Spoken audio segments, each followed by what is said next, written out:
Welcome everyone from the beautiful city of St. Louis, America's chess capital.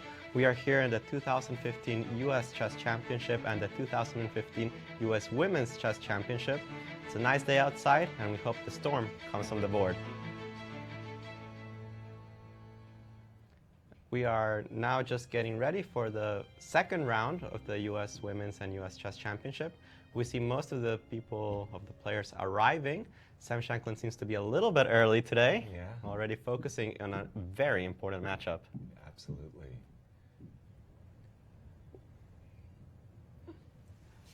Welcome, everybody. Hello, Alejandro. Welcome to the show. It's great to have you on board. It's a pleasure to be here. I'm here in the honor of the presence of four-time U.S. champion Yasser Sevian. Oh, come on. Always a pleasure working with you, Yasser. Absolutely, absolutely. And the pairings today are going to be great. We've got every round's going to be a tough round.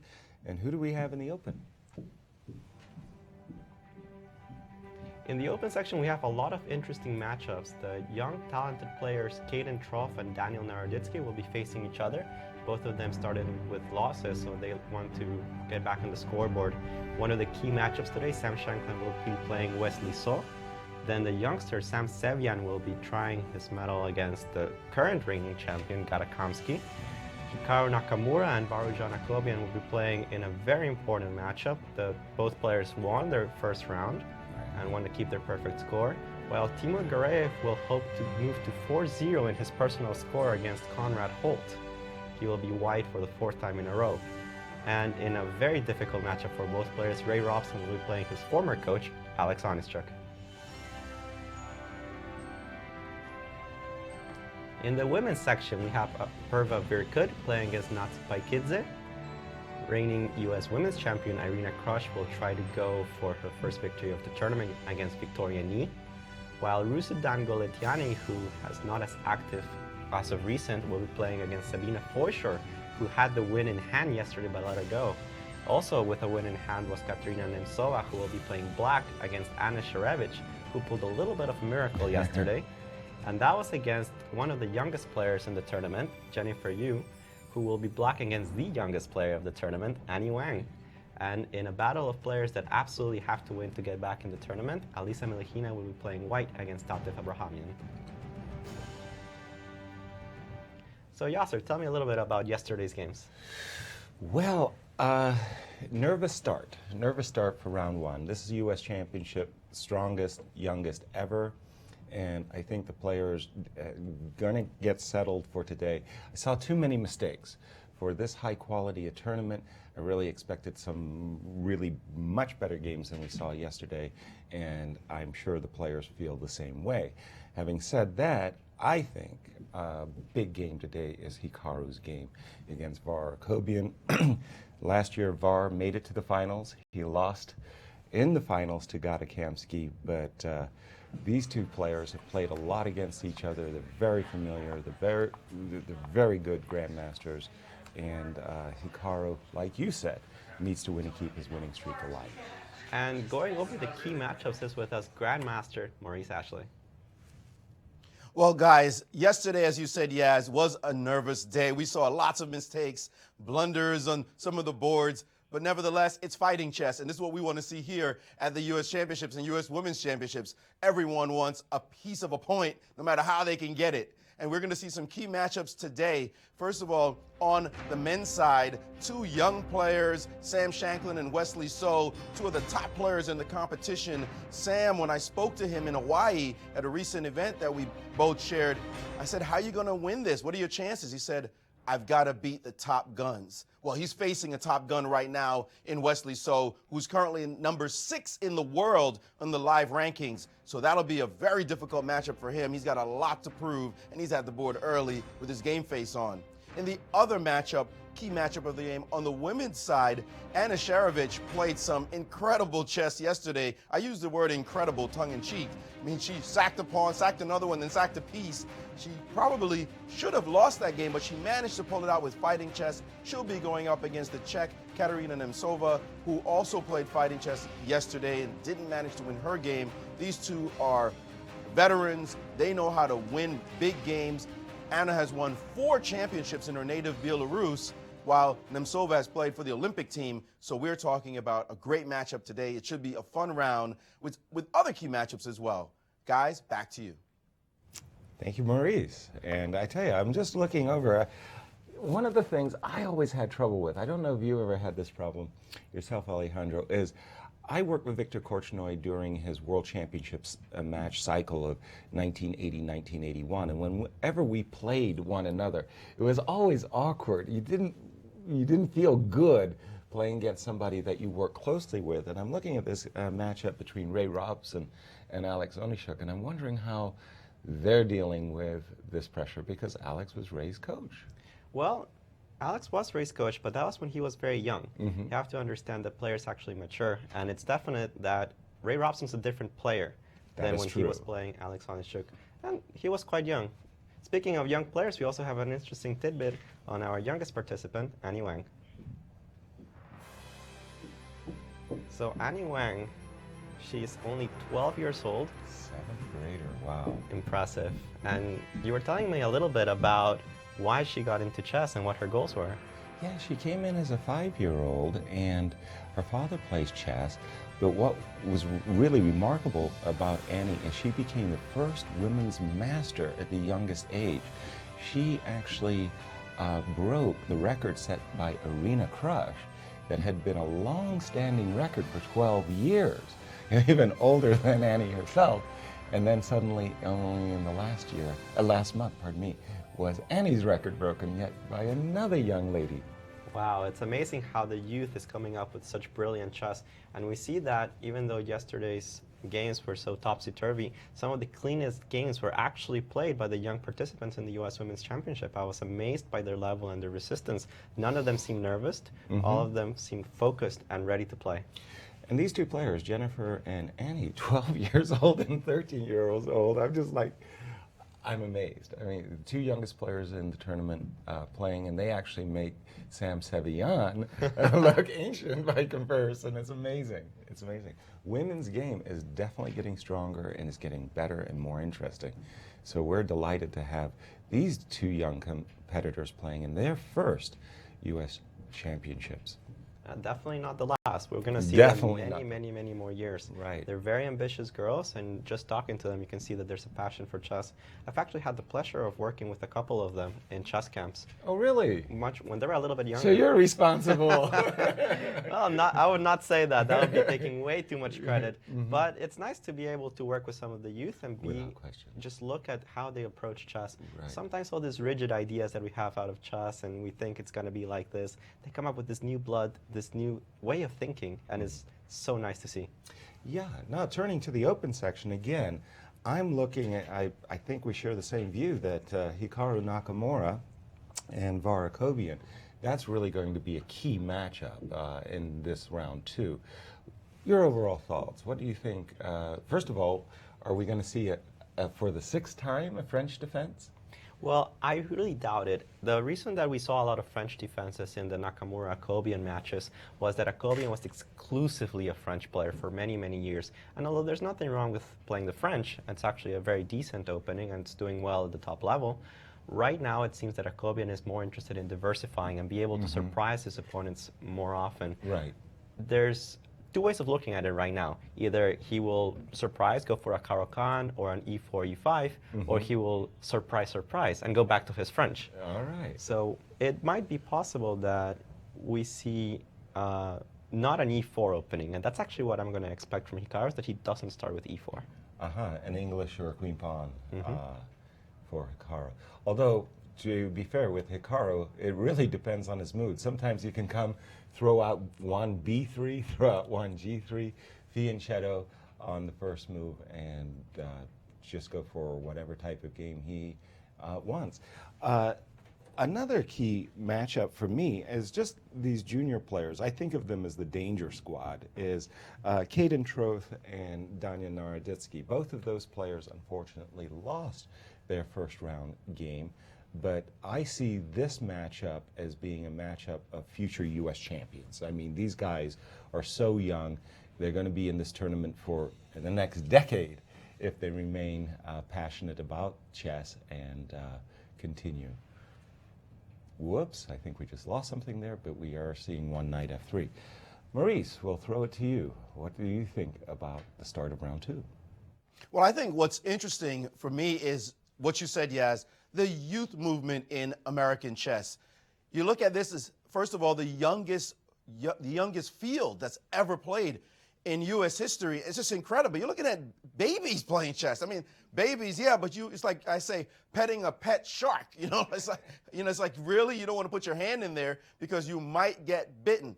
These young people know how to play. Here we have the veteran of the competition. Someone, by the way, people are somewhat ignoring. Gadakomsky, he's not being talked about too much. Remember, he's won the last 3 championships. This guy is tough, but we have 2 stars playing in the tournament who are higher rated than him at the moment. And he's got something to prove against the youngster in the competition, Sam Sevian. And then these 2 youngsters, Kaden Troff and Daniel Naroditsky. I mean, like you said, Yaz, 5 years from now, we're going to be hailing these youngsters as probably 2 of the favorites in the competition as they begin to emerge with their talent. They are fearless, they fight, they want to win games. Daniel was disgusted at himself yesterday for not drawing the game, at least against Wesley So expect him to play a fighting game today. I think you're going to see fireworks on the board here in round 2.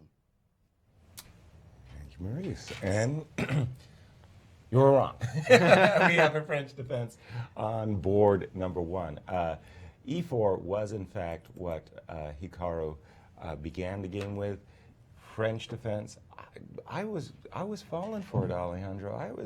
I was compelled by what you were saying. E5, Caro-Kann possibilities, but remaining true to his first love, the French defense, is Varakovian, knight c3.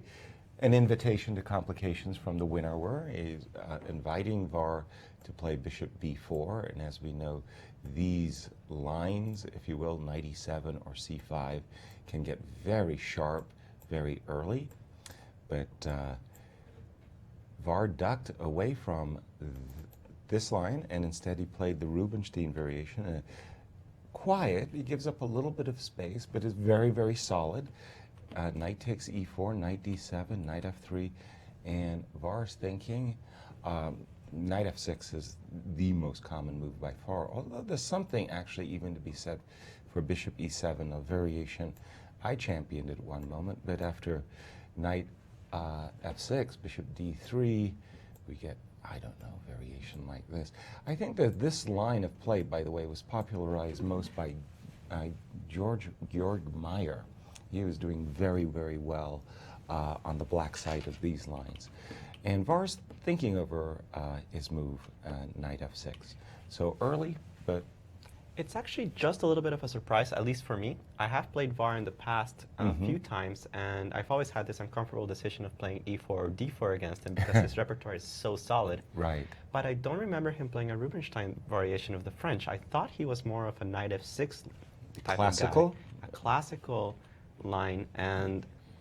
Actually, pardon me, now that you mention it, you're absolutely right. He's been really true to Steinitz or classical, and you get these days, it seems, by the way, that for the French defense players, most of them are playing the classical. They're shying away from the winner word. They don't like giving up their bishops.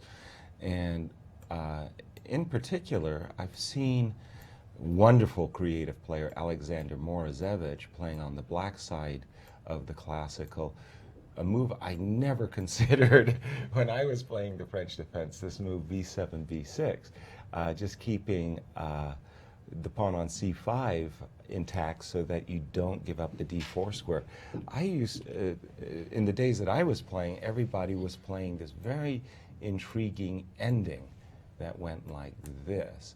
And if Var had played this line, I would have fully understood his reasoning for it.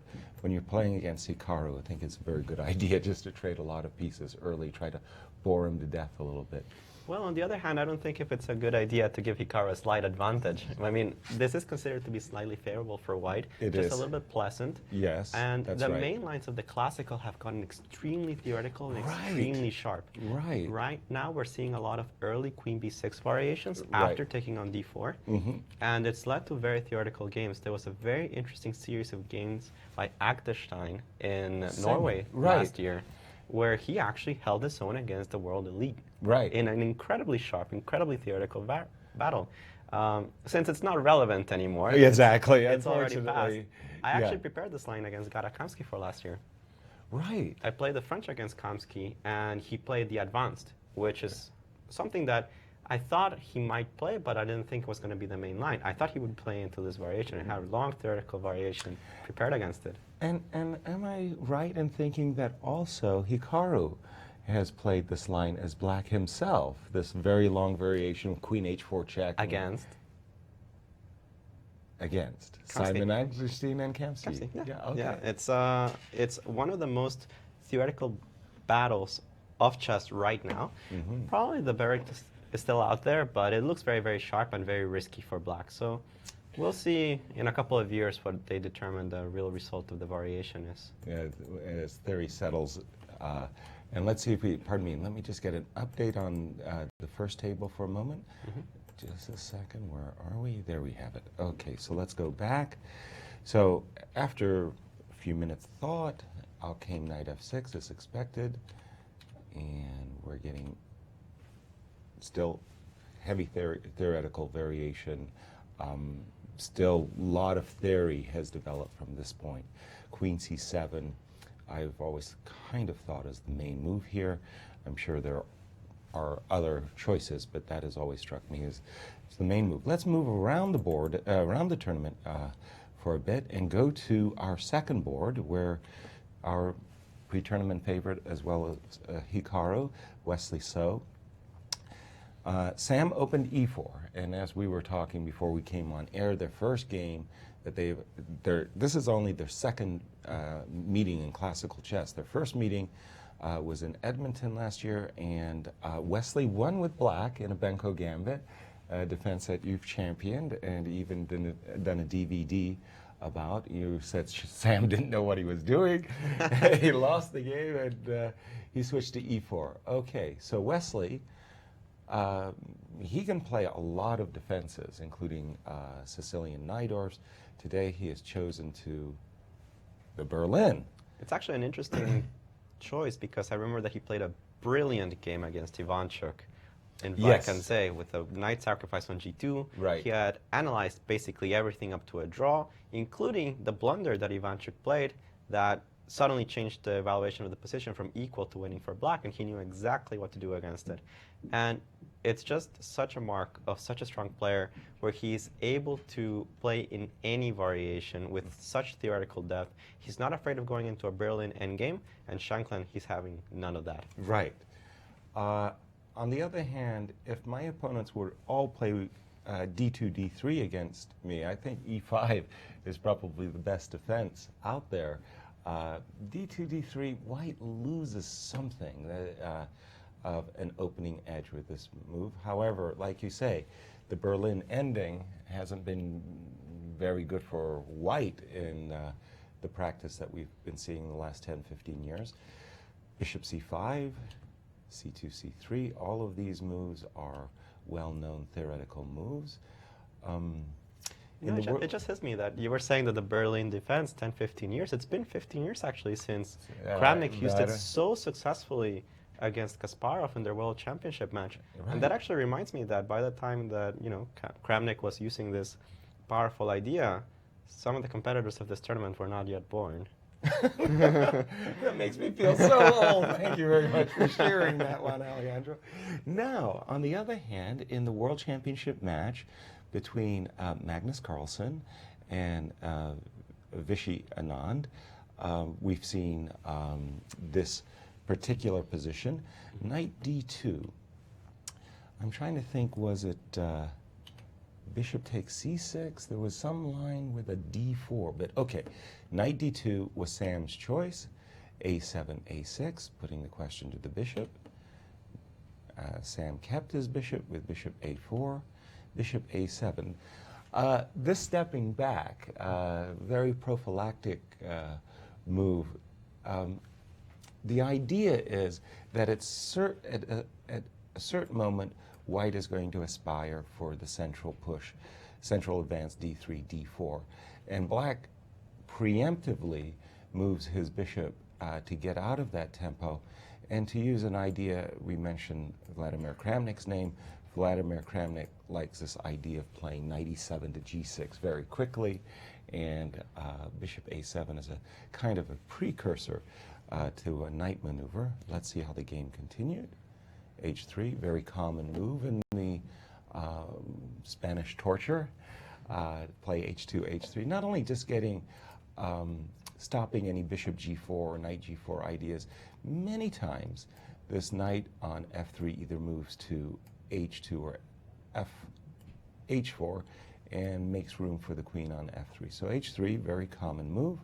Knight e7, there we go. We're going to have a very slow, very positional game. I don't expect any virulent attacks in this kind of positions. It'll be a little bit more quiet. I think Wesley's okay with this kind of positions being played. He has very good mastery of the Spanish type of positions. So we'll be keeping an eye on it, but maybe we should look at one of the U.S. women's games. Absolutely. Let's switch it over. Before we leave this game, I just note that Wesley's last move, c7, c5, that catches me a little bit of a surprise because I wouldn't have been so pleased about blocking my own bishop on a7, but that was Wesley's choice. Let's go down to the ladies' games and see what we have. Okay, Benko Gambit. We do have a Benko Gambit on board, which is one of my specialties, I guess, in chess. Mm-hmm. And I already noticed that Apurva is not familiar at all with this variation, right. Or if she is just playing it wrong. Right. There are certain details in this position that are important to note, and immediately being a Benko player, it strikes me that there's a couple of things wrong. The first and most important is that the bishop should be on e2 and not on d3. Right. And the other is that she's allowing in this move to move bishop g4, which is a very strong idea since, well, for two reasons. First, the dark squares are a huge deal in this kind of positions. The domination of the dark squares is what gives black her counterplay. And even more importantly than that, the bishop on c8 doesn't have a good square. Right. If you remove g4, the ability to trade the bishop, where does this bishop go? It's not so clear. It's actually the worst piece by far. So you were saying that basically in this position, white made the decision of castling, and that's wholly wrong, and you would have had advised her to have played h2, h3, saying to black, you get to keep your bishop on c8 where it's doing nothing, and stopping bishop g4.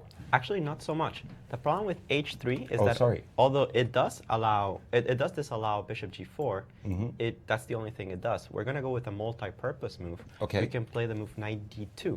Okay. We remove ourselves from the pin, therefore bishop g4 can always be met with f3 or simply moving the queen away, which is even more powerful as the bishop doesn't feel comfortable on g4, right. It's not doing anything. And more importantly, the knight goes to d2 to the very powerful square, knight to c4, blockading the pawn on c5, attacking the queen, controlling e5. It's white's best piece. Got it. Very, very sensible. I don't know if we're going to see bishop g4 just a second. Let me just check to see black's considering our options. Again, let's continue our look around the boards. You mentioned Anna Sharevich at the top of the show, having won her first game very fortunately, playing against Katerina. Let's see, where did this come from? So this is a Catalan. Definitely a Catalan. It's just a little strange. Bishop g2, this early bishop d7 line. It's not so common, but it's got some ideas. Personally, I don't believe in it, but it's a nice surprise weapon, and it's not so easy to refute over the board. Okay. I do like the way that Sharevich is playing it with a quick 95. Very, very attractive move. After all, you do open up the Catalan bishop. Okay. Bishop c6, basically challenging white to capture the bishop, which he did.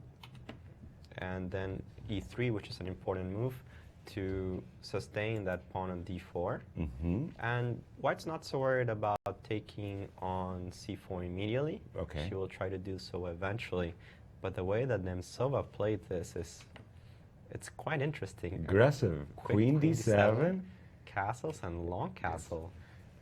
Now black is aspiring, because she has a slight lead in development, black is aspiring to get in the move e6, e5 to kind of open up the position. Black doesn't want to sit around and wait for white to play moves like knight d2, knight takes c4, and recover her pawn with a nice position thanks to the two bishops. Well, we saw the power of the two bishops yesterday. I mean, immediately the game between Ray Robson and Caden Trough just shows us how powerful two bishops are, and there's no way Nemtsova is going to sit back and actually, take the two bishops. She's going to fight against them as quickly as possible. And I think we actually have some footage from the opening ceremony held at the St. Louis Art Museum from Terry Schaefer. Okay.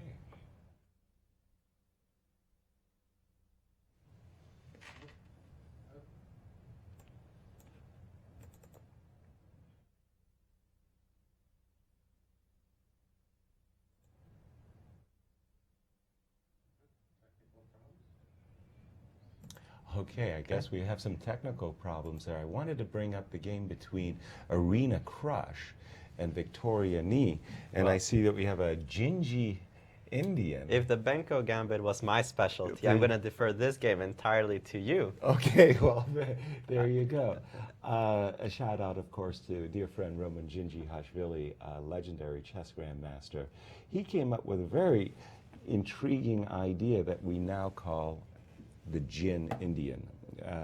Basically, black fianchettos her bishop early in the game, knight c3, strikes out with c5 in order to open up the dark square's long diagonal. White, understandably, advances the pawn, and then suddenly, bang, a very surprising move. Black has invested so much time fianchettoing the bishop, and then suddenly, and very surprisingly, trades off. Trading it, I would call sacrificing it. Sacrificing it.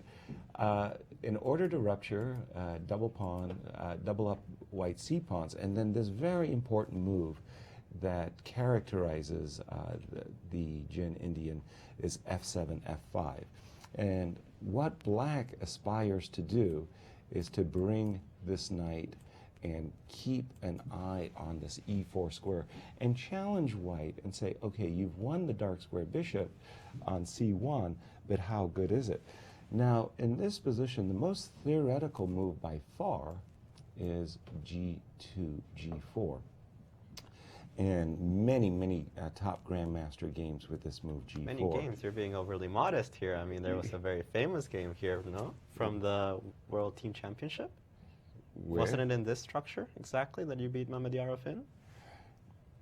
Yes. Then I actually went e4. That was. Oh, you went e4 in this e4. position. Well, oh, not in this g4. exact position, because he had his bishop on f8 and his pawn on g7. He went knight f6. I went. Oh, he went even more ambitious. Well, yeah, just to show what my game with Mamedyarov, what that was I was white d4, c5, d5, f5. Ah, so he just was trying to do this c5, f5 thing much sooner. Right. Ah, he got punished for it. And that was where I went e4 and so forth and I so on. see. Okay, so in this game, what we have seen thus far is after f5, f3. And I really don't like this move by the defending and champion Irina Krush, and a big favorite to win the event. f2, f3, that just, frankly, that simply looks wrong. A very common idea for black in this position is to go queen a5, queen c2, d7, d6. And what black wants to do is swing her knight, knight d7, followed by knight e5. And if you think about it, if white ever goes e4, and black trades on e4 with a pawn, and black sticks her knight on e5, black simply has an excellent game. So I'm sure for Irina, the Jin Indian is not a surprise. She's seen it lots in her career. She's very experienced player. And for her to come up with this move f2, f3, It's a little strange. We'll have to keep an eye on it. Definitely. We'll go back to the opening ceremony with Terry Schaefer. Okay. Tuesday night, they kicked off the U.S. Chess Championships and U.S. Women's Chess Championships of 2015 at the St. Louis Art Museum with an opening ceremony where the players did their choosing of lots. So let's take a sneak peek of the opening ceremonies.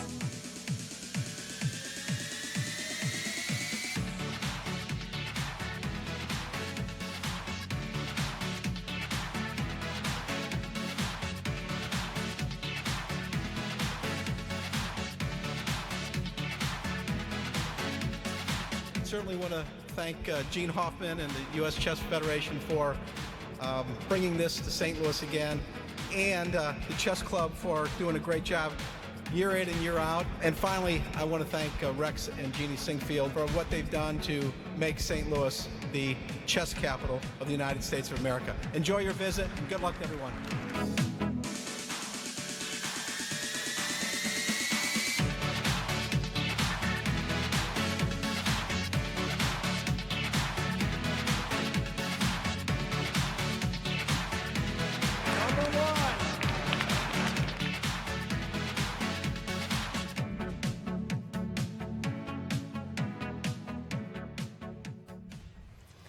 A wonderful opening ceremony, by the way, and I really enjoyed a lot of the speeches. The inductee, especially of Alexander Shabalov. That was a very emotional, nice speech by Shaba, and a shout out to him.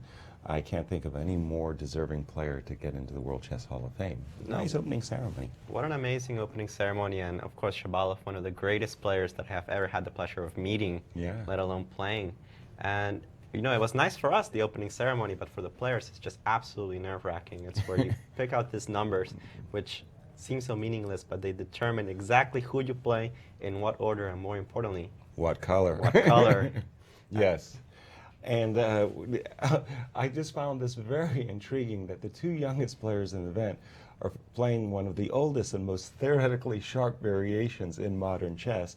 And I got to throw this to Maurice, because A7, A5, Maurice, what's up with that?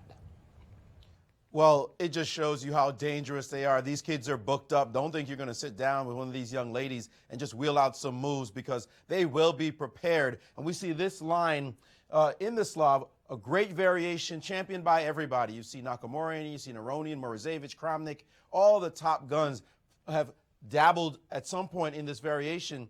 And we see this position here where white is pinning this knight to the queen. Of course, there's tension in this ability to take here. And so black decides to play G5. I mean, not a move you see every day, but nowadays it does look like you see these kind of moves every day. G5, and now the move ignoring the attack on the bishop because she doesn't want to trade. The move knight E3, attacking that bishop. And now G takes F4, knight takes on F5, and castles queen side. Of course, an attack on the queen is potentially there with some discovery, so the queen moved out of the way, queen C2, and now knight to C5. And in this position, white castled. And now black played a move that's probably not the most popular move, A5, championed by none other than Yevgeny Boreev. It's been seen 4 times in the database, and all 4 times black lost. So it's kind of interesting to see that young Jennifer has decided to play this particular line. Maybe she has some new wrinkle that she's going to try here. She's been playing very quickly, so it's not as though she just made the move up. She's very clear on the fact that she wants to play this way, so that move is on the board. I'd like to also point out another fiery game between Anna Sharevich, our game of the round, Anna Sharevich and Katerina Nemtsova. And here we have H5, also opposite side castling. H5 going for the direct attack, so fighting chess already happening on the women's side. Guys? Thank you, Maurice. Whoa. I didn't expect this H5 by Kate, and I thought she was going to play for E6, E5. Let's just see. When we had left it, I think we had left it around these parts after castles. Queen A5. It looks very logical. You're throwing the pawn on C4 as well as threatening the pawn on A7 in case that the knight on C6 is removed. Of course, already under pressure from the G2 bishop. Okay, fair enough. Then came knight D5 to stop any ideas that white might have been dreaming about, including bishop takes C6. Anna said, let me recapture my pawn. Fair enough. Queen takes C4 and H5 right away. None of the E6, E5 that I thought black might aspire for. H5 right away. Now, Katerina's playing so quickly that you have to assume this is still well within her preparation. Exactly. She has 1 hour and 32 minutes left. When she started with an hour and 30 minutes, this is, of course, because of the increment they get every move. They get 30 seconds added every time they play a move, Right. which means that she's thought less than 30 seconds per move. Exactly. So At this point, I would like to think that she's inside preparation, even though I don't like this kind of plans. You're dubious of black's attack is hitting the mark, especially this bishop on g2. Such a wonderful defender of white's king. Black could invest a lot of time on the kingside attack and actually come out empty-handed, just losing time. What worries me the most about her attack is that she already gave up her light squared bishop, which Right. means who is going to be slaying this dragon? You know, this Yeah. kind of dragon type structure. You always have Excalibur. You guys have this bishop coming in and killing the defender. Right. But how do you do it here? Okay, you open up the H file. You put your pieces all the way on H6, on H8, and and then what do you do? And then it might not just be checkmate at all. All right, let's continue our tracking around the boards. And I'm going to go back for a moment to the Victoria Irina Krush game, because once again, I'm questioning most especially move 6 by both players. I don't like this move F3 by Irina, and I am dubious about this move E7, E5. Really? In fact, yeah, well, yes. I like it. You like it. Okay, Well, good. I like it from this point of view. Right. Okay, shoot. White has the pair of bishops. Yes. And she wants to make them incredibly powerful. Yes. Let's lock the game up. Fair enough. I think in the Jin Indian, I'm more used to black wanting to put a knight on E5. I just see that in so many variations, that to occupy the square E5 with a pawn, it strikes me as a little bit off. Okay, it's not bad. It's not bad. I'm just saying that it doesn't, for me, fit the spirit of the opening. Yeah? There's another reason I like this move, and it comes from a tactical perspective. Sure. Make a move. Make a move. Okay. I will indeed make a move. I will play a move, let's say, you had mentioned that I wanted to open up the position because I have the 2 bishops. I'll play E4. But you can't. I can. It's legal, seriously. Well, it's legal, but that's the extent of it. Takes, knight H3. So what I'm trying to do is induce black to capture on F3. I want to recapture with my queen. And I want to try to use the 2 bishops by blowing open the position. Whether it's sufficient compensation, I do agree I am sacrificing a pawn, no question about it. But I do have ideas that maybe on a very good day, I can bring my bishop to this square. And again, on very good days, I could go bishop d3 and castles. Obviously, I'm making a lot of moves for myself. I'm not letting you get in any developing moves yourself. But I think, in a sense, this is what white has to do. She's got to open up the position.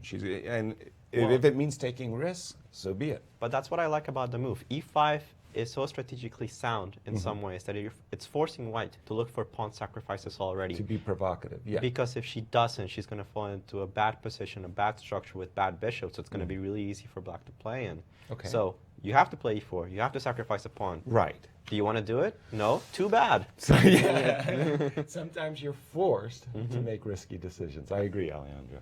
Maurice, your thoughts?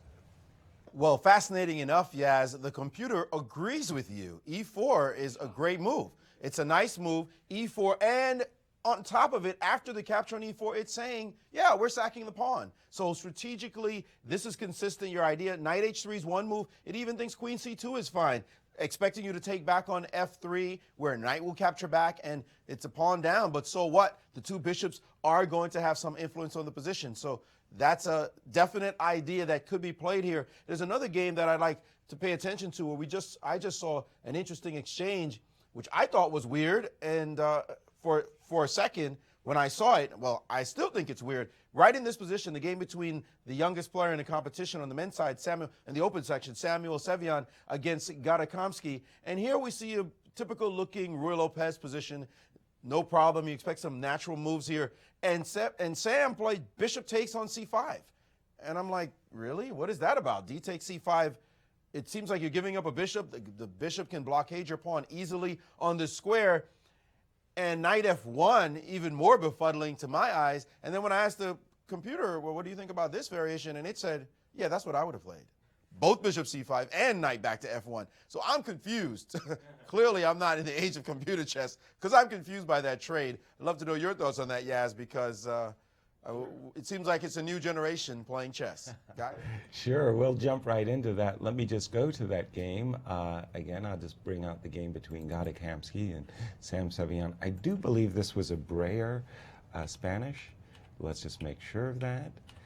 And indeed, so far so good. This is all standard theoretical work. Knight b8 looks strange, but this is important repositioning of the knight so that the bishop on b7 can put pressure on the e4 pawn, and the knight on d7 is much more flexible than the c6 square. So all of this is very standard. And at one time, this move c5 was all the rage. You go back to the 50s and 60s in the Soviet school of chess, you would see a lot of the Soviet championships featuring this position. And later, they thought that this position was just fine for black. And the move bishop takes c5 was frowned upon. They would say, don't play the move bishop takes c5 because black will get a very good blockading bishop on the d6 square. But there was a recent game of Ding Liren, Grandmaster Ding Liren, who was white, who absolutely crushed his opponent with this bishop takes c5, which the Soviet authorities had said, don't do. And the idea was that what Ding ended up doing was getting a knight on e3, queen on c2. He played this AB, AB, and b2, b3, and he broke through magnificently on both sides of the board. So bishop takes c5 is the latest wrinkle in the decades-old Breyer defense. Actually, I know this from a more theoretical perspective. Please. I had this position on my preparation board. Really? When I was playing Kamsky for the Armageddon in the 2013 U.S. Championship. Because you knew he played, that Gada Kamsky plays the Breyer. Breyer. Yeah. Correct. Yeah. Okay. So I thought about playing this position, and I knew that there's a couple of ideas. There's also an interesting game, I want to say it's Van Kampen-Lamy, where white goes for g4. And the idea of g4 is solely done to prevent f5 at some point from black. So you restrict black on the king side. Okay. Don't let them play anything. If they become a little too crazy on the queen side, you can break on the king side under correct circumstances. Okay. And then you do exactly what the Ding Liren plan was of playing rook a3, rook e1. Right. Then you break on b3 at the correct point. You put the knight on e3, bishop d1 to e2. And the question here for black is, what where's your do? counterplay? Exactly. So I have seen this, and it's become not exactly in vogue, but the idea is that white has some kind of pressure and some kind of ideas to play for a win, and black has absolutely nothing but to wait. That doesn't sound very attractive for the second player, does it? No. So now I can understand why you wanted to prepare for Gada. You just wanted to keep him under wraps. Young Sevian taking advantage maybe a bit. Do you think that Gada's as theoretically prepared these days as he was when he was playing for the World Championship? Well, we're about to find out, we're I guess. about to find out, I suppose. All well, right. I think it's a good time to take a small, quick break. Okay, And we'll lovely. be right back with you guys.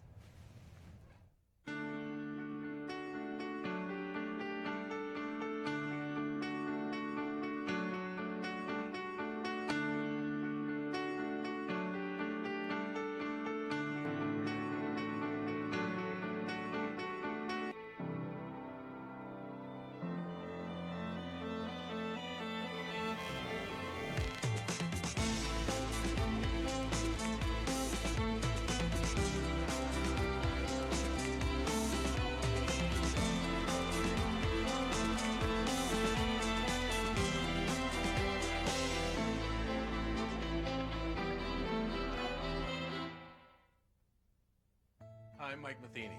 I've been part of some great clubs, and now I'm part of another. the Chess Club and Scholastic Center of St. Louis, right here in the chess capital of the U.S. Our world-renowned center is dedicated to teaching, playing, and promoting the sport. Because chess has been proven to enhance academic performance, our Scholastic Outreach program now works with over 100 schools. So whether you've played for years or never before, come experience all that chess has to offer.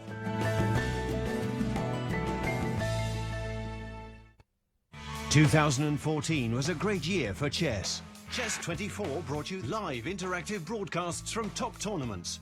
A play zone where you can take on opponents from all around the world 24/7. Interactive beginners courses, ensuring you pick up the basics fast while having fun. A tactics trainer to sharpen your chess by solving puzzles adapted to your level. Hundreds of interactive videos. Chess 24 on mobiles and tablets. Most features are free, but limited for registered members.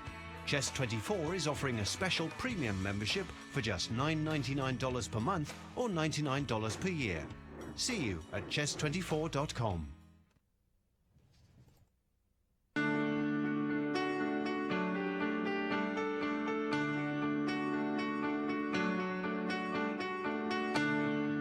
Queen H5.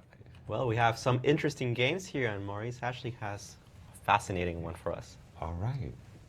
Well, you can always expect it on the women's side. They play some enterprising chess. We saw the game with the youngsters playing that wild classical variation. We also saw Anna Sharevich and Katerina Nemtsova going at it. And matter of fact, I'll just jump to that board really quickly. We saw opposite side castling. When we left it, she had just played the move H5 in the position. And now after bishop to D2, H4 definitely going for her piece of the action, and our rook C1. So we see opposite side castling, a pawn storm beginning here. Expect to see the move B4 and B5 coming down quite soon on this side as well. And another game on the women's side, one of the pre-tournament favorites, Tatev Abrahamian, she is playing against Alisa Melekhina. She played a French defense, and we could go over the moves just a bit here.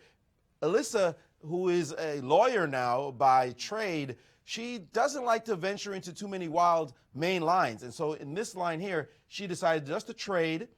That doesn't mean she's not aggressive. She's a wild attacking player. And here she went after the two bishops quite quickly.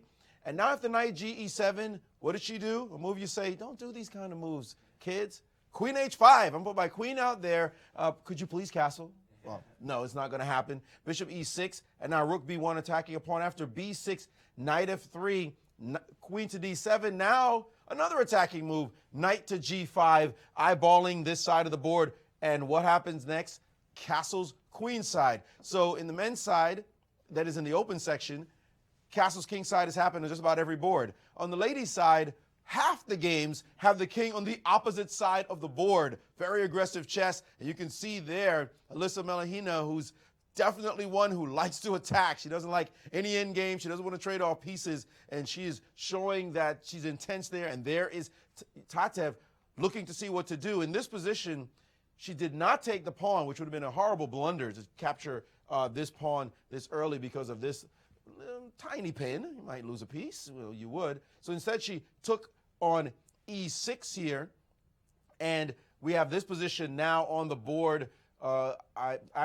She traded first and bishop to E3. Of course, she could have played queen E2 and played that position, but as I said, she doesn't like endgames, so you could have suspected she was not going to do that. So now we have a very unbalanced position. Opposite side castling will happen after white castles. The two bishops against the two knights. The unusual pawn distribution. Definitely all seeds for a fighting game, as we come to expect always on the ladies' side of the championships. Guys? Yeah, sir, explain to me. You're a very classical player. Right. Tell me a little bit more about what you feel having those two knights against that horrible pawn structure, or do you prefer the bishops? And in the Abrahamian game. Yeah, that. I was hoping you wouldn't ask. Let's bring that up. I must confess, I feel that the bishop versus knight and the two knights versus two bishops positions are some of the most awkward challenging positions. Classically speaking, I like the two bishops. Okay. However, when a player's structure is specifically in this case, this white structure is kind of broken on the queen side, and if the knights get good squares, suddenly, I like the knights. At this precise moment, I think that also the importance of king shelter is a key factor in the game. So in other words, if white castle's short and her king is safer than black's king, that's also a kind of a plus. It's not just about knights and bishops, but the king's safety becomes a key element. At the moment, I'm just going to bail out with that lousy, I see a balanced position kind of thing. Slightly favoring white, but not that much. All right. Well, speaking of opposite castle positions, we have apparently a very interesting game, and this is not from the U.S. women's. Maurice? Yes, it looks like I spoke too soon, because on the other side of the championship, I keep calling it men's and women's. In fact, it's the Open Championship that the men are playing in. Ladies are allowed to play in that if they qualify for the event. But the game, one of the games of the round, undoubtedly between Hikaru Nakamura, the top seed in the competition, number 3 in the world. By the way, guys, he is now right again up against that 2,800 rating. His live rating is 2799.7. So I think he says, round up, round up. If he wins today, he will definitely go back above 2,800 and be in very rarefied air. And also, if he does just decently in this tournament, gets a few rating points, he will be number 2 in the world, passing Fabiano Caruana for that honor. So a lot to play for him in this tournament. In this position against Virkud Nakobian, who has something to say about getting rating points, he castled queenside, and Virkud castled kingside. And now in this position, Nakamura decided to capture on c5, and all of us waiting for the natural bishop takes c5 equal position, or at least some fighting stuff going on. Let's see what happens. VAR played b6, sacrificing a pawn, looking to blow open this side of the board and get his attack going. So an exciting game, definitely something to pay attention to, guys. And look at Nakamura's response. He's almost contemptuous. How dare you play such a move? Definitely a fighting game, guys, afoot on this board. 1-1, and now the jackets come off. Forget all the cool, calm attitude. It's time to play some chess right now. Yeah, it must be difficult playing against your opponent and with a picture of your opponent right next to you to remind you. Right. We would make a lot of jokes about Garry Kasparov during his reign as world champion. Whenever you saw the jacket coming off, when Garry took off his jacket, it meant, okay, now he's bearing down and he's being very serious. Let's bring up that board table number 1 on second round, and we've just seen this move, d takes c5 by Hikaru. As Maurice was saying, the number 3 ranked player in the world.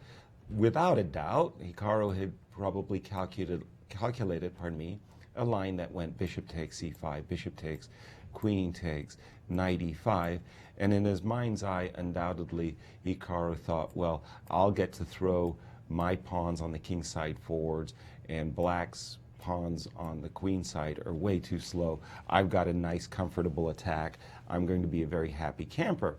Well, VAR threw a spanner in that plan by playing this move b7, b6. Very enterprising pawn sacrifice, and one I heartily approve of, even though I love pawns. I mean, so whoa. Really? I thought it was actually a very common idea in this structure, precisely because black wants to recapture with the pawn. Exactly. Mm-hmm. Black does want to recapture with the pawn so that he can protect the square d4, and white doesn't get to use that square. Now, I'm a greedy player. I like being material ahead, but I must say I would really, really shy away from capturing the pawn and opening up that rook against my king. In a sense, the initiative for the next 15, 20 moves is all going to lie with black in this position. White's attack on the king side is going to be much slower than black's attack on the queen side. This is not something that Hikaru, who's noted for playing for the initiative himself, is going to play. I don't see c takes b6 at all coming up. Having said that, what is white going to do? It's clear that black his intentions are clear. He just wants to open up the queen side with b takes c5, and white's got to figure out, well, what plan he would like. If I were white, I would probably be considering bishop d4, takes bishop e5, but I'm thinking black is doing fine in this position. And, oh, pardon me, another move I might consider is a move, you know, just to take the d5 square under control, and after, for example, c4 recapturing. Again, not the ideal setup. My bishop on e3 definitely feels misplaced. Hikaru's going to have a hard time coming up with a decent way of meeting this. He could toss out c6.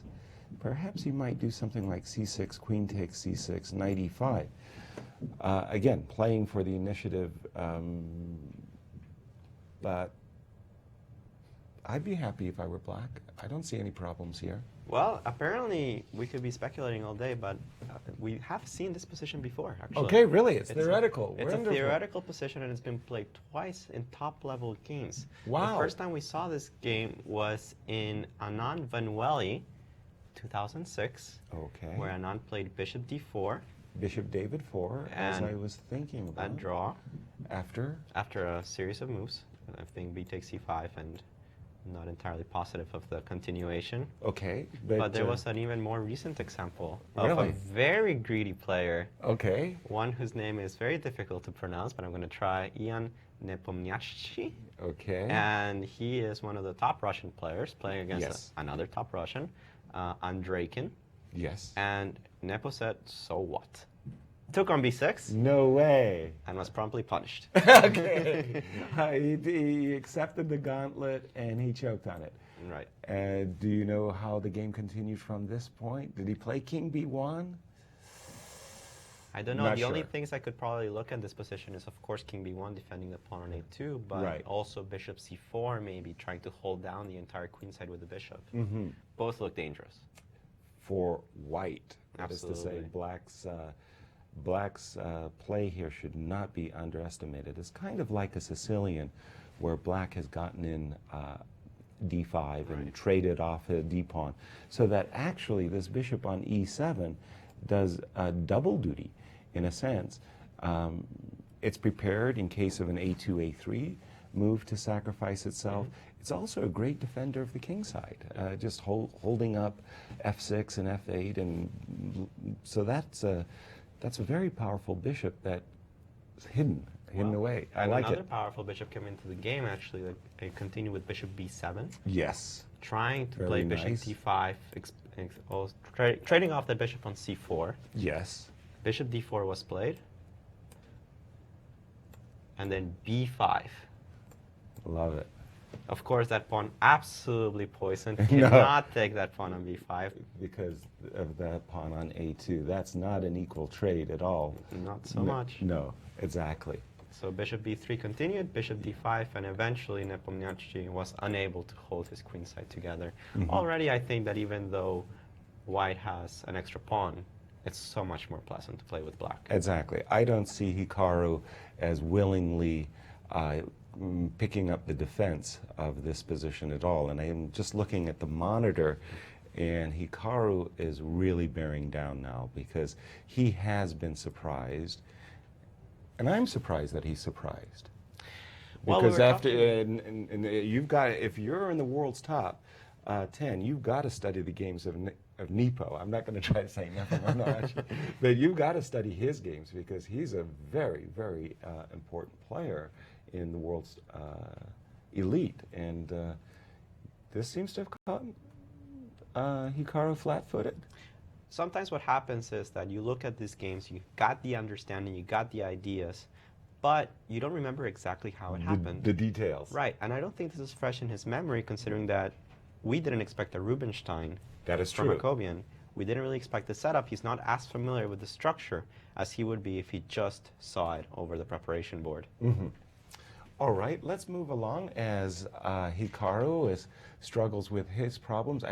I'm still intrigued by our discussion about the Irina Krush game. So let me go to our defending women's champion, Irina Krush. Where are you, Irina? There you are. We've had our discussions about this move E5. I thought E4 was mandatory. I'll just put it that way. Knight H3 is okay.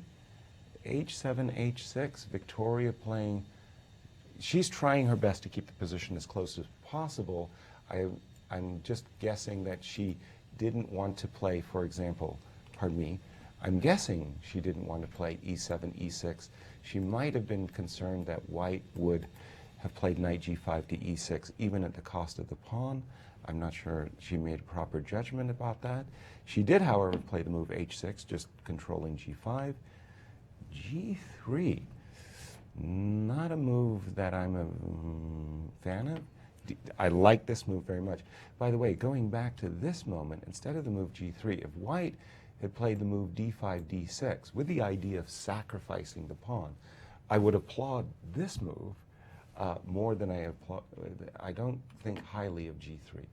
What is that bishop going to do, whether it's on G2 or H3? I don't think highly of this move. D6. I think Irina has been outplayed as white. Do you think that maybe G3 has the idea of stopping F4 in case of E4? More so, I'm thinking that Irina wants to play bishop F1 to H3 at a certain time. You're right, she may have been concerned that E4 might have been met by F5, F4, but I wouldn't have gone out of my way to prevent black from playing F4.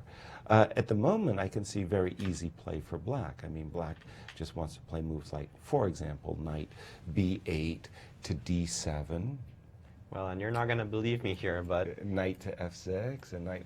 It's all theoretical? No, don't you dare tell me it's not so much. Okay. Not so much, but the move F3 has been played before by... Ian Nepomniachtchi. No.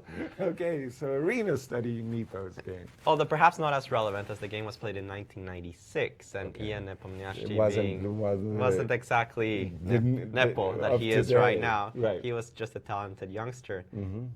However, the game did continue with this idea of G3. No knight H3, though. Okay. And, okay, perhaps the game result is not as relevant as it was a long time ago. But this will be a very interesting kind of position. Without question. It will be a good time for us to take our break. All right. We will be back with more fascinating games. And we have for you a puzzle up here. Okay. Can Nakamura.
Well, we are back in the 2015 U.S. Chess Championship and the 2015 U.S. Women's Chess Championship from St. Louis, Missouri, America's chess capital. And we have here with you to kick off stuff, the puzzle solution with Maurice Ashley.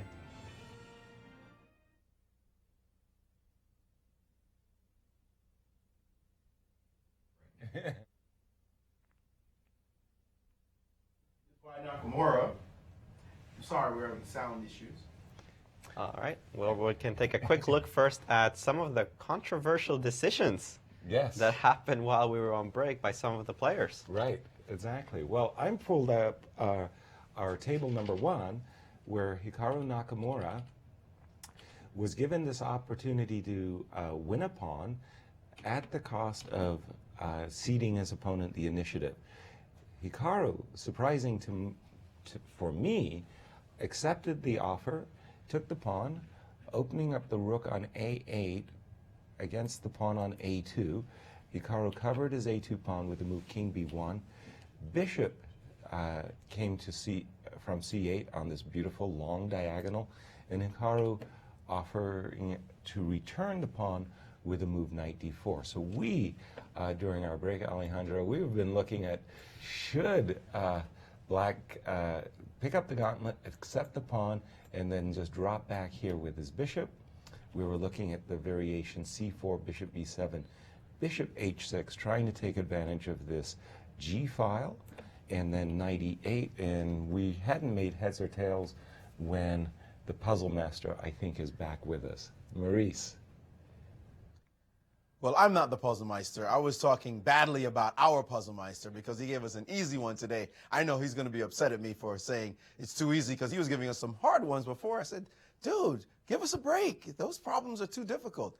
So I know he's going to get us next time around. But this one was by Nakamura when he was a youngster in 2004. He was against an opponent, Zisman.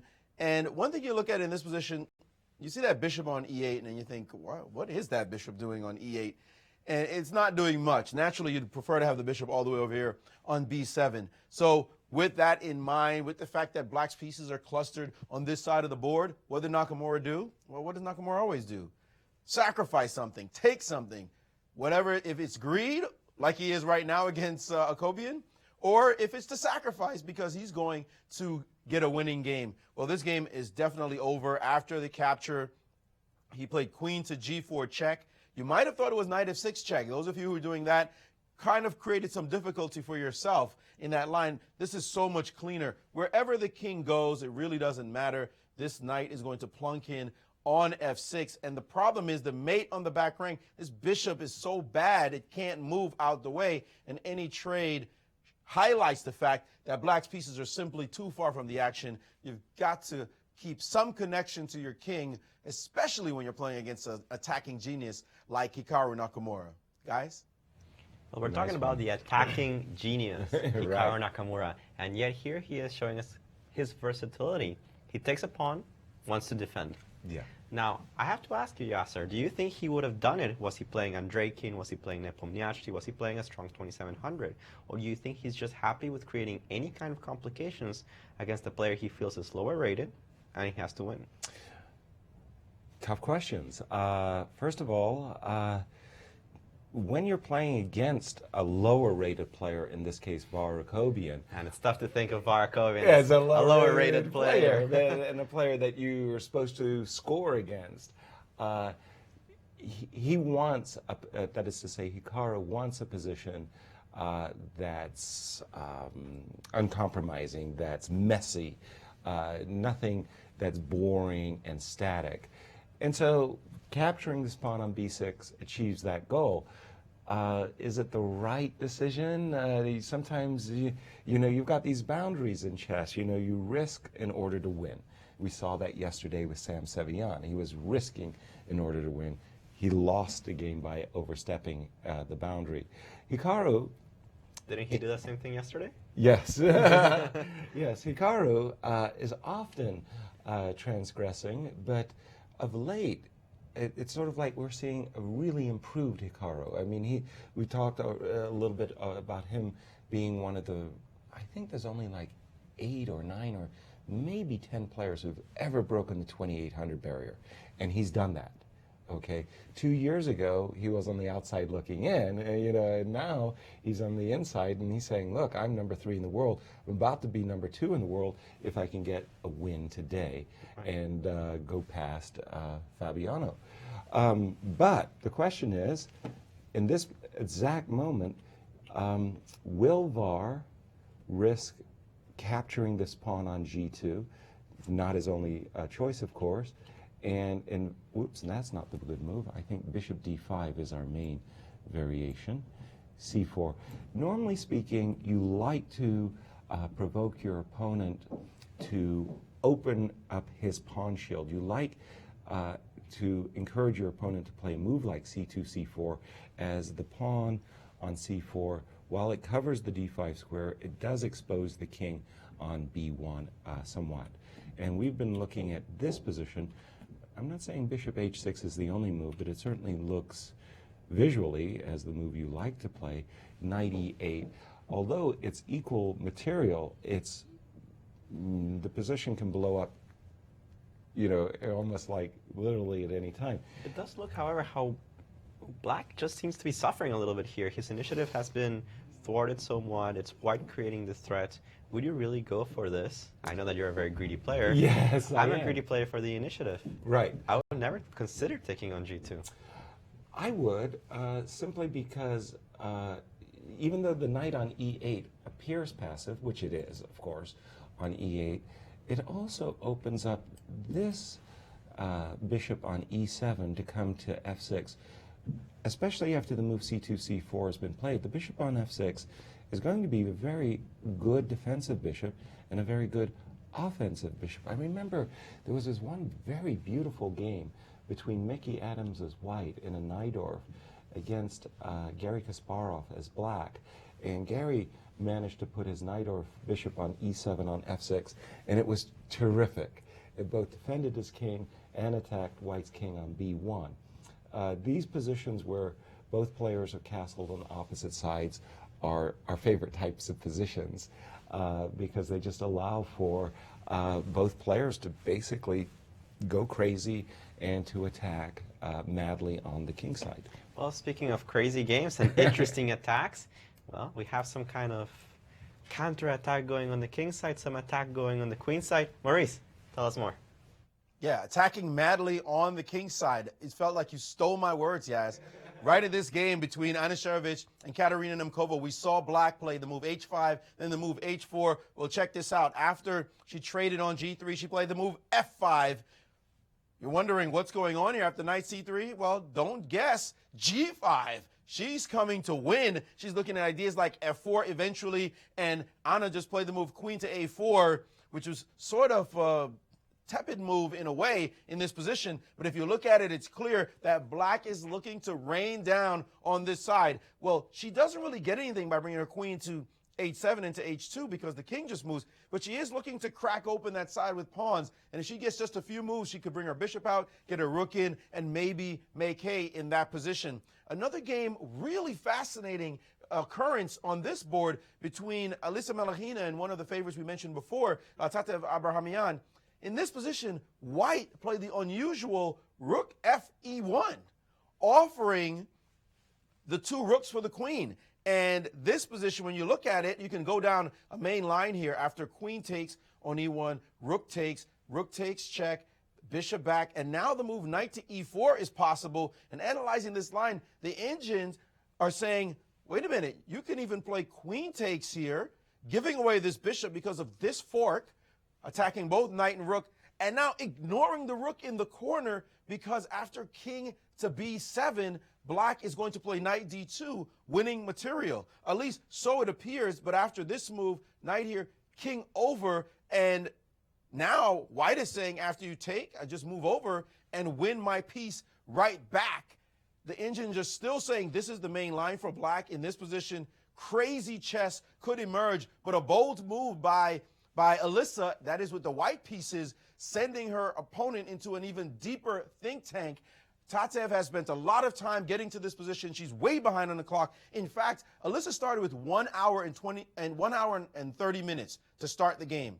She is now at 1:24 and 9 seconds. She hasn't even used 6 minutes, or hasn't lost, we should say, since she's getting increments. She hasn't lost 6 minutes from her original time, while her opponent's already at 35-28 and counting after such a controversial move as Rook FE1. Amazing game exploding right now in the Women's Championships. Guys? Thank you, Maurice. Well, Yasser, tell me a little bit about this. You see Tatev losing her game yesterday. Yes. Do you think brutal. This is basically the reason that she's an hour behind today? Well, for sure, when you start with a loss in any event, it's a blow to one's confidence. And what happens is you get steamrolled. Once you've lost your confidence, suddenly you're double checking, you're reanalyzing, your calculations you keep reconfirming, and you start burning a lot of time on your clock. And that produces time trouble, which produces more mistakes. So it's like when your confidence gets broken, it really has a snowballing type effect.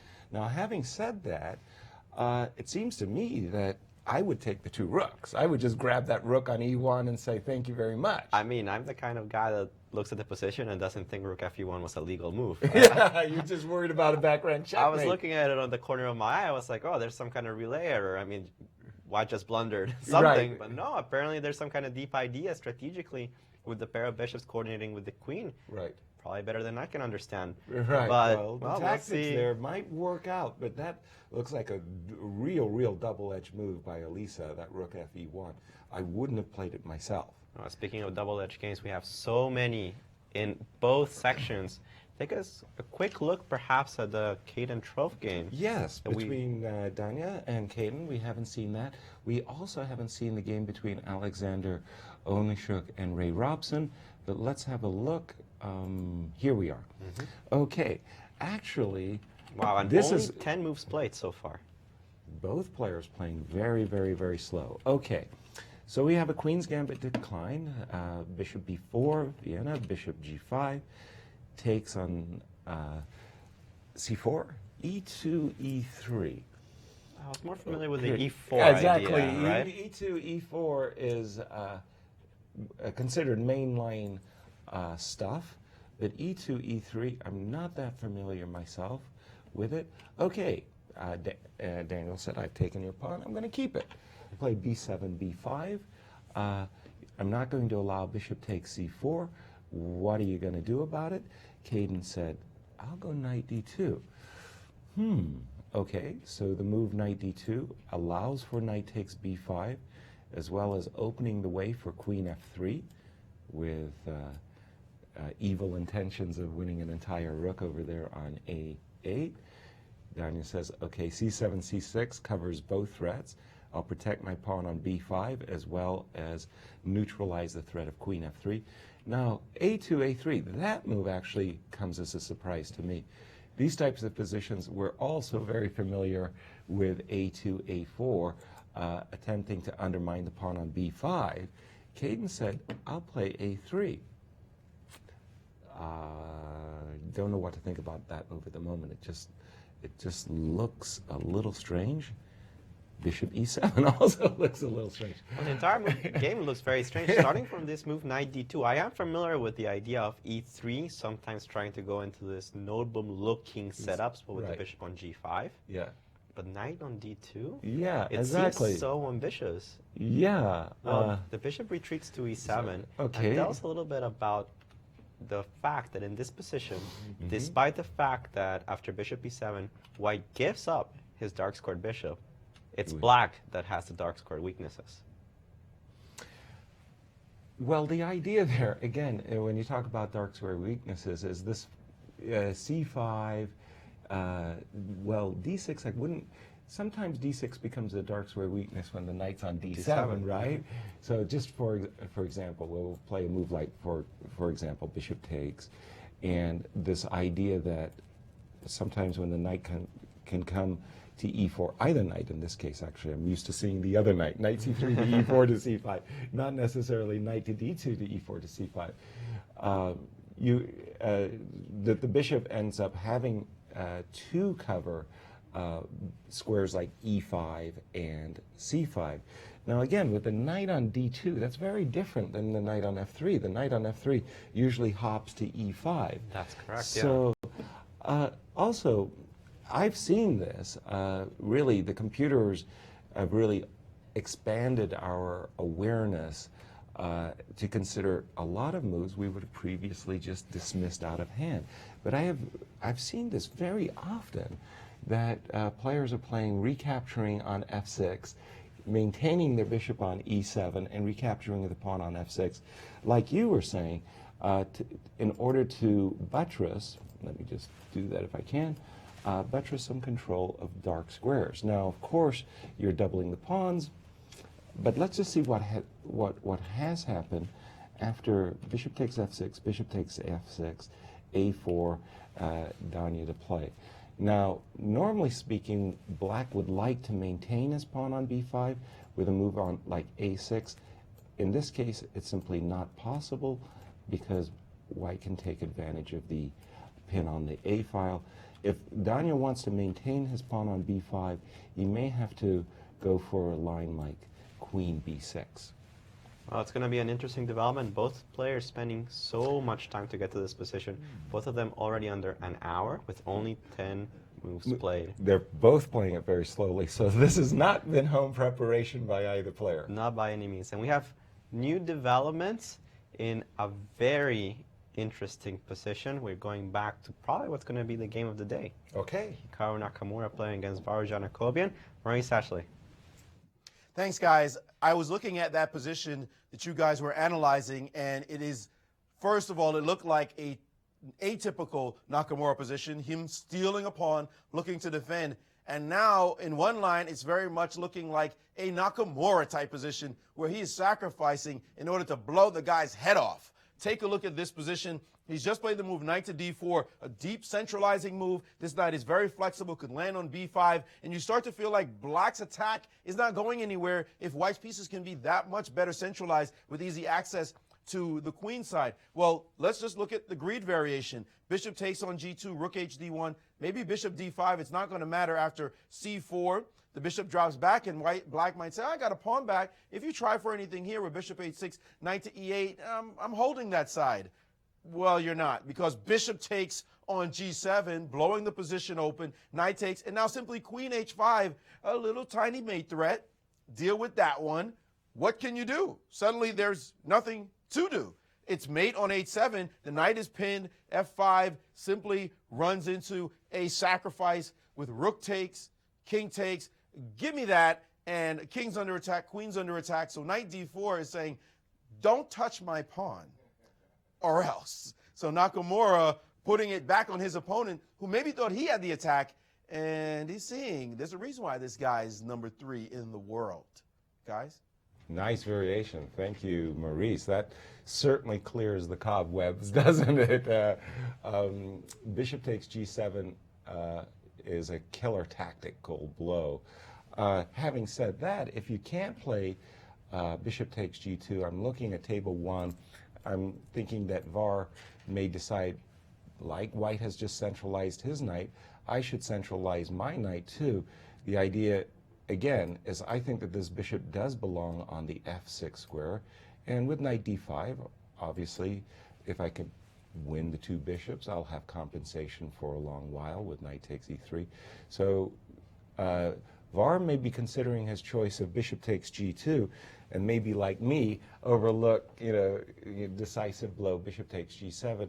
But without bishop takes g2, I would favor the move knight d5. Let's look at some games we haven't seen, and by the way, just going to table number 2 with Wesley So. The last move was d4, d5, c5, c4. Very, very block closed positions. Closed position. This bishop on b7 is not looking very promising. Takes, and b2, b3. Queen c7, and Sam to play. I like white's space, here. I favor white. Well, I'm going to compare and contrast this position. Mm-hmm. This looks like a very typical Spanish situation. Indeed so. But don't you just feel like Black's up a bunch of tempi?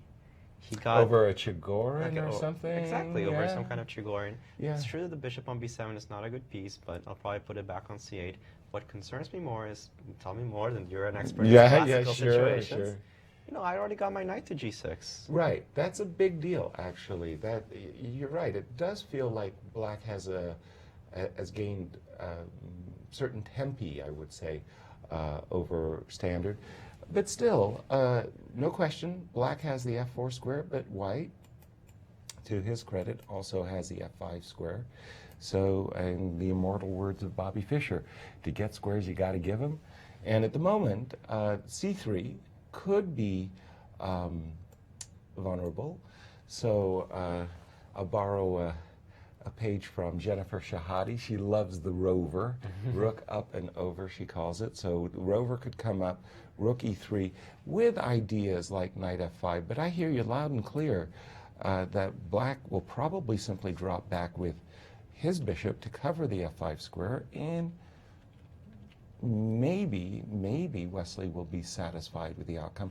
I still do prefer Sam's position. I like space, always have. Let's continue our look around. This is a game, again, I always found it difficult to play against players that I had worked with professionally as a trainer. Ray Robson versus Alex Onishuk. And you had mentioned, well, they prepared together years ago when Ray's not Ray. Ray matured, got better. And taller. And taller. And it was an anti-martial Spanish. The players seem to have been playing pretty rapidly up to this parts. d4, some long thinking by Alex. He played bishop f6, queen d3. And first impressions, this knight on a5, really bad. You got to get that knight back into the game, and that's why Alex played the move c7, c6. Very positional, a little slow, and we're seeing that the players are taking their time. Ray Robson with this usual, I want to be in time trouble mood. Yes. Already using a lot of time straight out of the opening. But we're going to go for a small clip with Taryn Schaefer on improving your brain while playing chess.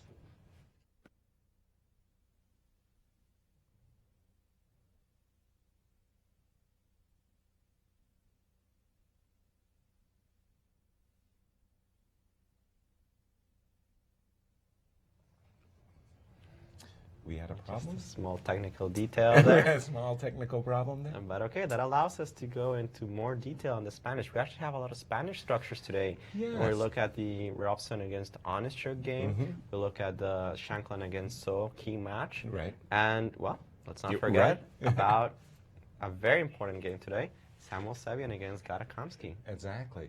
Well, I'm just looking at this game of Ray's, and I'm not exactly sure what White should do after this move c7, c6. I'm not enthusiastic about capturing on c6 and allowing Black to reposition his knight back into the game. I don't see this as a position that would lead to an advantage for White unless I could artificially somehow isolate this pawn on b4 by doing something a little bit unorthodox like this. I'm not a big d5 pawn is also exactly. isolated. Exactly. I mean, Black may end up putting pressure on the d pawn.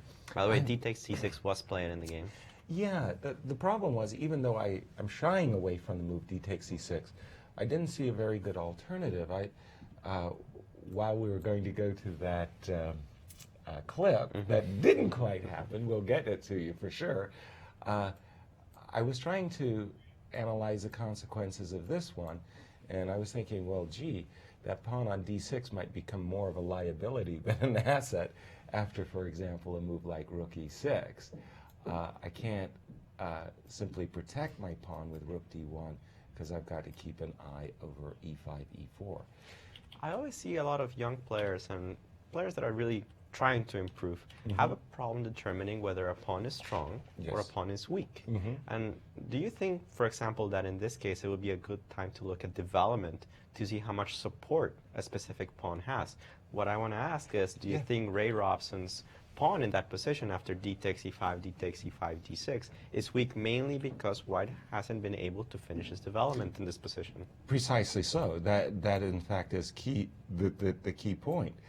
D6 would be a wonderful move if the bishop was somehow on c1 was out, and white would be able to support the advanced pawn on d6 with rook on ad1, and that being behind in development in fact stops him from being ambitious with this d takes e5, d6 ideas. And sometimes it's even just one move. Had the knight been, for example, on d2, I can start thinking about playing knight e4, defend the pawn, wonderful position for the knight. Right. But chess is about one tempo, right? Timing, yes, exactly. Timing is key. And Maurice, you've got some insights to share. Just wanted to jump back to a game that we saw that crazy-looking move to our eyes, the move rook fe1 between Alisa Melekhina and Tatev Abrahamyan. After rook fe1, Tatev went into a modestly deep think and decided to not capture on e1. Instead, she played the move knight to e4, going into a bit of a self-pin here. And we're a little surprised by that, so I decided to just play around with the computer a little bit to see good variations. And it's thinking that just capturing is a strong move here, and then dropping the queen back to e2. Looking at the logic of it, white's pawns have been released from prison. Now these pawns are thinking of going up the board c4 and d5, and black has to be careful. The queen is thinking about nibbling in on the a6 square. If I follow a line, king b7, just to stop any checks, now rook ed1 with the threat of d5, and also c4, of course. Knight a5 to stop c4, d5 anyway. And if queen d6 to attack this pawn, all the attacking players will say, pawn, schpawn, you can have it. If you take it, bishop back to e3, and this is starting to look like dark clouds gathering over black's position with a pawn headed to c5, the pieces ready to swing. This is the kind of position Alisa Melekhina would love to have, especially with the big time edge she has on the clock. So I'm not sure about that move, knight e4. Tatev has to be very careful in this situation that her opponent doesn't come up with something very powerful and send her into a real tailspin, having already lost the first game of the championships. Guys? Wow, interesting strategic ideas. I wouldn't have really occurred to me to give up the two bishops so willingly and then just drop back and play for attack in that position. So many unnatural moves. First of all, offering two rooks for a queen, usually the two rooks being better. Then declining after a 10-minute think that, quite honestly, she couldn't afford. She only has 34 minutes on her clock. Going down to 24 minutes. Plenty of time until we actually reach move 40, but already looking a little suspicious. And speaking of suspicious moves, I'm looking at the game Nakamura Kobian, which we're going to be looking at a lot today. For sure. But this last move, Yasser. I actually thought it was one of the major choices for black, and I couldn't decide between knight d5, only after being very reluctantly rejected bishop takes g2. I thought knight d5 was primary move, but I also thought rook a5 had its points as well. I mean, essentially black has sacrificed a pawn for the open a file. Let's try to exploit it by doubling up. So very straightforward idea by black. He wants to bring his rook here to rook f8, play rook takes a2, and checkmate white brilliantly. So I saw this move as being quite reasonable. What did you see, Alejandro, that made you jump and say, wait a minute, what is that move all about? Why did you reject the move? I don't like the move because I think the idea is to telegraph. You know, that is true. You're going to be it's caveman-like. You're playing rook a5, you're playing rook a8, you're hoping I don't defend my pawn, and then everything is sweet. But you know, right now I'm going to play the move knight b5, which I think that Hikaru did play. And I'm starting to think that if you run out of space on the queen side to put a lot of your pieces, you're suddenly going to be stuck with just two rooks attacking on the a file, and who's going to support them? Okay, well, let's continue the line. If we have indeed seen the move knight b5, makes perfect sense. Let me drop I don't want, pardon me, I don't want to drop my pawn on b6, so let me keep it protected with the move queen c6. I'm not saying that, yes I am saying I want to take a pawn on g6. But no, I want to cover the pawn on b6 for the time being. And I understand what you're saying, that with the knight on b5, if you can stall or stop me from breaking through on the a file, then I've invested a lot of time going nowhere with my rooks. So how do you do it? I'm okay with this. Okay. If I didn't have the following move. Okay. What I want to know is what's the plan after bishop d2? Bishop David 2, you're saying that the rook on a5 doesn't have a good square. I don't feel there's enough squares on the a file to actually accommodate both rooks. I understand what you're saying, so let me just, again, maintain the illusion that I'm actually going to make some serious hay on the a file. I'll play the move rook a4. And I'll play what exactly you're thinking I'm going to play. Knight c3? No. No, Come on, b3? b3, absolutely. And now indeed, you, for sure, without question, now you will have driven my rook back. So black has spent a number of tempi with the rook, but on the other hand, maybe black has gained something by inducing the move b2, b3. Again, from my point of view, on a very good day, I'll be able to play knight d5, bishop f6, and generate threats like rook takes a2. Oh, I absolutely agree. That will be a fantastic day. It will be a very good day if it all works out, but it's a long way from getting there, right? What worries me is what I said earlier, Yeah. space. Yes. Where are you going to put all of your pieces? Okay. For example, let me play a move just wasting a tempo and just to make you mad. I'm going Okay. to play f3 so you Right. can never take on g2. A Right. move that's probably unnecessary, but let's just Fair take a enough. look at that. It's a very decent looking move. Now, again, I've got a problem here.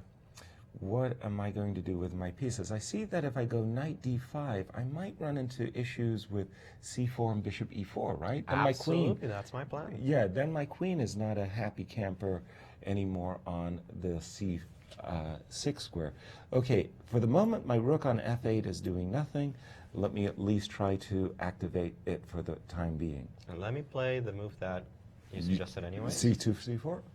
Or, yes, is that right? Absolutely. Tell Okay. me what you think of this position. I like white. It's I a pawn. But it's a pawn where also you blockaded, you stalled the attack. The knight on b5 actually is done very, very, very nicely.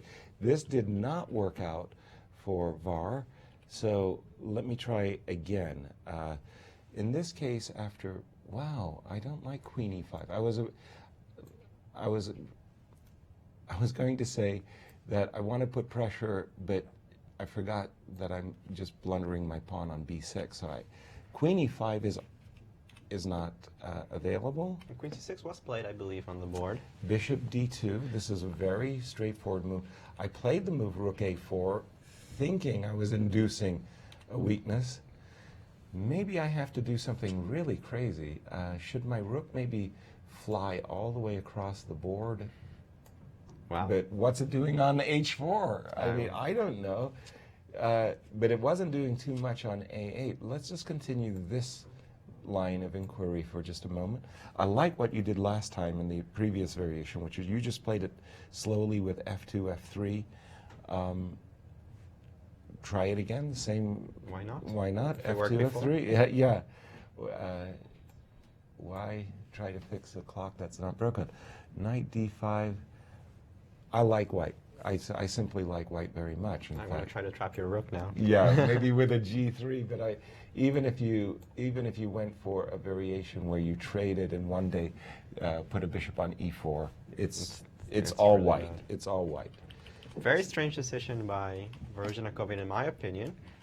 Hikaru has played the move bishop d2 as we more or less suggested. As you have Jacobian suggested, yes. went back to a8 Immediately. and we're going to have to see if he has enough compensation. Now I'm more doubtful. Now you're convincing me that f2, f3 in this knight on b5 is really blocking black from, landing any haymaker. Absolutely. Yeah. We're going to take a look at this game and many others when we come back from a short commercial break.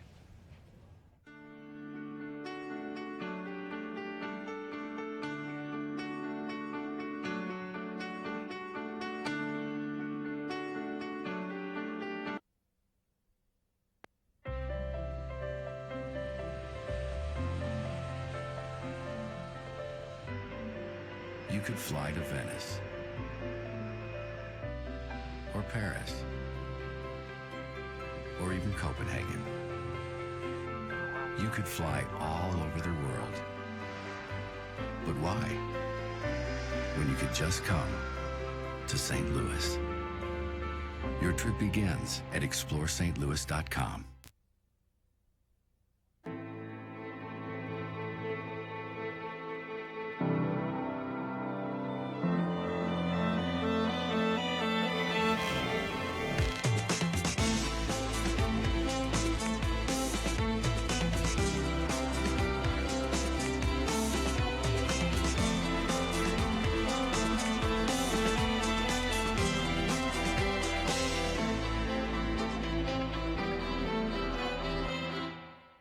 Welcome to Chess.com.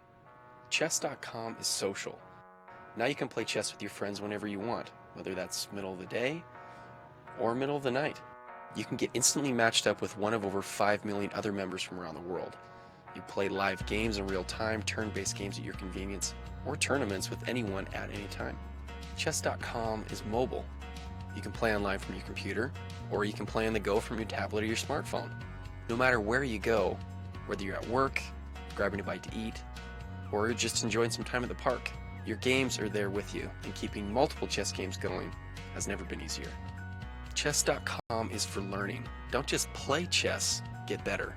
The best chess training resources have never been more accessible. Learn essential chess strategy quickly and easily with the extremely popular Tactics Trainer tool. Improve your game in ways you didn't know were possible with training videos by chess masters. And regardless of where you're at now, take your game to the next level with multiple simple-to-use training tools. Chess.com is for everyone. Over 250 million chess games have been played on Chess.com. And it doesn't matter if you're a beginner or a grandmaster. Chess.com is the place to play and learn chess. So create your free account now and see what Chess.com is for you.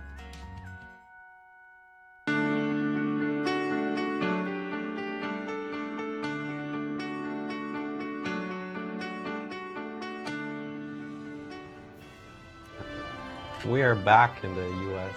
Chess Championships here in St. Louis. We got some fascinating games today, some strange decisions and some brilliant attacks. We might want to start looking at some of the more strategically complicated games that we have going on. Well, I must say, Alejandro, the game between Alisa and Tatev has captured our attention just because of the different strategical motifs that are going on. For both of us, we were sitting there saying, boy, you take on E1, and then you start thinking, knight E4, and we've been looking at this line of bishop takes, E4, D takes E4. I was thinking that if I were going to play this position as white, I would look at queen F6, and you correctly pointed out you're always worried that one day when this knight does get to C4, you might end up with a bad dark square bishop. Absolutely. Hence the idea, hence the idea of queen E2 with the plan of advancing these two pawns on the queen side makes a lot of sense in connection with bishop E3 and C4, C5, and suddenly Tatev is thrown on the defensive. Right. And this is a remarkably cool strategic idea for white, and that being I'm said, intrigued if it gets played. That being said, we analyzed that queen takes C1 for us is such a natural move. Yes, of course. But speaking about that, how unnatural is it to give up your good bishop? On D3, On of course. D3, that is your bishop. That's the one that's taking advantage of the weak squares on the queen side. Without question. And then suddenly you're giving it away? Yeah, exactly. I wouldn't have given bishop E4 that much thought. We're talking specifically about the position at hand. I understand the bishop on G5 is under attack by the knight, but rather than playing a move like bishop takes E4, I would probably tuck this bishop back, and I would be thinking to myself, boy, if I could get one day to play a move like C5, C4, and I feel like I could always play bishop E4, so why do it right away? But maybe it's one of those things where timing is a key element as to what's happening in this position. Timing is everything. And speaking of timing, we were looking at a fascinating Benko Gambit game. It was declined, in which Black was able to very timely break in the center. Well, was it that timely, Maurice? Very timely, in fact, and this game has exploded. It's a game we have not been looking at too closely between the young Apurva Virkud, who won her game yesterday against Alisa Melekhina, and Nazi Paikidze, who is also a newcomer to the competition. Well, look at this position, Black. You see the pawn formation is amorphous. It looks more like a Blumenfeld than a Benko, but the position exploded after she played the move D5. She just wants a piece of the central action, and the computer is giving bishop c2, staying cool, calm, and collected in this position, but the young player played the move e5, bypassing the pawn, but look at this dangerous diagonal that she has left alone, and the black in this position said, oh, you don't have to tell me twice, let's go. D4, a mate threat on the board, also attacking the knight on C3. And this forcing line actually looks like it's going to be a huge advantage for Black, because the most natural move, knight CE4, runs into knight to H5, a discovered attack on this bishop. Bishop is just purely hanging. And if you drop back, well, the big question is, what if I borrow this from you? I mean, meaning borrow till the next game. This just looks like a free pawn, and the engine screaming, it looks like a free pawn. So we think that Black is in the driver's seat here. White in a lot of trouble after this big-time move, D4. Looks like she might get a win after Virkud had actually won her first game. This would be a very bad result, obviously, but still a lot of ways to go. Guys? To think that these players are so young, and yet, even though it's Nazi's first U.S. championship, she has an incredible amount of experience. At her peak rating, she was well over 2450. That is amazing for a female player, especially at her young age. And she had some problems. She is getting adjusted to the American lifestyle, to her career in college. So she was recruited by the University of Maryland at Baltimore County for for the chess team. And of course, it's always difficult to adjust. But at her peak, my God, is this girl strong? Wow! And how old is she then? I believe she's 21. Pretty impressive. So she must be been playing chess most of her life. A youngster, and originally from? She's from Georgia. Originally Georgia. Absolutely. Former Soviet Republic, now independent nation of Georgia. So she's looking good. A game we haven't seen, by the way, is between Ruslan and Sabina. Very unusual position. We have a, what would we call this, a ready, where white moved her knight and then moved. I thought in this position Ruslan was planning a kingside attack advance f4. You moved your knight on f3 to get out of the way of the f pawn, but then she had second thoughts, moved it back. One of the most hardest thing in chess, beside winning a one position, is admitting a mistake and taking a move back. That is almost impossible. I'd rather lose my game than take your move back, right? Like you want to be true to yourself. But she did play the move back, knight f3, h6. So a slow developing game in this particular game, and slow is a nice word. Would you go as far as saying unambitious, especially by white? Yeah, not necessarily, because sometimes, especially in today's highly charged theoretical battles, sometimes it's just a very nice idea to postpone the battle until the time trouble, right? If you have the confidence in yourself that you've got a good, keen tactical eye, you can make strategical decisions, practical strategic decisions, sometimes it's a good to slow play and just postpone the battle, bring your pieces into the center, and try to take advantage of your trumps.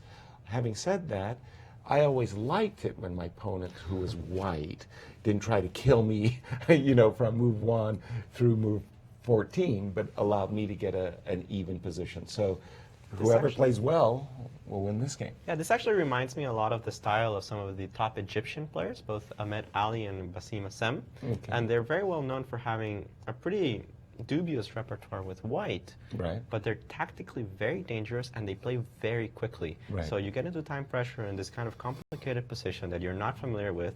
Bam, bam, bam, tactics, it's over.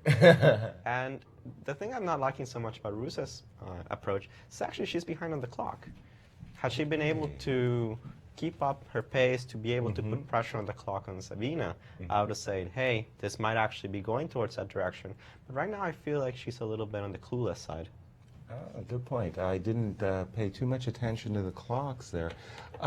If I were white, just to make a suggestion as to what I would play, I'd probably drop back my bishop to f1. In a sense, preparing advance, but also in a greater sense saying, I don't really like my bishop on e2. I prefer to fianchetto it. Again, the idea of bishop f1 is to play g3 and bishop g2, and then again to look for an opportunity to advance in the center with e3, e4, possibly even rerouting the knight e2, f4. And back to time management, wouldn't you do this? Play bishop f1, then think. Yes, exactly. I play bishop f1 right away. Right. And then start thinking. Okay, let's see some games that have more. Okay, this is the game that we've been looking at. We'll go up to the men's games for a moment. I'm going to go to table 1. By the way, we saw your move. I liked it very much. This is slow play f2, f3. It's not just that you're taking away this diagonal effectively, but you're also introducing the possibility of bishop e4. You're kind of keeping that knight on f6 honest, if you will. Then came the move bishop a6. I feel that VAR is kind of he's floating. He's trying to create in a position where he's not being allowed the opportunity to be creative. Bishop a6 would have been, down my list of candidate moves type of thing. Absolutely. And c2, c4 right away by Hikaru. And again, looks like he's a very safe pawn up for the time being. I like his position. Well, other positions are not so clear. We're going to go back to the U.S. Women's Champions game. Okay. Maurice? Yeah, a lot of interesting game on the ladies' side. Certainly the one between our top seed, Irina Krush. She's definitely starting to get a little bit of control over the game. Now, she's a positional player. She likes to squeeze you. She's not a person who loves to attack and play wild chess. So in that sacrificial line you had mentioned earlier, Yaz, it's the kind of line she would shy away from unless it were clear to her that she was getting great compensation. But take a look at what she did in her game now against Victoriani. She played the move a4, typical of her style, and after knight to a6, a5, getting that clamp on the queen side of the board, and after king to f7, move just so that she could be able to castle by hand, bishop e2, king to g7. Now the king is safe on that side. Bishop e3, bishop to d7, just bringing out more pieces. Rook to b1, applying pressure down the open file. Now bishop to e8, guarding this pawn with the queen. And now queen to d2, and white's trying to tickle black a little bit. And now the move rook to b8, overprotecting this pawn to free the queen. And now you would think maybe Irina would play a natural move like castles, or maybe even knight g4, or some kind of trading lines. g4, with the potential for playing h4, or even just playing g5 by itself. So g4, a big-time move, saying I'm the one in control of the position, and I'm looking to win the game and show why I'm the champion here. And her opponent, I believe, has moved after g4. She played the move knight back to d7, and it's definitely amorphous, interesting, crazy structure. I mean, we've seen these structures before. Will this dark square bishop have its say in the position, or will white's pawns prove to be weak? Definitely a contentious game in that one with the top woman in the competition. Guys? Interesting. Knight d7. I like knight d7. You do? It's the kind of positions where, okay, black's not doing anything. It's just, I'm here. I'm solid. Okay. I don't care what you throw at me. I'll just respond accordingly. The problem for Irina, I think, will be trying to actually break through on the king side. If we see a very typical reaction for black here is to just sit, wait, and when white pushes one of her pawns forward, I'll say thank you. I'll decline the trade, push my own pawn forward, blockade the king side, say, there's nothing going on, nothing's going to happen, my king is safe, we're going to play 100 moves of chess, and I'm going to be okay. 100 moves of chess. I like that. Okay, I thought that Victoria was going to take a completely different approach than the one she did. When I saw the move, it was back at these parts, when I saw the move bishop e8, I was absolutely certain that what Victoria had in mind was to play the move g5 and trying to limit the scope of the dark square bishop on e3, but more so to play the move g5 followed by bishop g6. I was 100% sure that was where she was going with her play. After queen d2, rook b8, g4, I would have lost a good wager. I'm curious why she didn't play g5. Obviously h4. Again, I'm kind of I'm taking a stand, if you will, over the g5 square for a moment. So I want to play the move bishop g6 so I can introduce the idea of knight takes e4, and let me express my greed very, very clearly. I want your rook. If I could induce white, just for a moment, let's just say white defends her pawn on on e4, then I wanted to play knight h7. So I'm trying to take a stand, if you will, over the g5 square. Perhaps it's too provocative, but I thought this was what Victoria had in mind. I think this is just too much. I think Too this much? is too risky. Yeah. Because this is not her game plan. She's simply waiting at the moment. Mm-hmm. You're playing so active. You're playing... Right, you know, I you're- want to you're- play active. you're- Well, I thought the move bishop e8 was the prelude to playing active, actually. It's funny how play styles come into chess. You know, most people look at bishop e8, and some people will say this is a passive defensive move. You look at it like, I'm rerouting my bishop to the most active square I can find. Exactly. Two different styles of playing. I think that right now Victoria is just looking to hold. It's possible that she wants to play g5 if the time permits, but she would love it more if it's after white plays h4, h5. Right. Okay. So what you're basically saying, and Victoria is basically saying, is I'll keep my pawns on g6 and h6. Whenever white plays the move h4, I'll do something, let's say, like say knight c7, and if white plays g5, I'll happily keep the king side closed by playing h5 in response. If white plays h5, same idea, I'll respond with g5, keeping everything closed. And as we know, the two bishops love open positions, less so in closed positions. The only question here is, will there be some kind of sacrifice or some kind of way of exploiting the king position? We're going to have to look at that a little bit later. We're going to go for our second break of the day. Oh. And we will also have for you a puzzle between the players Gutman and, of course, our U.S. champion participant, Ray Robson, playing in the National Open in Las Vegas. All right.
We are back at the 2015 U.S. Championship and 2015 U.S. Women's Championship with our amazing commentating team.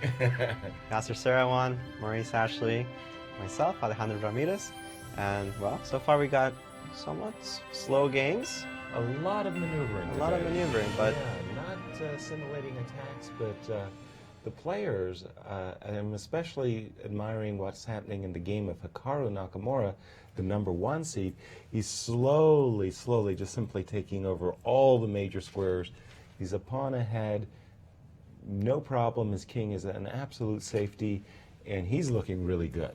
But not so slow was the solution to the puzzle from Ray Robson, and we got Maurice Ashley giving us. Indeed, in this position, Ray Robson found himself with the black pieces, down in exchange, but with a scintillating attack. And I'm sure all of you in the audience solved this puzzle, but you had to see one fine point, and that is black to move, clearly has a lot of pressure on the king, and the move bishop takes a2, ripping apart white's king side. Now, if you look at the position, it looks like white has a nice little threat here. Why not play queen down? We know about the back rank mate. However, a nice little cheeky move, knight back to e8, giving up a rook. Well, not quite, because, of course, after queen takes rook, we have this very standard maneuver that checkmates quite easily on c2. So I'm sure all of you saw that move, bishop takes on a2. Or the ones who were terrified of the back rank mate, go back to your combination books. Guys, back to you. Nice one. Thank you, Maurice. Moving to our table number 3, I guess. I'm going to look at the game between Ray Robson and Alexander Onychuk. We go back a ways. We were at these parts. And remember the difficulty we had at this point. Ray decided to capture and advance his pawn d5. Knight e7, and this nice move. I like this move a lot by Ray. Knight repositions itself on f3. It's always vulnerable to an e5, e4 shot. However, with the knight coming to d2, now these two beautiful outposts for the knight, either the c4 square or the e4 square. Queen a5, going after this pawn on d5. Knight comes to e4. Queen takes d5, a trade on d5, pardon me, and rook d1 by Ray in order to win back his pawn on d6, knight f4. While we were on break, Alejandro, you and I were saying, I like white's position, but you were thinking, yeah, but it's just going to dissolve into a draw. And what you specifically were thinking about was like if Ray just goes for all of the captures, and rook takes d6, you're probably thinking, well, gee, after rook e2, there's a lot of more trading going on, and you'll get into a drawn rook and ending. The counterplay is very serious. It's true that black's pawn structure at this point is absolutely horrible. But that's not going to matter when there's no pawns left. I'm going to take all of your queen side. You're going to take all of my king side. I don't think there's any good way for Robson to make any progress. Onychuk, he's going to hold this, I think, with a certain amount of confidence. Okay, let's just see how that would go. So imagine, for example, we played a move like rook c1, imagining that you would play rook c8. Now I'm worried about back rank mate threats, so I'm going to encourage you to capture on c2 right away, and we'll get some position like this. And now, if I try to wipe you out over here, I'll take on b2. And I'll wipe you out over here. And I'm not afraid of this position. Because you're thinking that we'll just trade the B pawn for the A pawn, and whatever happens on the king side is just a dead draw. And I think that's worst case scenario. I'm going to force your hand. Let me play f3 in this position. Necessary? Probably not. But you forced me to rupture my pawn structure as well. And now you have the worst kind of 3 versus 2 on the king side. That, on a good case scenario, it's usually drawn. Yes. And now this one, dead drawn. Agreed. Yeah. So fair enough on that game. Let's go to that game. Some highfalutin maneuvering going on for a long time between the youngest competitor in the tournament, Sam Sevian, against 5-time U.S. champion and defending champion Gada Kamsky. From a Breyer variation, the players have played quite standard up to this moment. From Gada's point of view, he's trying to bring his knight to this beautiful blockading square d6, and white says, fine, you get a good knight, but I've got all of the breaks in the position, h5, and you were saying that when you were going up against Gadakamsky for the U.S. Championship, you guys had tied for first. You found yourself, after 2 rapid games, going into an Armageddon, and in your preparation, you were hoping to have a brayer defense, because you had prepared this type of position where you thought you could keep Gada under lock and key, so to speak. You know, no breaks. Well, it was actually for my rapid game against Gada. We did end up playing a Spanish, but it wasn't specifically this variation, yeah. right? It was he castled quickly, threatening to go into the marshal, and I quickly broke with a4. Completely different variation. But I also want to point out the evolution of chess a little bit. Please. We got Samuel Sevian, one of the youngest participants, one of the youngest grandmasters in the world, playing this slow, positional, torturous, Karpovian type of positions.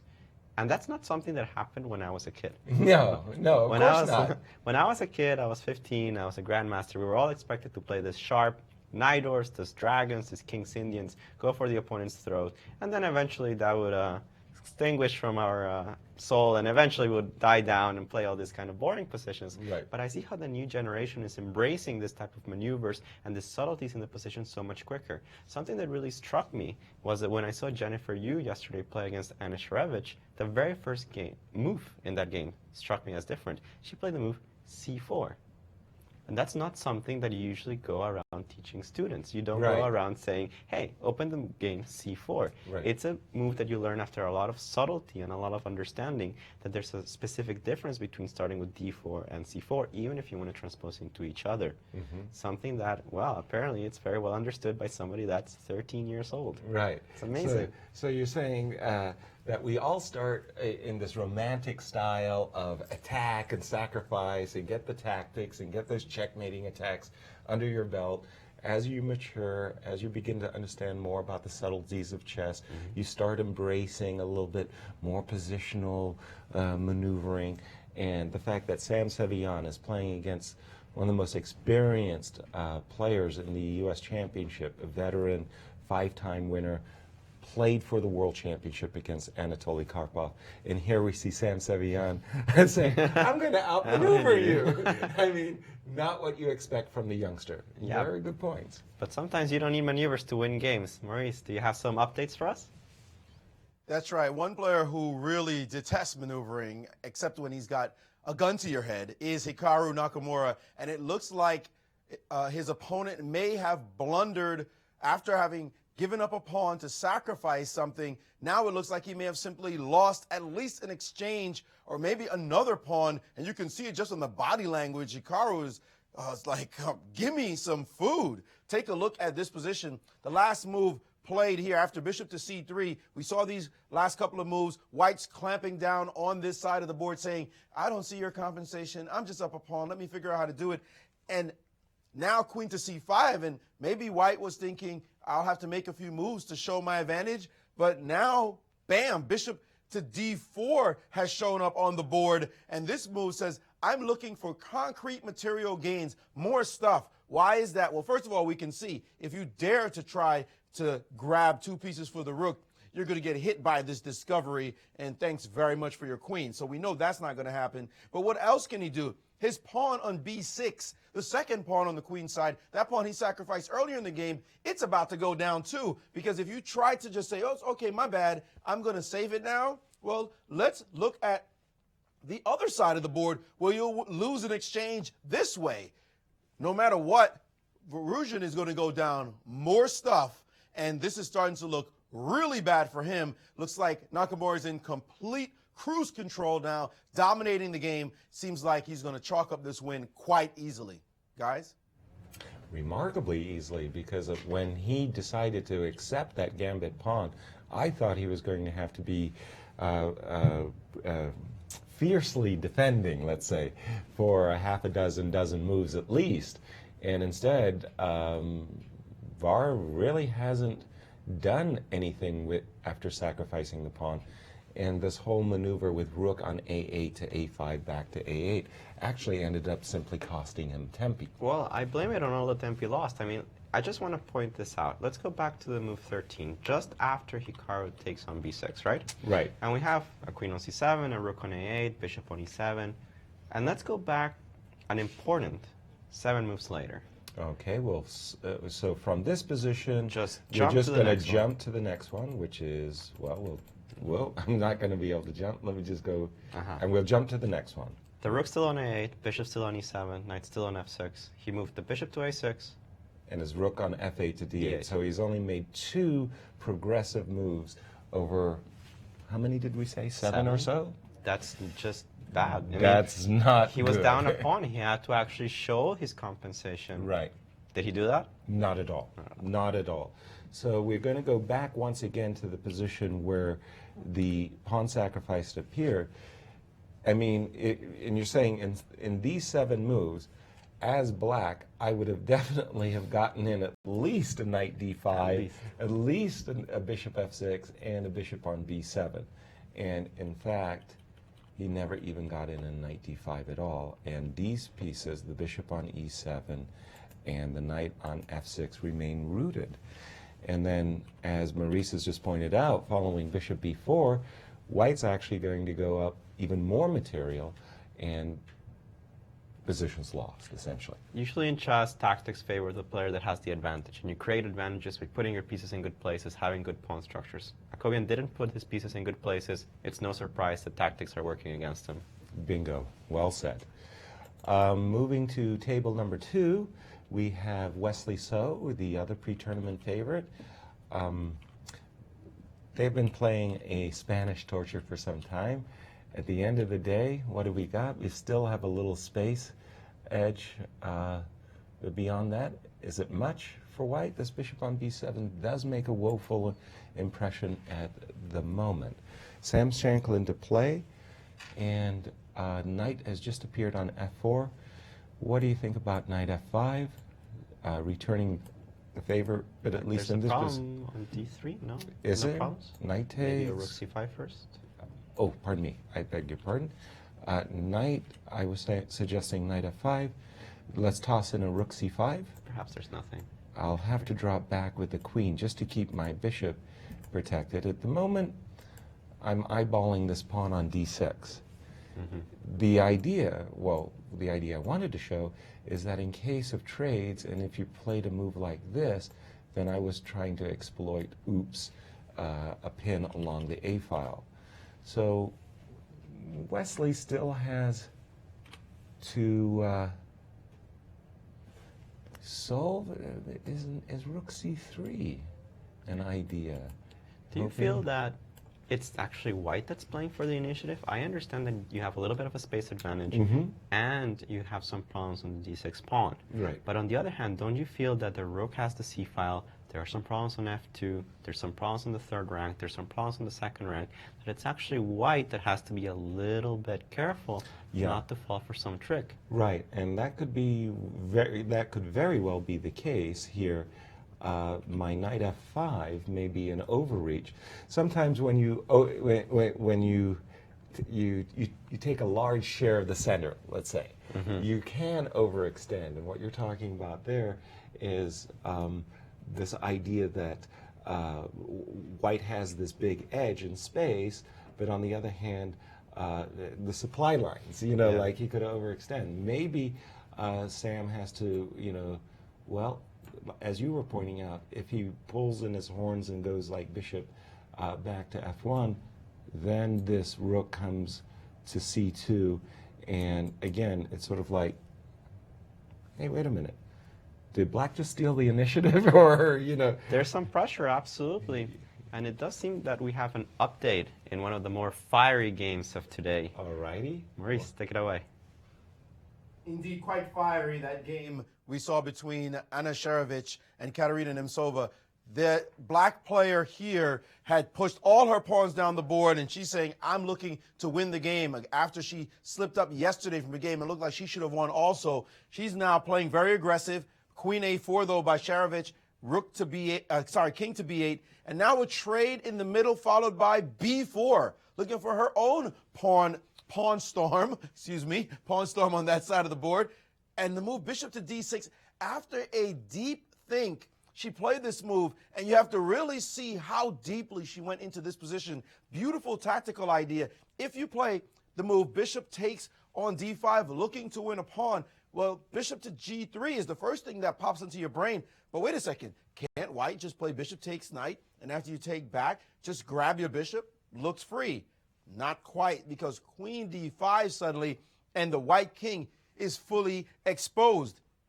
If you try to defend with the move queen takes on c6, rook h1 check appears out of nowhere. You were trying to defend, but it didn't work. And after you move, then a simple trade here, and thank you for your rook in the corner. That's how deeply she went into the position when she played the move bishop to d6, finding a beautiful line. Her opponent, to her credit, saw it as well and declined taking the pawn on d5, instead playing the move b5. Now black dropping back with knight to e7, guarding her pawn. And you have to look at the board and say, where's white's initiative?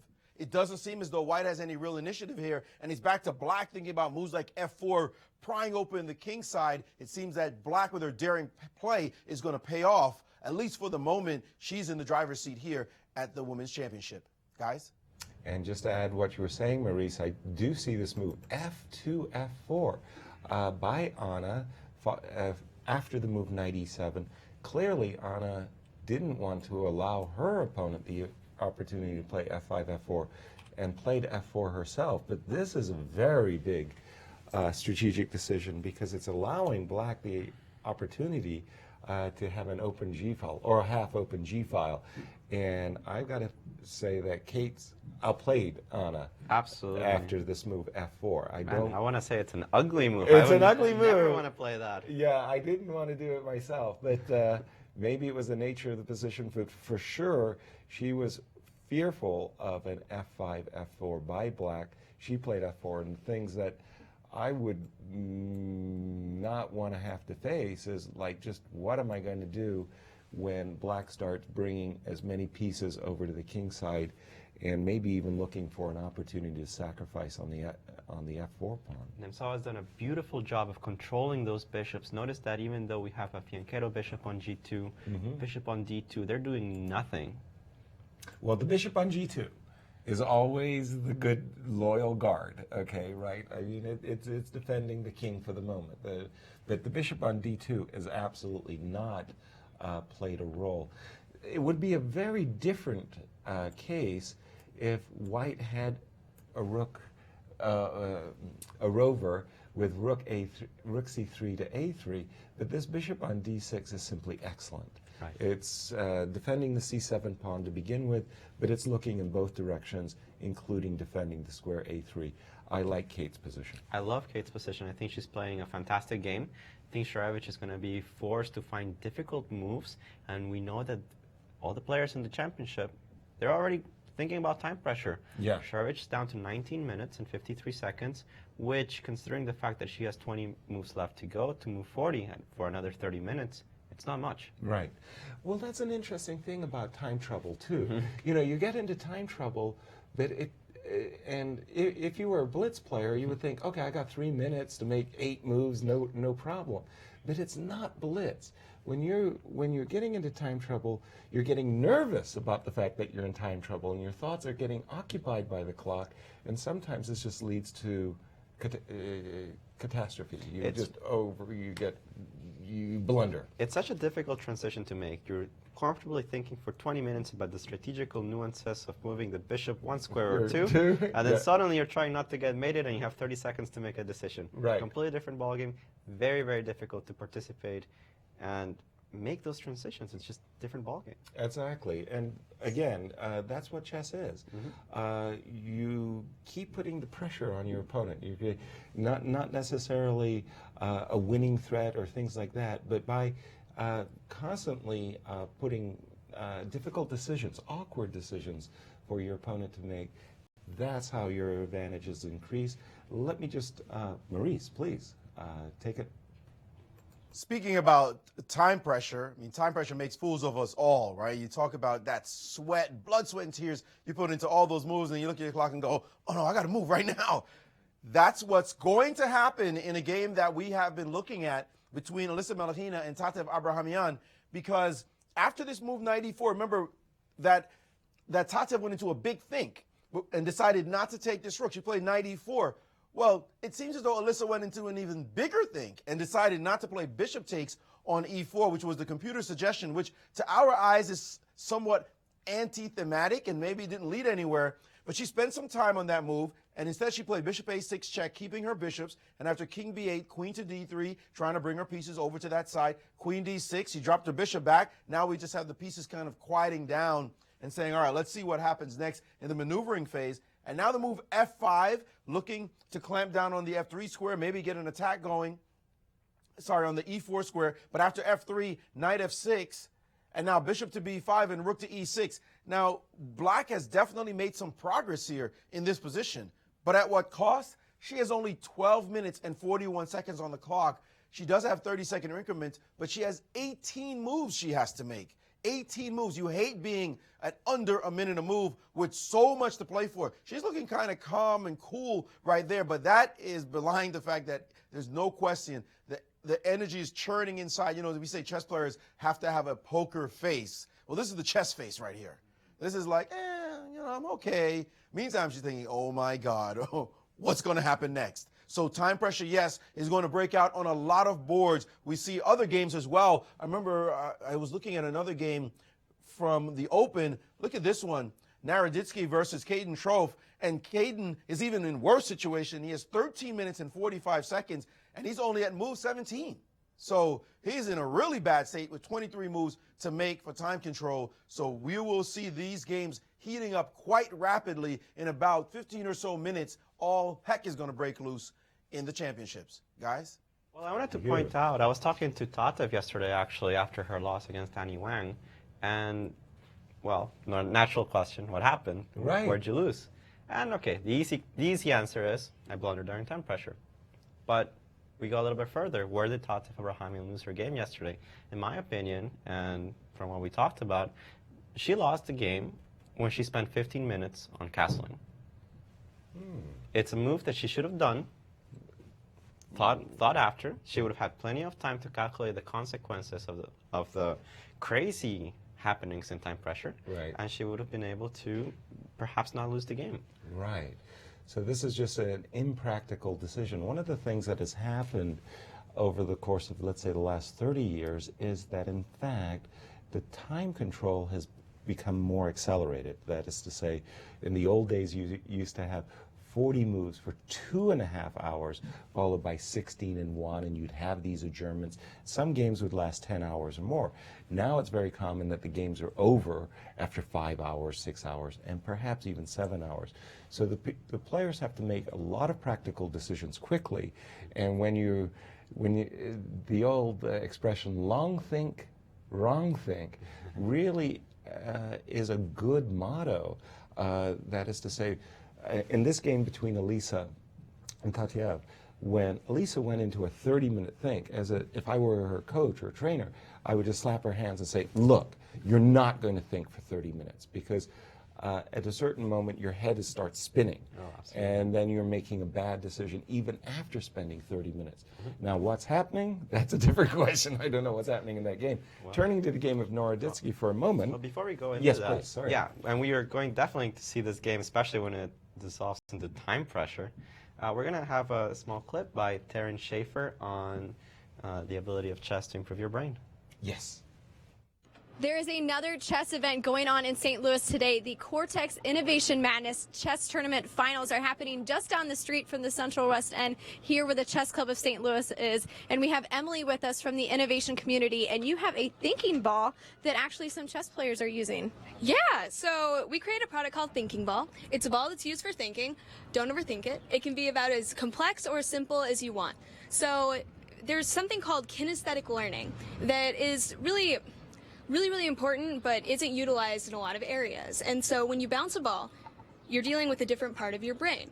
So whenever I'm playing something as complex as chess, I'll bounce the ball, I'll make my move. Oh, and then I'll pass it to Noah, and he will continue on.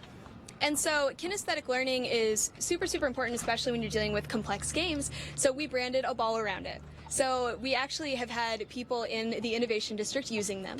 We've seen everyone carrying them around and bouncing them and really getting into it. We launched an Indiegogo campaign that ended up being almost 200% funded.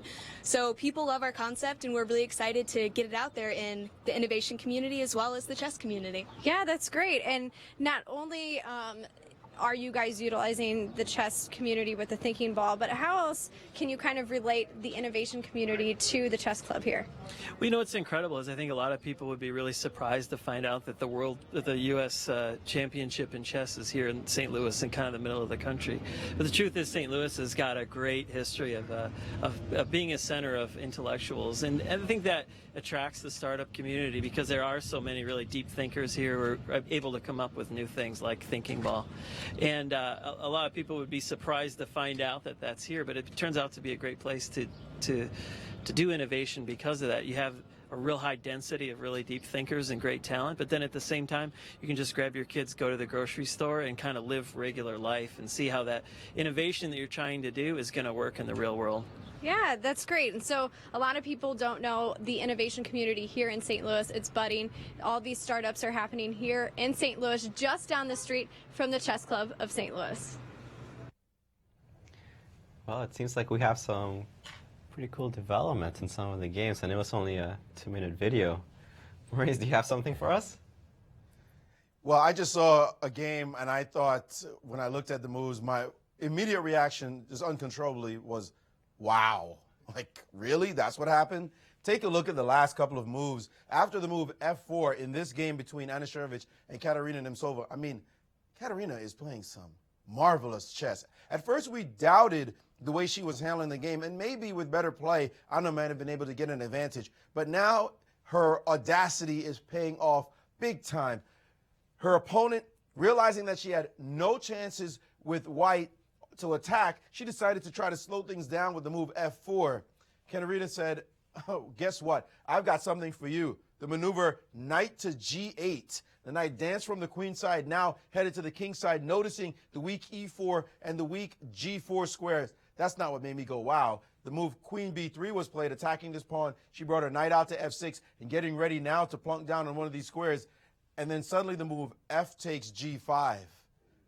Maybe I should have said, ugh, because that's just ugly. I mean, you don't even have to look any further to know that white must be busted now. Under the pressure of her opponent's bold play, it looks as though Anna Sharevich is going to go down in this game. I can't imagine her saving this position. The knight simply has to move. Maybe E4 is a good square. And just look at the pawns. The G3 pawn is dead to the world. The queen's going to shift over. White has no attack. White's, forget it. That king is as safe as ever, and it's only white that could possibly get mated here. And it looks like something really bad is going to happen to the white position. So Katerina Nemtsova, she played really well yesterday, only not to convert her win. Today it looks like she's angry and she's very determined, looking to prove that she is a contender in this year's championships. Guys? What a fantastic maneuver. Knight G8, Knight F6, Knight E4. I had thought about it and immediately declined it because I thought D5 was hanging. Right. She just didn't care. No. Nice play. Nice play. Great maneuver. Unbelievable. And the knight just like is suddenly going to be a Thor on the E4 square. So when you think again about Kate's first game, first round pairing, where, gosh, she was a pawn up, overwhelming position. If she had converted what looked to our eyes to be a simple win, she'd be sitting pretty at 2-0. But at the moment, very, very nice play with black pieces against one of the pre-tournament favorites, Anna Sharevich, and Kate is doing well. Talking about pre-tournament favorites, I'll turn to table 1 in the open. Indeed, after this move, Bishop D4 by Hikaru Nakamura, realizing that, well, he's about to blunder more material, or had blundered more material, Var stepped back with his queen. Thank you very much. That's a very important pawn. Now a 3-0 majority on the queen side makes it an absolute that, you know, every single endgame in the world is now unplayable for VAR. After bishop takes b6, rook d7, the bishop dropped back, and just no compensation. From this point onwards, all Hikaru's thinking about is let's trade as many pieces off the board as we can. And the VAR is sitting there saying, well, I've got to get some kind of thing going on the queen side. He played the move bishop c5, but he's looking at a lost cause. This is completely hopeless. I think Hikaru has excellent technique. He's proven that he's evolved as a chess player in many, many facets. He's up 2 pawns. There's no serious threats. He's very good at calculating. He's up a considerable amount of time. As well. Yeah. I mean, I just don't see this happening. I just don't see any comeback. And as you were mentioning, it was kind of a pity for Nemtsova not to be able to beat Rusa Goletiani yesterday, especially, you know, up a pawn, having a mating attack, having everything going her way. Right. She really needs that confidence boost that she has a winning position and she can finish it off. Exactly. Moving to our second table, Wesley So as black, Sam Shankland. When we had left it, you had introduced the idea, some doubts that Sam's position might be a little bit overextended. The queen, in fact, did drop back to b3. Sam recognizing that he needs to control this rook by protecting square c3 as well as c2, drop back with the queen. Wesley's problem was he had his light square bishop that was doing nothing. He played bishop b7 to a6. Unfortunately for white, because the bishop on d3 is hanging, he doesn't have the time for moves like rook a3 or queen a3 to take advantage, because simply knight takes d3. Bishop trade was played, and now the knight jumped to f5. And interesting tactics start to use. This move, knight f5, kind of allows knight e2, knight e4 ideas.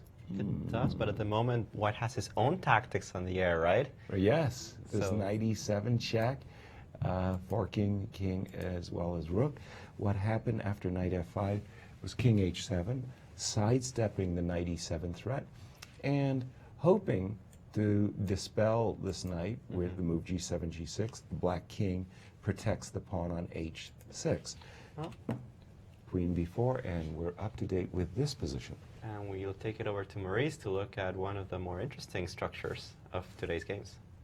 Indeed, a chaotic structure in this position. And the problem of knights, I know you guys have heard of the problem of the wrong rook. This game features the problem of the wrong knight. Let's take a look at the position again between young Apurva Virkud and Nazi Paikidze. In this position, we remember this game.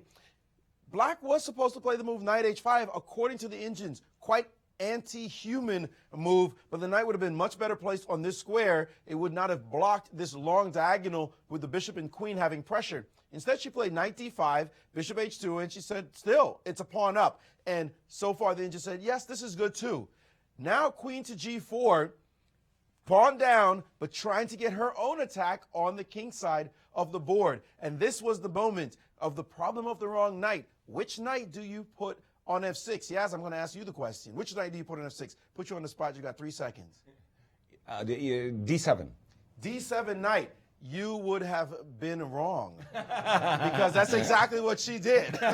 She plays, the other knight was the one. Remember again, the long diagonal is important to release it. So instead she did use the d7 knight, and now queen to h4, and after a trade on this square and queen c7 check, king g1, now white has stabilized the position, and what we're seeing is that this knight was guarding this c5 pawn, so a rook is going to end up on c1, no problem. The long diagonal threat, that's gone. So white was down a clear pawn before, like no issues at all. But now you start looking and say, well, things are not that bad. You know, some chances. She's got a little pressure. She's organized her forces. She is down a pawn, but it's not so easy to execute anymore. And the engine's are saying a little smidgen of an advantage for the black pieces. So an unusual position, lots of interesting maneuvers with these knights. They're tricky buggers, and as we can see here and in other games as the championship starts to get to time control and some time pressure. Speaking of the knights being tricky, I mean, we were just looking at this idea in Sam Shankland's game, all the tactics with the knights. Yes. Well, we were kind of wondering what exactly Sam Shankland was planning to do on the move knight d3. Right. So Wesley had just, when we had left it, had played the move king h7, sidestepping the threat of knight e7 check and preparing the possibility of g6. Sam said, hey, wait a minute, I'm attacking your d6 pawn. Let me play the move queen b4, which has the good idea of first protecting the pawn on e4, but more concretely, the idea of capturing this pawn on d6. But did he leave himself vulnerable to knight d3, forking the queen as well as the rook? The natural move would be queen takes d6. Maybe even forced move. I don't see any other Yes, way. exactly. The natural and forced move, queen takes d6. And white might be thinking, oh, this is just wonderful. If we trade and I take the rook, well, I'll get your rook, and at the moment, I'm a pawn to the good. So clearly that would favor white. But in this moment, Wesley has some nice little tricks here. He's by no means compelled to trade queens, and he might be start thinking, well, like, maybe I could come down here. Queen can come over here. I've still got this threat. I've still got ideas of knight takes e4. Those haven't gone away. After, for example, I don't know, rook f1. You got to protect f2. I've got ideas. Rook could come down to c1. Rook could come to c2. Knight's coming to e4.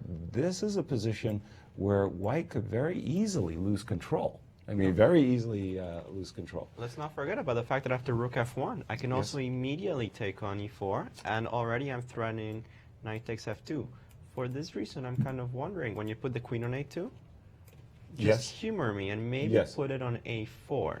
Okay, sorry, at this moment, queen takes d6? Instead of queen takes d6, queen a4? Not queen a2, but queen a4 right away. The idea is that when you do move your rook, from, for example, f1. Yes, let's just put it on a square. And I take on e4. I'm not sure what your queen's where my queen is ending up going. Well, I'm going to have to go here, I'm afraid. Right. At least I'm eyeballing the pawn on f7 and holding my breath. It's going to turn into a very double-edged position, but somehow I think that Wesley should come out on top. Okay, well, that would be a big transformation. Queen b4, very challenging move. Maurice, your thoughts? Well, we're still dealing with these knights. I mean, the knight, I used to answer the question, what's your favorite piece, by saying, the one that checkmates. But lately, within the last several years, actually, I've come to really like those knights. I think knights are exciting pieces, but I think in particular, the knight is a piece that defies human logic. We're very linear, are we humans? We like to see things straight ahead or left, right, backwards. But this little piece that goes two steps and turns, that one is tricky for beginners and grandmasters alike. And we see that one of the great signs of a strong chess player is the ability to handle knights properly. We'll take a look at this Nimzovichian knight move in the game between Irina Krush and Victoria Ni. This game we saw, we kind of liked Black's position for a while, but Irina got her kind of game, and she'd been holding her opponent at bay for quite some time. Well, in fact, Ni wasn't doing much, but take a look at this knight move. Knight from f2. A pawn, by the way, on h4 is hanging. Look at this next move, you guys. I think you're going to like it, even if you didn't think White's position was that great. Knight to h1, giving away the pawn on h4.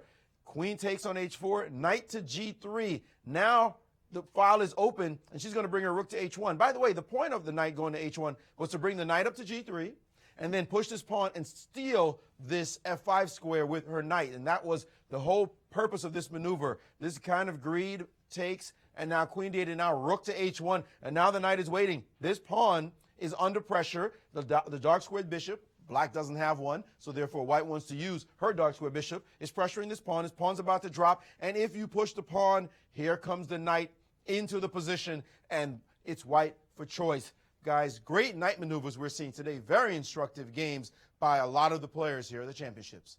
Guys. Fascinating games. Game of maneuvers, a round of maneuvers. It's been about the knights today. Yeah. Okay, we're going to take a quick commercial break, and we'll be back with you guys soon.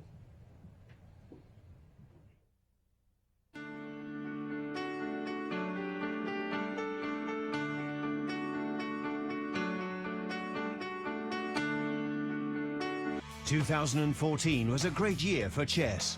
Chess24 brought you live interactive broadcasts from top tournaments. A play zone where you can take on opponents from all around the world 24/7. Interactive beginners courses, ensuring you pick up the basics fast while having fun. A tactics trainer to sharpen your chess by solving puzzles adapted to your level. Hundreds of interactive videos. Chess24 on mobiles and tablets. Most features are free, but limited for registered members. Chess24 is offering a special premium membership for just $9.99 per month or $99 per year. See you at chess24.com.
I'm Mike Matheny. Whether you play chess for fun or want to boost your child's academic performance, come visit the Chess Club and Scholastic Center of St. Louis, right here in the chess capital of the U.S. From a welcoming, diverse environment to a scholastic outreach program, now in over 100 schools, our center, across from the World Chess Hall of Fame in the Central West End, has it all. So whether you've played for years or never before, we invite you to experience all chess has to offer.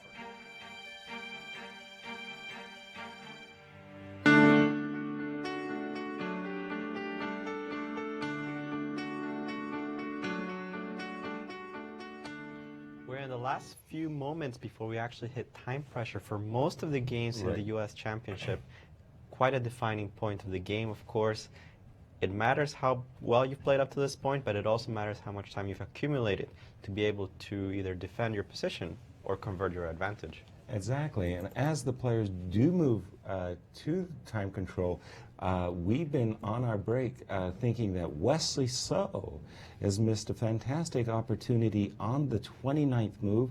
Both players are pretty close in time, 16 minutes to 15 minutes. Wesley, seeing that his pawn on d6 was under attack, he simply played the cool, calm, collected defensive move, rook d8. However, he may have had a great opportunity with knight d3, forking queen and rook. We were looking at this variation earlier. Queen takes d6. Your suggestion, Alejandro, was queen a4, leaving the rook exposed. Rook comes to f1, and now this very nice move, queen takes e4, and suddenly black's pieces are all beautifully centralized. The queen specifically on e4, the knight on d3. Pawn on d5 is hanging in case of the move knight e3. Then Wesley had the beautiful follow-up rook e3, setting up for a knight takes f2, and this simply looks like a very good advantage for Wesley. White looks so passive in that position, defending against the threats, not producing any of his own. Weakness on d5. Perhaps he could survive, but it would not have been pleasant. Yeah, exactly. That would have been a real challenge for Sam to hold that position, and for sure, I'm thinking that Sam is relieved that in the variation we just looked at, Wesley had that opportunity to have an active rook. The moment he has a passive rook, doesn't mean to say that all three results aren't possible. It's just that that's a big opportunity missed. Right. Knight d3. So let's take a quick look at some of the games, some of them easy to understand. For Yes. example, we have, actually a result already. A draw has been agreed between Ray Robson and Alex Onishuk. You were expecting that the rooks, there would be a lot of pawn captures, and in fact, after a trade of rooks, they'll get into a drawn rook and pawn in the game. Exactly the players agreed with you. Right. That's what happened. A very funny game between Sam Sevian and Gadakamsky. Now, this kind of This last move kind of defies understanding. Rook to g1, tripling on the g file, which is absolutely closed. So I want you to look inside your crystal ball and tell me how on earth is white going to open up the g file. What is the move rook g1 all about? Well, is there any idea with playing the knight to f5? And if for some reason black is brave enough to take it, I go Then g6 play check. g6 check. Well, there you go. That was the thought that I had was that Sam, black's only opportunity to open the game is based upon this lever f7, f6, and maybe Sam was simply saying, I am never, ever going to allow you that opportunity. I will stop you from playing f6 forever by playing move rook g1. Well, speaking of opportunities, let's see if Katerina Nemtsova has been able to do something with hers. Capitalize. Well, you look at this position, guys, and it's the one that we'd be at the board going, yum, yum, here I come. Because Katerina Nemtsova, after playing wonderful chess, is now completely dominating her opponent, Anna Sharevich, and is about to simply crush her. It's looking horrible. After this great move, knight to g8, queen b3, knight over to f6, beautiful maneuver that prompted her opponent to panic and take on g5. Not many great choices, but that one certainly suicidal. After knight to e4, attacking the pawn on g3, bishop back to e1, and now finally, after opening that h-file, oh, so many moons ago, a queen has appeared on that square. Queen h7, now looking at the h2 square, and queen takes d5 in response. Now, come on. You know that's got to leave a mark after bishop takes g3, a discovery on the queen, and we're waiting here for her move. Actually, no, she did play queen to e6, and black now is on move and has to find out how to win this game. It seems like the easiest procedure for this position is simply to take on e1, and after a capture on e1, play queen h2 check, king f1, and a nice moment here. There's probably a lot of woods you'd be thinking, but the engine has come up with rook takes d4. Give me a pawn. It would be a beautiful finish to the game if you capture back, and now queen f4 check, and you're going to just get mated in this line. Wherever you put your king, queen f2 would be mate. So we're waiting to see if this is what transpires as Katerina studies the position. This will be one for her best games book for sure if the game concludes in this kind of style. Amazing, well-played game, and we're going to keep our eye on her. She's reaching now for a piece. It looks like she's hesitating, and it doesn't look like she's reaching for that bishop. It looks like she's going after the queen, and she has played it differently. Let's take a look at that line, guys. Why don't you guys share with the audience what has happened, because it seems like some different moves have been played. By the way, what a thematic sacrifice. Rook takes d4. You live for those moments. Don't you, Amazing. Alejandro? Oh my God, those are the moments why you play chess. Exactly. And I was just thinking about how this reminded me of her game from yesterday. It's not that she's winning, it's that she has so many choices on how to win that sometimes you just choose the one and only move that doesn't. Right. And although I'm sure that knight takes g5 should still hold some kind of an advantage, it looks so unnatural. Exactly. She's worked so hard to bring her knight to this dominant outpost on e4, and she basically said, okay, I want to play knight takes g5, and you know, even as I'm looking at this position, okay, the rook takes d4, queen h2 was so straightforward, everybody goes for it. But this looks crushing as well. No, this looks also very good, yes. I mean, we may be splitting hairs, but knight g5 is not a bad move. It's just that this is such a, this is such a straightforward and easy one to calculate. You don't, once you see the move rook takes d4, because you see that a pawn capture allows your queen, and if you don't take the rook, well, thank you very much. The rook just goes to d2, and you can resign. Checkmate is in the air. Very, very, very nice finish. Completely winning and beautiful, but okay, she's doing something a little bit more. Knight g5 can't be too critical. That still looks very good. Maurice. Okay. Well, following down this line, the engines are saying, yeah, she's killing her in this line too. Guys, relax. Because after the queen moves, she's still going to trade. She's still going to play the check. And this time she's going to play a move you'll like too. Let me drop a knight in on f3. and that's a beastie knight. This knight has been dancing around all game, doing the tango on black's position, and now she's about to step on her head because bishop takes. We're just going to bring the last piece into the game and ask you, are you going to resign now or in 5 minutes when you're done crying? Because this is over. Fantastic game by Katarina, however you look at it. Great game to play in round 2 of the championships. Guys? Nice. A game unfortunately, we get so many great games, but one we've ignored basically since the start. Timur Gariev, who I think is an extraordinarily talented player, somehow in the last few years, it's like he's stagnated. He hasn't really jumped back into the 2,700 class that I've been expecting for a long time. Well, he's playing against Conrad Holt today. They've had 3 games in the past. Timur has won every game. Including one in this variation. Including the Slav. They've all had Slavs, all 3 games, and they play an exchange Slav today. And I'm moving quickly because I want to go around the horn here. Bishop e5. And White has seated the 2 bishops for this,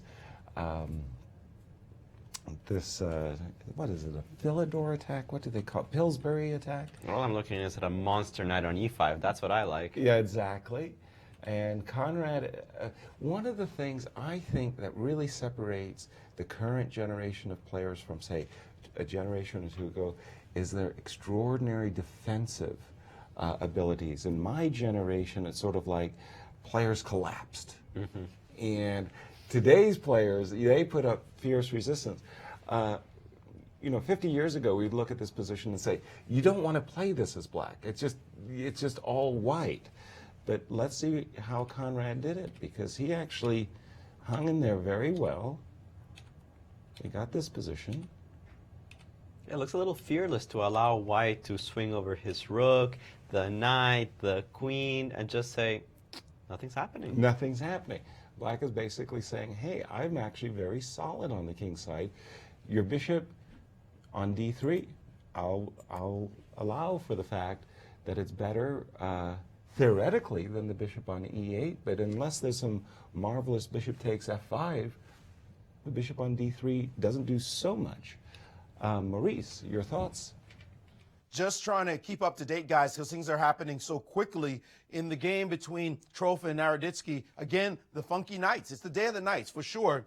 In this position, white is Trof. He played bishop a6, traded queens in this position, and now knight c4, attacking this rook, chasing it back, and now the other knight to b5, and after rook moves to d8, looking like nothing else to do because of the knight c7 threat, knight b d6, and those knights have truly ensconced themselves in black's territory. The problem for Caden, though, is that he has 17 moves to make in 5 minutes, 6 seconds, and counting down very quickly. His 30-second increments for 17 moves, that's going to add up to 8.5 extra minutes, but still it's 17 moves to make in a position where he definitely has an edge, but not the kind of edge that you say, oh, I'll just blitz out the next few moves. So he has to figure out what to do and not get in too much time pressure. On another board, where a knight attack happened, let's go back here, a knight move happened, right in this position, the move knight to f5 was played by Sam Sevian, sacrificing thematically on that square. Of course,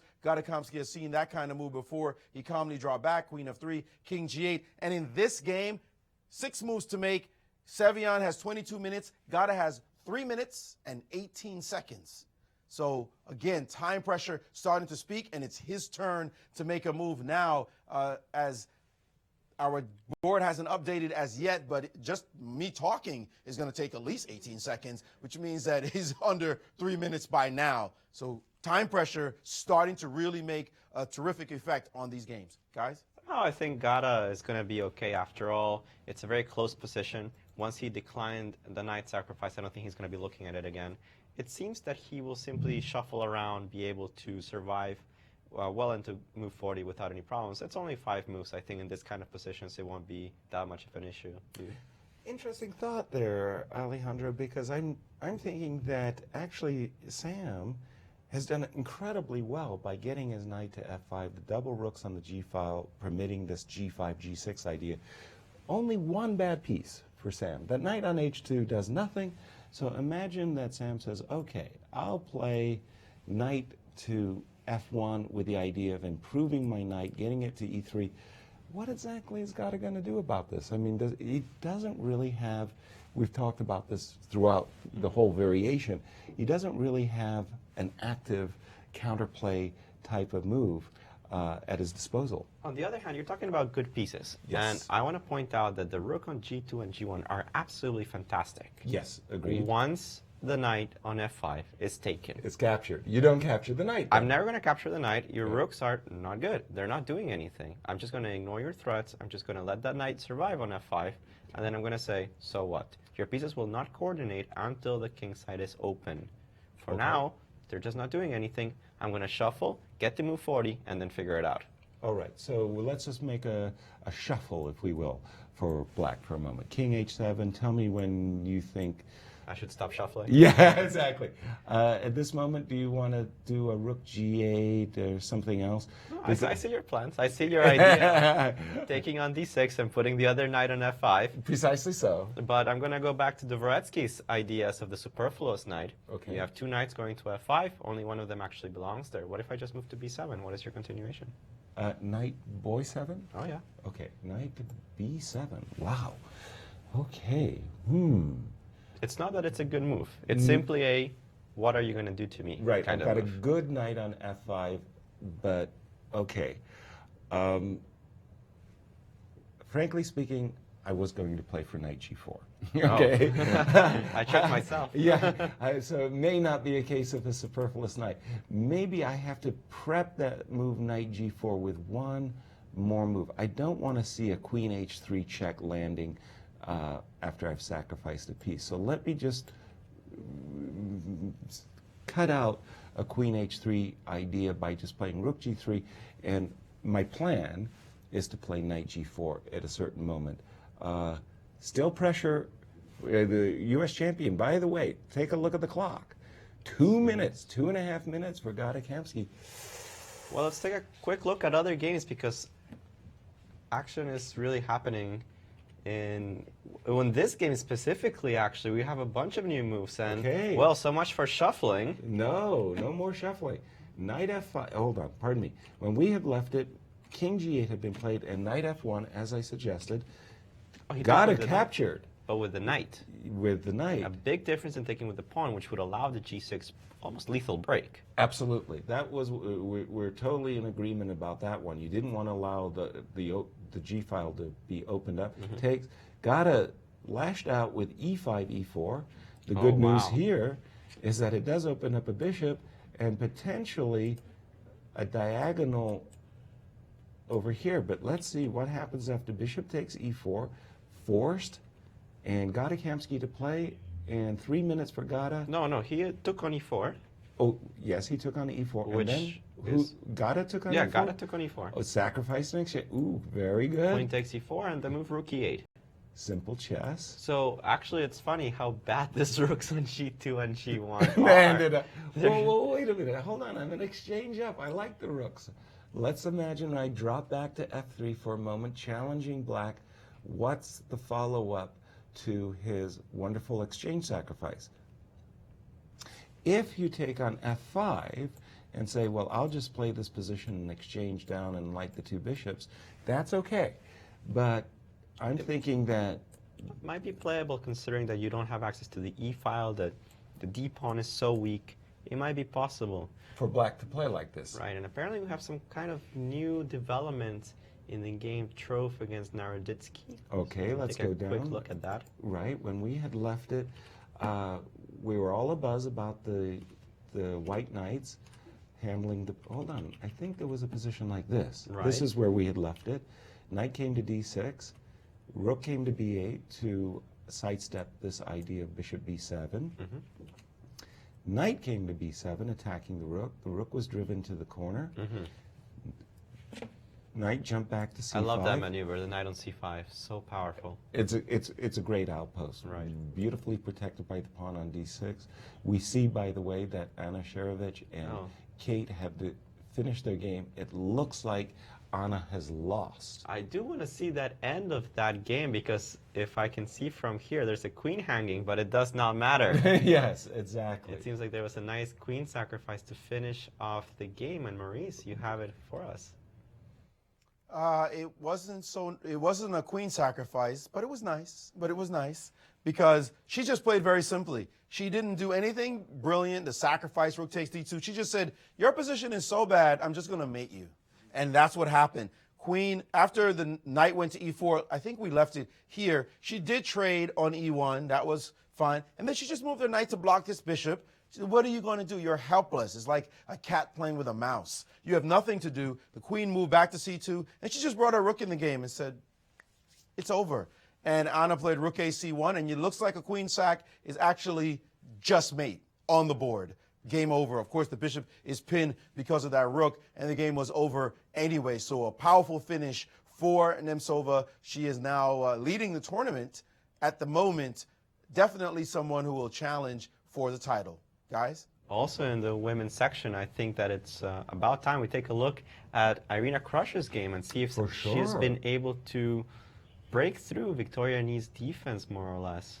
Well, when we had left it, we had looked at the position. Hold on, where are you? Irina, the defending champion, Irina Krush, had come up with this very nice idea of knight h1. We had left it about these parts, knight g3, threatening to play rook h1, regaining the pawn on h6. Victoria dropped back with her queen, rook h1. Okay, she didn't want to try to hold the pawn with g5 because that knight f5 was convincingly good for white. She dropped back with her king. Bishop takes h6, regaining material parity, but also breaking through on the king side. Ooh, I didn't expect that one. For some strange reason, I thought that Victoria's plan... You mean for some normal reason? For normal reason.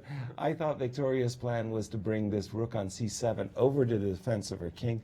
She did not do that. She played rook and g5.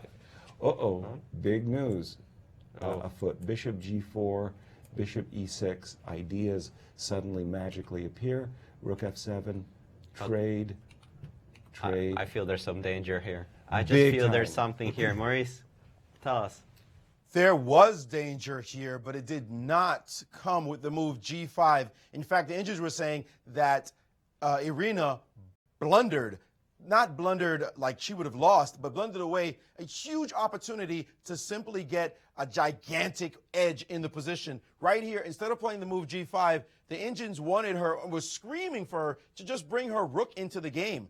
This move would have almost sealed Black's fate. The problem is this knight on f8, how do you defend? If you do anything at all, you disconnect this rook from this rook, you're in trouble. So if you play a move, for example, like rook to f7, then simply bishop takes, and you can see that this rook is hanging. This is a problem here, and no simple capture on the f8 square. So first you have to trade off here, but after rook takes, suddenly the h-file is dominated by white, and she's going to get in to this square. Her queen's going to show up on this square as well, and there's going to be a big attack for white in this position.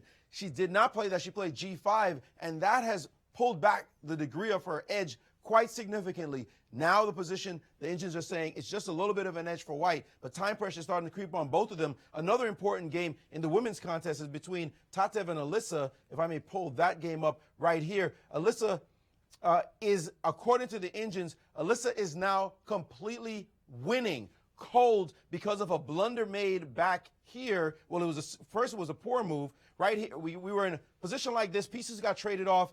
Tatev took this pawn, and after rook to e6, she would be doing okay if she had played queen to c1 check. She played rook f8. Not the best move. h3, consolidating this side. Alisa is always counting on if the queen leaves, she can play queen to a6. Well, in order to help herself, she thought she played the move a6 to Tatev. Queen dropped back to e2, and now suddenly this queen is a much stronger piece headed to the e5 square. First of all, let's just think rook takes f6, followed by queen e8, and a8 mate is a threat. And now the move king a7, and the engines go crazy, counting it now a 7-point advantage. For those of you, 7.26, those of you familiar with engines, you know that's like you can go to sleep now because it's over. What is she to do? She played king to a7. Well, if the move is found, queen to e5, knight's hanging here, c7 pawn is hanging. This is going to be all she wrote, and one of the favorites of the tournament will go down 0-2, and it looks as though the move has been played, queen to e5, and it seems as though the women's GM, Tatev Abrahamian, has nothing to do here. This will be a devastating loss. Guys? It's completely over. Queen e5, very logical move. Alisa finds it without a problem. Of course. And it just doesn't seem like there's any way of defending your pieces. Well, I mean, when we talk about tactics, 90% of tactics are simply double threats. And queen e5 is a very, very big double threat because of the threat of queen c7 check and mate, and the knight on f6 is hanging. This game is over. We had been talking about the game of Daniel Naroditsky. We didn't actually finish with what had happened in that game, although we do have a move. We're seeing rook c8, but that's all she wrote. When we had left it, we got to a position like knight d6. We were both gushing over how powerful that knight on c5 is. And Daniel has just played the move e5, knight d e4. 6-7 minutes for Daniel, 2 minutes for Caden. Lots of moves to be played, but it looks like white definitely for choice in this game. Such a weak pawn on a7. It seems like also the structure being threatened on f6 by knight takes f6. Very difficult position for Naroditsky, and yes. He's also in time pressure. I mean, of course, we're talking about Trof having only 2 minutes and 24 seconds, and that's not pleasant by any means. But 6 minutes and 30 seconds, that also is not very good. And especially when your position's so bad. Right. We have a special guest in our audience. Absolutely wonderful. We move to Maurice. And we're with Katerina Nemtsova after a sterling victory in her game against Anna Sharevich. First of all, congratulations, Katerina. Thank you. When is the last time you mated someone on the board? I don't know. I don't remember. I think it's many years backward. Probably when you're a little kid, right? Yeah. It's a checkmate in an actual game. Did she get confused and not notice this checkmate? Was she shocked when she saw it? Yeah, I think she just missed that. You know, we were in a time pressure, so we were moving very fast, and I think she just missed that. Yeah. Now, you played an aggressive game today. You played h5, h4, then you played f5, then you played g5. What was on your mind, all this aggression? What did you drink this morning? Well, you know, when somebody plays g3, bishop g2, and they just want to play stable, strategic position, so I wanted to change to shift the tempo, you know, just to play fast, to play something tactical. Well, you certainly did. And then you played this great move in the game, bishop d6 at some point, sacrificing. What did you think about this move? Well, I was thinking about taking on before, but then I saw, you know, queen b3, a3, it's really bad for me. So I couldn't see what else can I do, and I thought that I didn't do anything wrong, so there should be a move that I should be okay. And then I found a bishop d6, and I thought, well, that's excellent because I will go with f4, and I mean, I have everything I want in a position. So definitely a star move. You guys want to check that out, that moment in the game, bishop d6. Yesterday, you had a hiccup. I mean, you looked like you were crawling all over your opponent. What happened? Well, I thought I'm checkmating her with bishop f3. I just didn't see that she can play king g6 back. And what move number is that for the audience who doesn't know what you're talking about?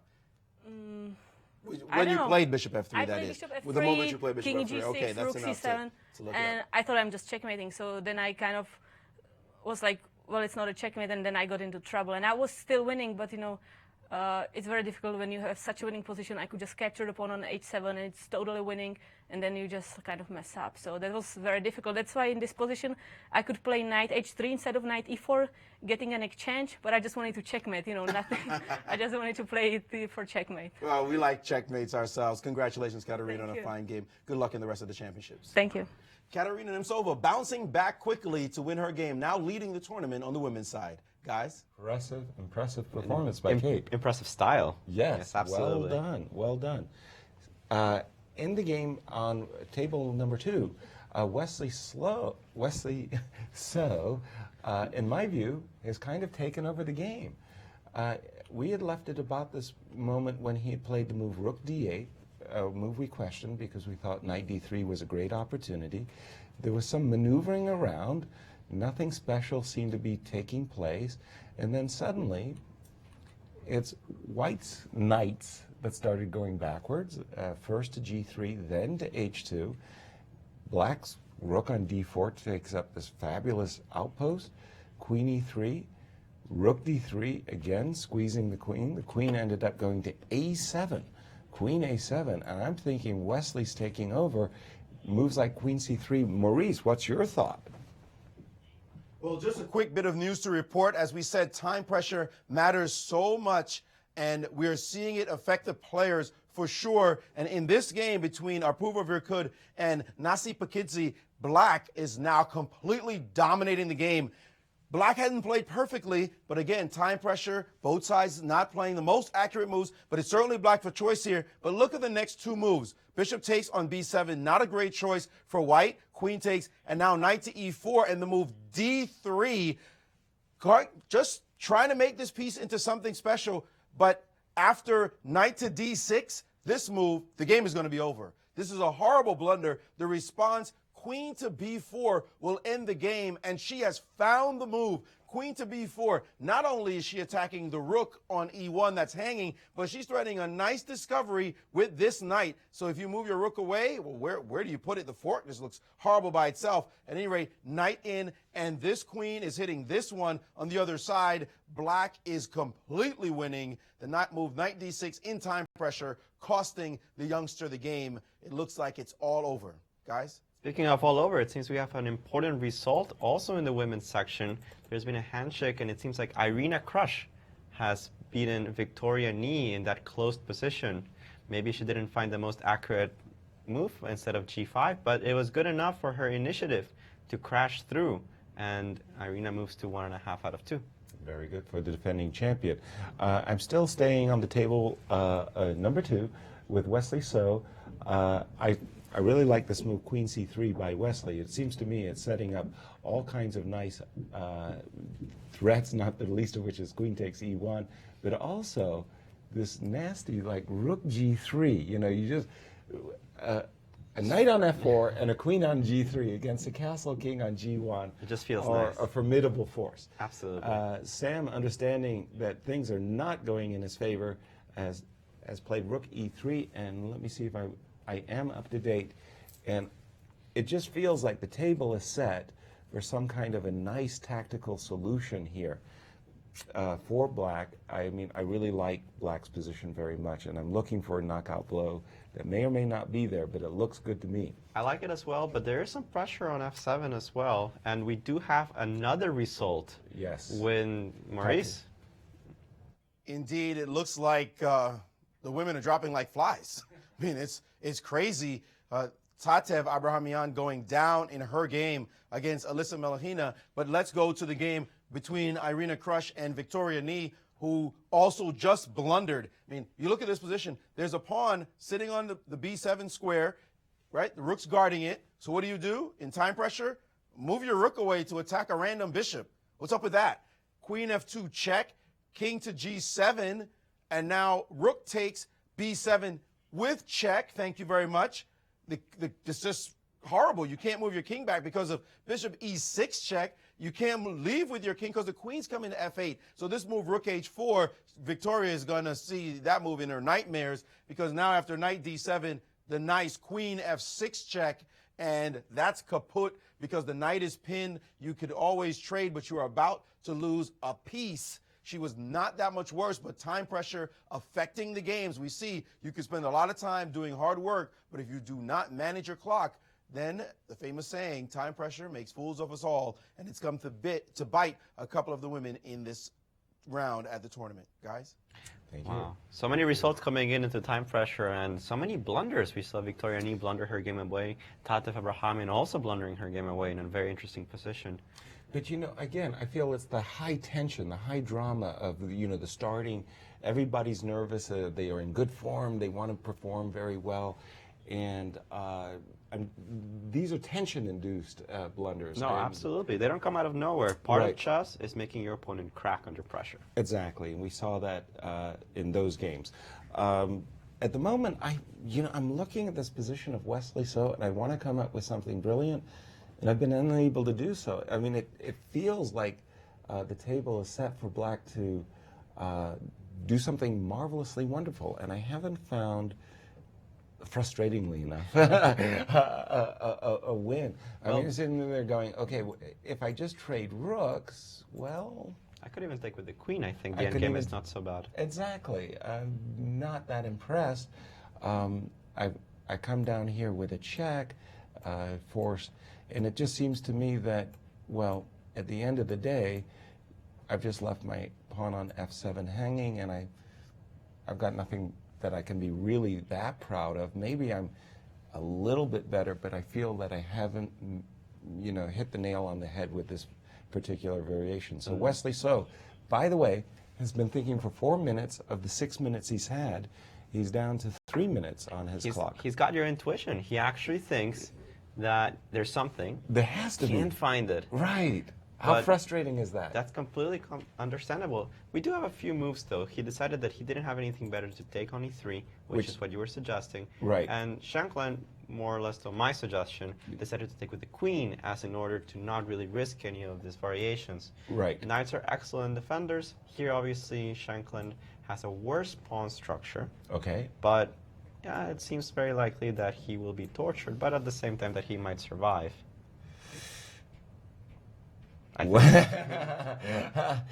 I've always subscribed to the theory that knight endings are like king and pawn endgames. If you take off the knights, can black win this as a king and pawning game, as a pure king and pawning game? That seems difficult to believe. Yeah, I mean, it's certainly in black's favor, but right. it's in the realm of imagination that you might get zugzwanged. With the knights, however, white's got to have an issue, a long-time issue. He's going to end up, let's say, after knight f1, I'm just putting some moves on the board. Both knights, both of white's knights, for the moment, are stuck. And maybe I should improve my play. I beg your pardon. I'll first induce the move h4, right? So now, if I can tie you up, your king is really stuck for a very, very, very long time. And that'll be all very nice, but remember that white has his own threats. And I actually don't think... He has his own threats? Yeah, for What example, when you threats? play knight g4, Yes, I'm not going to be so complacent and move my knight back. Okay. I'm going to use my knight to defend and attack. Knight g4, I'm going to play knight c4. Aha. And I think that because you dropped the I have to target on prepare, e4... yeah, I have to prepare it a little bit better. I probably have to prepare it with g6. Another difficulty I find for black is that if I bring my king to f3, suddenly Yes. I have more pieces defending than you have attacking. Well, controversy here because I do like black's position. That's Maybe it's not enough for a win. That's not a controversy. Maybe it's not enough for a win. Maurice, what's your thoughts? Well, while you guys are discussing those boring endgames, let's go to a game that is really exciting, in time pressure, and it looks like black is going to dominate this one. You look at this position. A while back, we said white looks like he's trying to do something in the game between Gareev and Holt. He got his rook over to this side. He's attacking. Yes, how can he make something happen? And then black played the move f5 and said, you are never getting in. I've got the second rank controlled. I've got the same structure in the middle as you do. You're not getting in anytime soon. Well, jump further into the game, and white had to bring all his pieces back away, and his rook left the file, by the way. And although he has a nice knight on e4, it's black dominating the c file. So what would you play here? This is where grandmasters show themselves. Holt decided to play the move bishop to b5, sacrificing a clean pawn in order to unleash this knight, get this square for his knight. Well, okay, it looks like both guys have the square e5 for this knight, e4 for that knight, except the difference is we're only talking about these rooks now. These rooks are going to dominate the game. It doesn't look automatic that this is great for black. He is threatening knight to d2, so white played rook d1, only to be met by rook c2, and that rook is now on that rank. He might play a shift at some point, but rook f1 just defending. Guess who showed up? The big dog, the queen. Queen to h4, and now you can feel the clouds like, wait a second. What is he pressuring me here with rook d e1 was played, and now knight to d2, hitting the rook on f1, rook e2, and now knight takes f1, and black is now up in exchange. Pure and simple. The Indians are loving black, so it looks like Gareev is in deep trouble here in this position as Conrad Holt looks to make his mark in the championships. Guys? Impressive play. I loved it. Bishop b5, so thematic. And things are happening very, very quickly. Let's take a quick look at a game that we thought was just completely over. Yes. Apurva Virkud playing against Nazi Pekitsi. Apparently, we have a serious blunder in that position. Well, we left it. We thought Queen b4 was a stone-cold winner. We were back at this point. Maurice was pointing out that this massive threat of a discovered attack against the queen, never mind the fact that we've got a runaway criminal in the position. Rook e4 should not have saved the game. Knight e2 check nonetheless. Maybe the simplest was simply to push this pawn, d2 but knight e2 also looks pretty good. Knight e2 was played. Queen e1 threatening checkmate in one move. You gotta like that. Can't say that I was wrong. Rook was forced to capture. Wait. Whoa. Why would you take with the queen? That's a very good question. I would have recaptured with the pawn just to get the pawn one step closer, of course, yes. to coronation, promotion.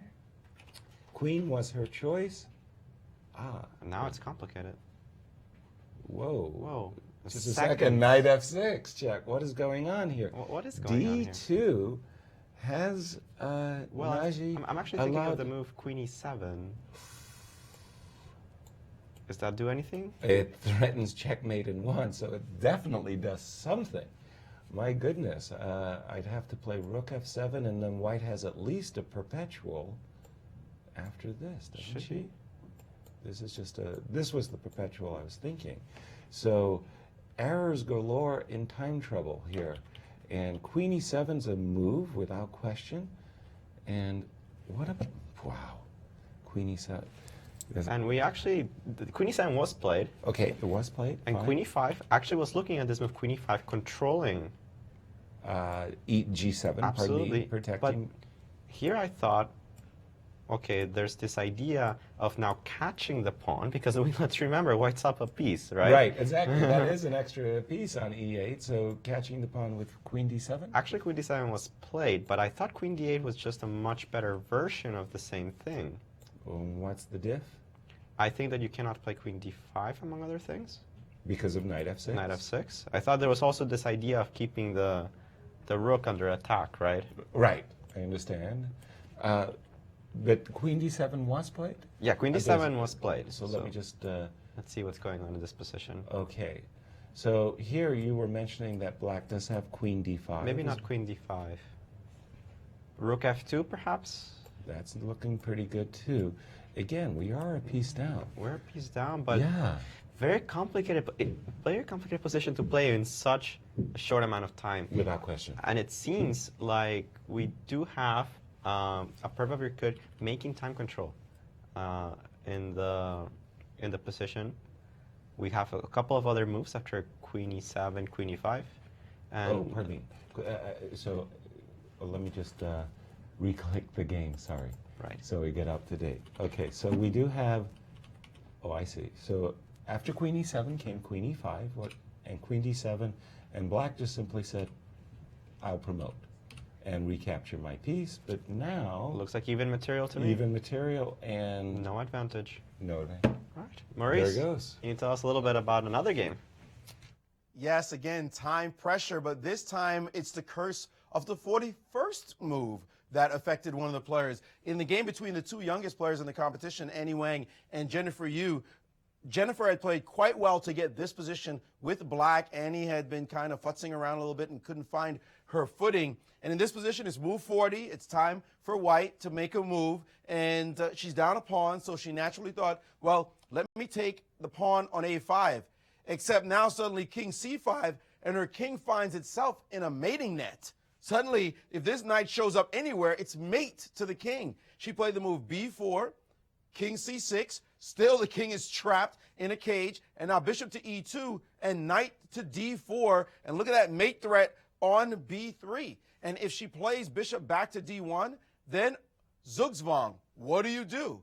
Nothing to do but seal her own fate. Her bishop is completely dominated. Any pawn push, the king just waits around, and you're in total Zugzwang now. This pawn push allows this mate, so suddenly the game is over. That 41st move, she should have played king b6 and tried to fight on, but now she's found herself in a very nice mating net.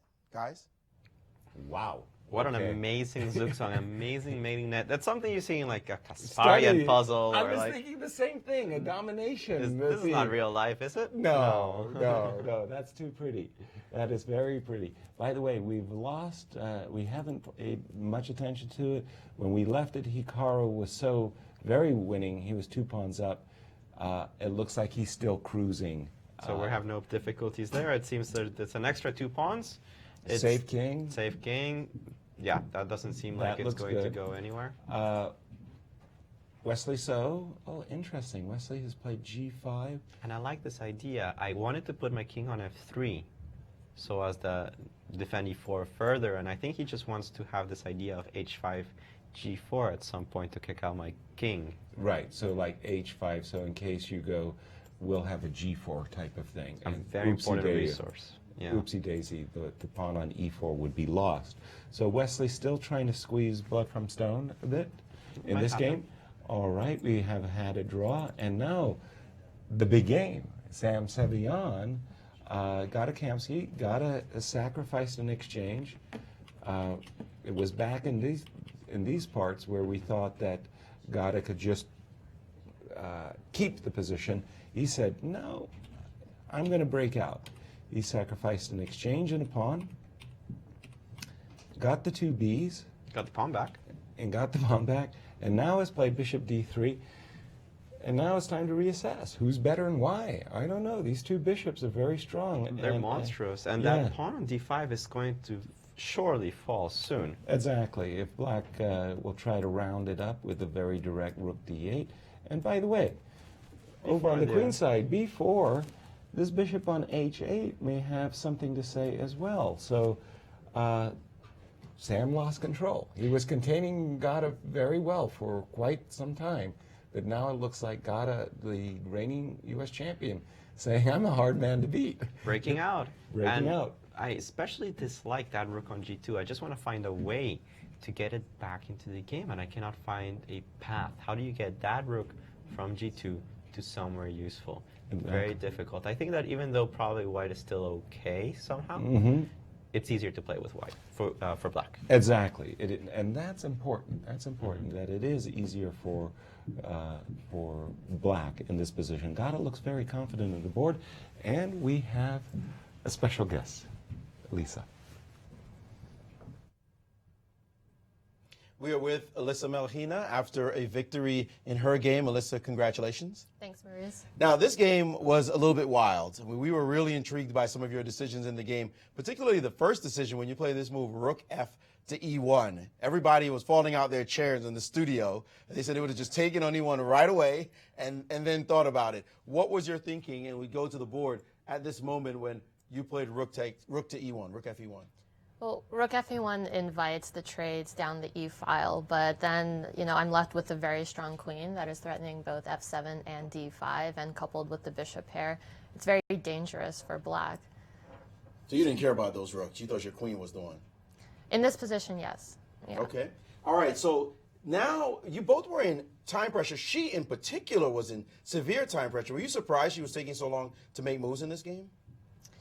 She was starting to tank very early on in the opening, and she probably wasn't expecting me to play this line because I usually play the advanced French. I played it all last year's U.S. Women's, so I'm sure that she was caught off guard by this, and she seemed very cautious when she was making her moves. I think she could have played more confidently because most of these moves were forced. So an exchange French surprising your opponent? Well, it's not a pure exchange French where I would take on d5 immediately, but it's this move order with knight c3 and bishop b4. So it's quite tricky. Well, the position seemed fine for her. If we jump now to later in the game, let's see, right around here, just before, when she took on a3. Yeah, when she took on a3, right here, if I can just get the position to come up. There we go. Now, it looks as if she always had a chance to perpet. When you played rook to e6, were you thinking this game is petering out into a draw? I definitely saw that she could force a perpetual if she wanted to, so it was really her decision at this point. But it seemed to me like she may have been trying too hard to push for a win. Maybe she thought that she had the passed A pawn, she was up a pawn, and maybe after her loss yesterday, she felt the need that she needed to win and come back. So unfortunately, she pushed too hard.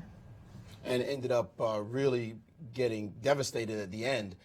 You had a loss yesterday as well against the youngster Apurva Virkud. What are your thoughts on these young players in the championships? And they're like little kids. You're all of, 23 years old, and they're making you look geriatric almost. I know, I feel old playing against them. I remember when I used to be one of those. Yeah, now I have to face them. But I was very impressed with her play yesterday. She was resilient and she was very active. She wasn't, trying to jar anything. She was coming after me, and she made a series of very critical decisions at the right points. And she played maturely throughout. And I'm watching her game now, and it looks like she's keeping it up. We want to congratulate you on your cover story for Chess Life magazine. Great photo. Thank you. How are you combining your legal practice, now you're a lawyer, congratulations on that as well, having passed the bar, with your chess activities? Yes, well, it's not easy, but I moved to New York since I was here last time. Of course, best city in the world. Right, and also a good city for keeping up with chess.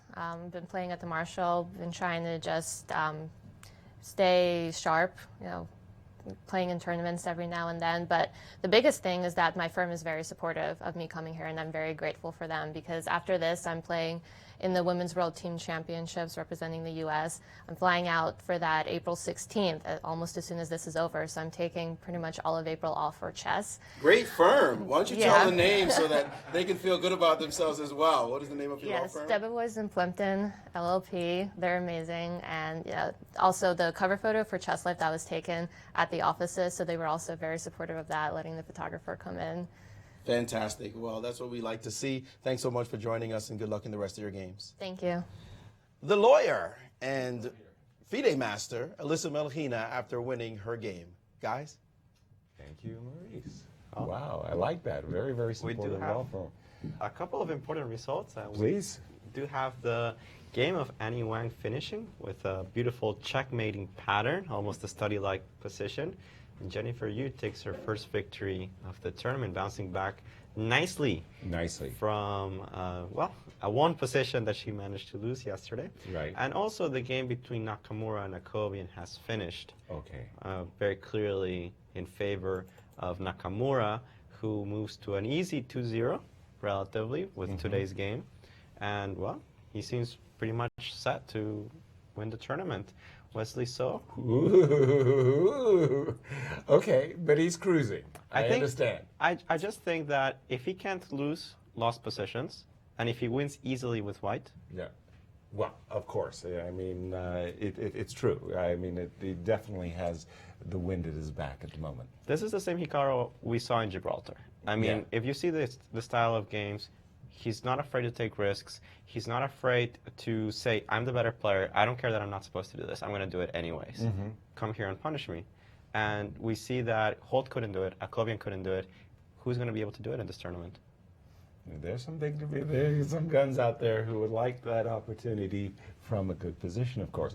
Okay, so Hikaru, 2-zip. Wesley So, did you catch this move, by the way, by Sam Shankland? H4. Yeah, H4, and Wesley said, well, how about this? How about if I just capture that pawn? Now, I'm sure when Sam played the move H4, his intention was to follow it up with this move Knight F5. But I'm just wondering, is the move Knight takes E4 then available for black after Knight F5? I could take on E4, I think, right? And, oops, and beg your pardon. Oh, I'm forgetting my D6 pawn is hanging. Your D6 pawn is hanging, indeed. Okay, king takes F5, what do you think about, but knight takes D6, keeps it safe and sound. Right. So sorry, so knight F5. Well, hold on, do I have another opportunity? Knight D5, knight D6, yeah. And we do have Hikaru Nakamura, the #1 seed in the tournament, joining us. And as He was going by the monitor. He said 95, 96. Seems pretty safe for Shankland. Safe. Well, safe is relative. But 95, 96, 96, 95, 94, 97, king of 6, knight g8, king g7, take it all. this is a line being given by Hikaru, 97. Speak louder, Hikaru. What happens next? King f6. I caught knight Knight g8. g8, king g7. Trade Traded everything. all off. With what should be a drawn pawn end game. Which should be a drawn pawn end game. All right. Well, guess who's in town? Hikaru Nakamura. Thanks, guys. Well, you know a guy loves chess when he's paying attention to all the boards. He just won a hard-fought game, or maybe he might not call it a hard-fought game, but he's still quite interested in what's happening on all the other boards, particularly this game you guys were talking about with number 2 player in this competition, Wesley. So, first of all, Hikaru, congratulations on your win. Second of all, did you know the move b6 when your opponent played it? You seemed to kind of lean back, take your jacket off, and went to work when the move b6 appeared on the board. Yeah, okay. I mean, I've seen similar ideas, not in the exact position, but you know, okay, it's a pawn, so why not take it? Basically, I mean. Is that how you felt when you looked at the board? You felt like it was just a pawn. Yeah, kind of. I either take, well, not that. It's that I saw this knight d4, knight b5 idea, and then I think my queen side should be more or less intact. But kind of, I mean, what else am I going to do? Play c6 or something and just draw? I mean, okay, I didn't really feel like playing a boring game, so yeah, I just took the pawn, and I think, I mean, basically when I was calculating this knight d4, knight b5 idea, and I saw it before I took on b6, I just figured it had to be okay, and I thought it was just a dubious sack, basically. And it looked very much that way. Eventually, did you think it was going to be this easy, though? Because he just fell apart within the next 10 moves really fast. Did you see any chance for counterplay? Well, okay. After Var didn't play bishop takes g2, after knight d4, when he didn't play bishop takes g2, after that I think it's just over. I mean, I think basically you can play on for who knows how long, but eventually you're going to lose that position. I mean, white just has to consolidate c4, f3.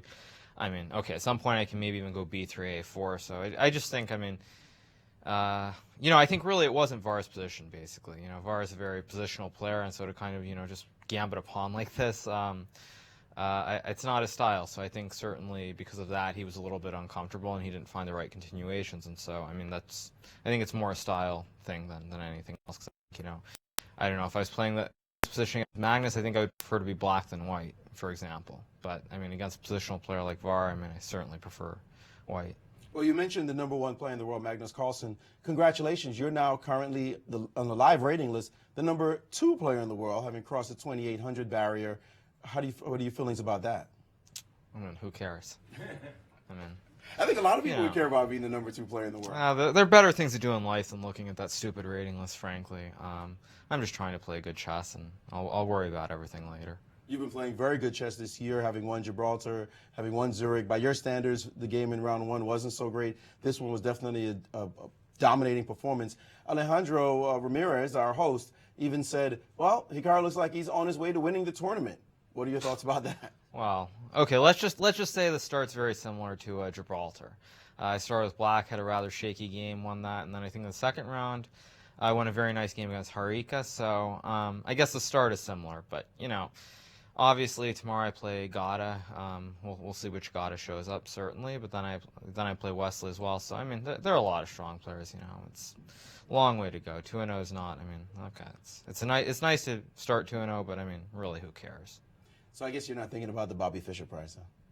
I might think about it if it was a prize which I think is more accurate to reflect how difficult it is to go 11-0. So what do you think it should be? Like. I think the odds are substantially higher. Let me put it that way. Indeed. Well, congratulations, J.K. Thanks for joining us, and good luck in the rest of the tournament. Thank you. World #2 on the live rating list, at least, Hikaru Nakamura, showing 2-0, #2 in the world. I got better things to do. Guys? I think that's a fantastic success. I mean, to be the #2 player in the world, I have to go back, and I'm thinking about Gata Kamsky at the time that he fought for the World Championship against Anatoly Karpov, but I always believed that Garry Kasparov and Anatoly were ahead of him in the rating list, so that this is the finest since Bobby Fischer. I mean, I don't think anybody else can claim reaching this summit of number 2 in the world who is American. Oh. So I think it's just hats off and well done. Very, very impressive, and a 2-0 start is meaningful. And tomorrow he will have a big match with the defending champion, Gada Kamsky. Well, to answer his question of who cares, probably a lot of people. Including me. Including us. I think that it's more of a reflection of how he feels on preparing for the game. He doesn't really care about being number 2 in the world.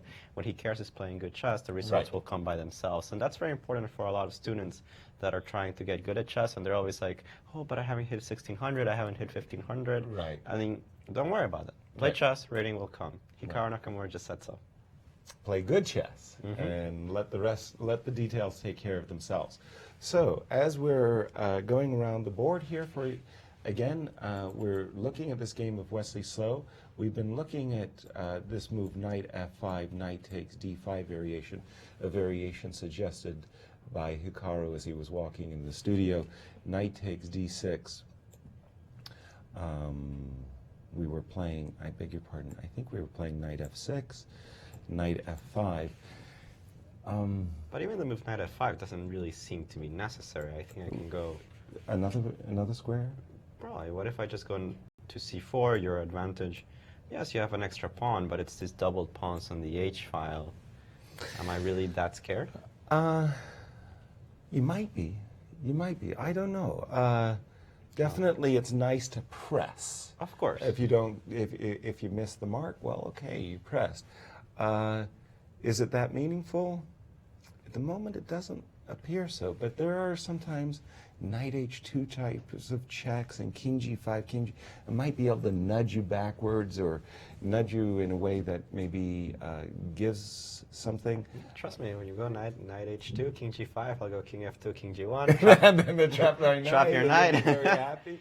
Okay, so somewhere between a draw and some opportunities for some black. opportunities. Now, it is important to know that Shankland has been thinking on this move for a while. Maybe he's just double-checking that all of his variations do work with knight f5.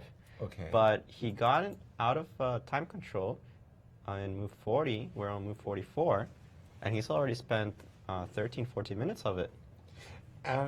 After having flicked out the move h4 rather quickly. Right. Then he went into a thing.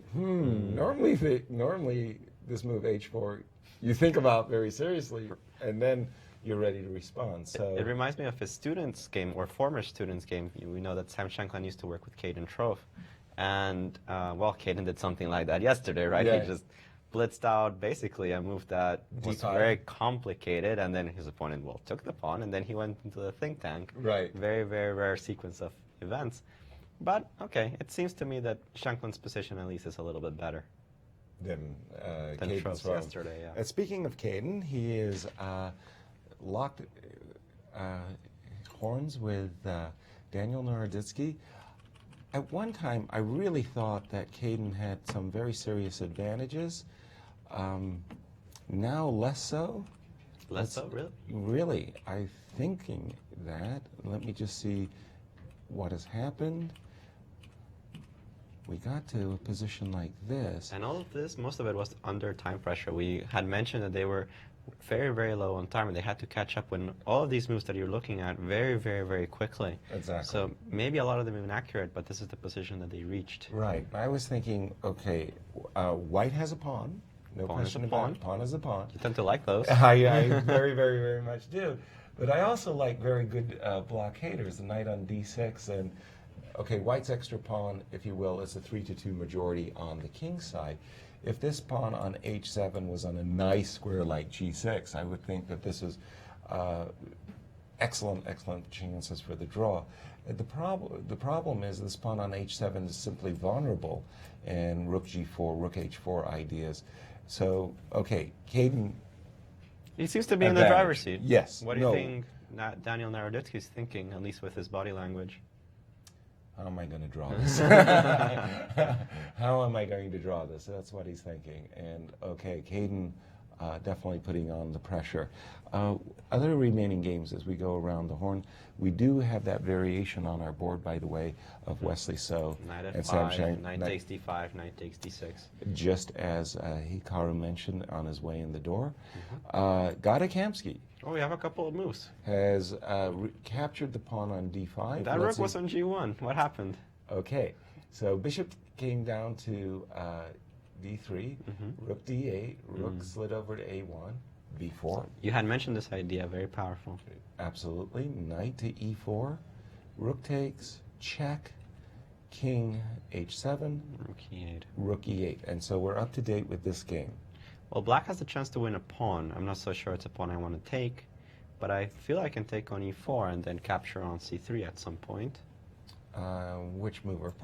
Maybe you just start like this. Okay? Start like that. Okay. I'm not worried about him taking with the knight because of rook D4. Rook D4. Yeah. I believe it. Yeah. Exactly. And okay, black's not losing, but he's not winning either.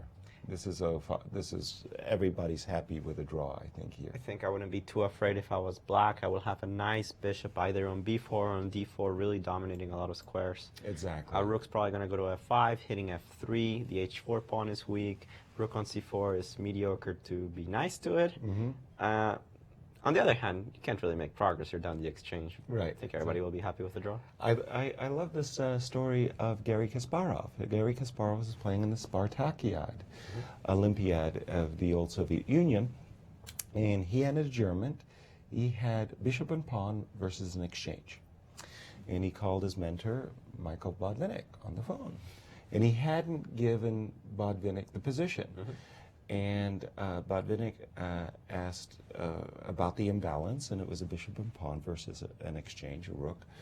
And Botvinnik interrupted Garry as he's saying, my king's on G1. Botvinnik interrupted Garry, and he said, Garry, does your bishop have an anchor square? In this case, an anchor square like D4. And Garry said, no. And Botvinnik said, you're lost. And Garry stopped.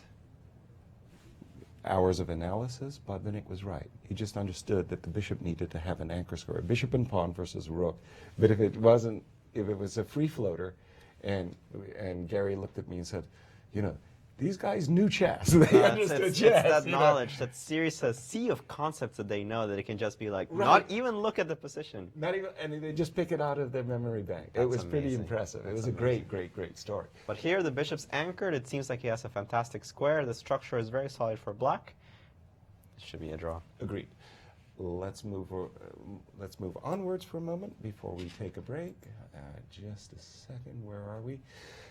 Timur Garyaev. Exchange for Conrad Holt. Not easy to win. Not easy to win. Knights sometimes protect kings very, very, very well. They're excellent defenders. Yes. Also, strangely enough, the king on F7 is very exposed because it needs to be guarded by the queen. And there's always some kind of tricky checks that you have to be careful about. So a game that we had kind of, in a sense, notched as a victory for Conrad is no certainty. This is not a gimme position. This looks very difficult to convert. Of course, black is better. Black is definitely pushing for the win, but it's still tricky. There's still some ways that black can overreach and underestimate the dangers to his king. This is the Caden Trough game, which we think that white is in the driver's seat. Naji and Apurva. I count 1, 2, 3, 4. 1, 2, 3. But the A2 pawn is hanging. Good try. But okay, this looks pretty drawish to me, right? Pretty drawish, indeed. This was the checkmate game. This was the beautiful domination game where absolutely beautiful. White walked into a lovely mating net. Irina has won. Oh, Rusa, we haven't looked at this game in a while. Absolutely, boy. Let's go back a little while, and let's see how things developed here. Well, frankly speaking, not too many things, and then bishop takes f6. Pawn structure. Wow, it's actually a very difficult decision to make. Just give up your pawn structure like that, completely changing the strategical dynamics of the position. Absolutely, absolutely. Well, I've been a big advocate of structure throughout most of my career. I love having a good structure. No, and in this case, I completely agree with you. This looks very strange. Also, White's game, a little passive, don't you think? Yes, I think that this one has played passively. Finally a break. Those a bishops. Break. D4. Gotta like it. Okay. Well, you got rid of your structural weakness also. True. And just to regain it. Oops. Bishops of opposite color, notorious for draws.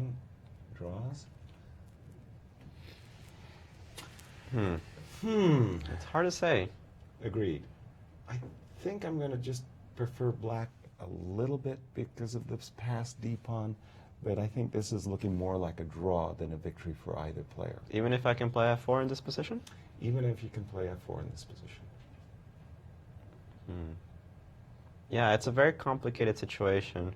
It is true that opposite color bishops are very drawish, especially in endgames, but when there are so many major pieces on the board, it's always a quick initiative, and it's a killer because suddenly all of your squares are so weak. Right, the player with the initiative can take over. All right, well... All right, we can take a quick break. Yes, yeah, exactly. We'll be back. We'll see you soon.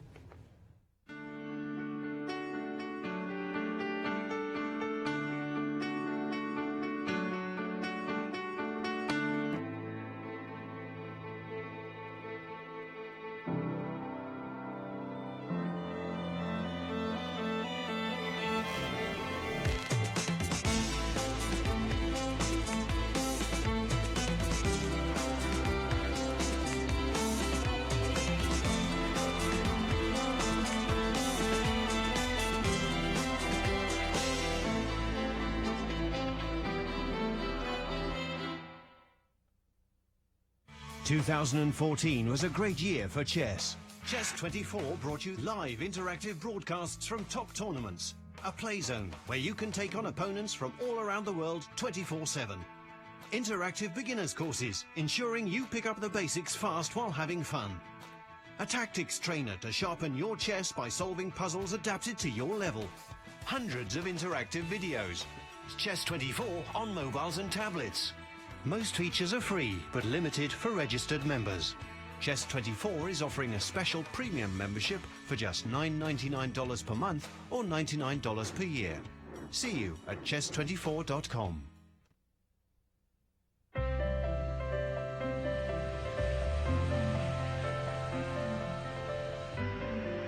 You could fly to Venice or Paris or even Copenhagen. You could fly all over the world. But why? When you could just come to St. Louis.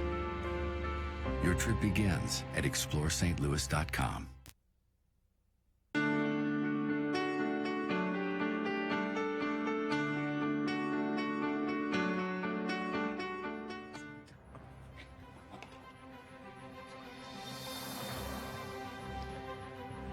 We're back with some of the last games of the second round of the U.S. Women's and U.S. Open Chess Championships. So we got some interesting games. Probably the most unclear one still for me is the knight endgame. Yes. Between Sam Shankland and Wesley So. Definitely. When we have left it, roughly speaking, after this h4, g takes h4, knight f5 position, knight takes d5, knight takes d6. You were questioning whether that extra double h-pawn was meaningful or not. Clearly, White's in control, Black's in control, but is it enough for a win? Well, let's see how the game continued. Knight c3, interesting decision by Wesley. Knight f5, king g5, and at a certain moment, knight takes e4 is going to be in the cards. Knight back to knight to d6, pardon me, attacking the pawn on f7. The king came back to f6, knight f5, knight e6. Okay. 96. With a very simple idea of knight g5, and take that checking, pawn on e4. and taking the pawn on e4, and Sam Shankland to play. And not so easy. Not so easy. Not so easy. Yeah. And just by the body posture there, Sam kind of like, and Wesley's looking very confident here. Well, that was a nice maneuver with 96. We do have some comments from Yes. viewers at the moment. Hashtag chess champs. Hashtag US Chess Champs. You can Yes. tweet at us.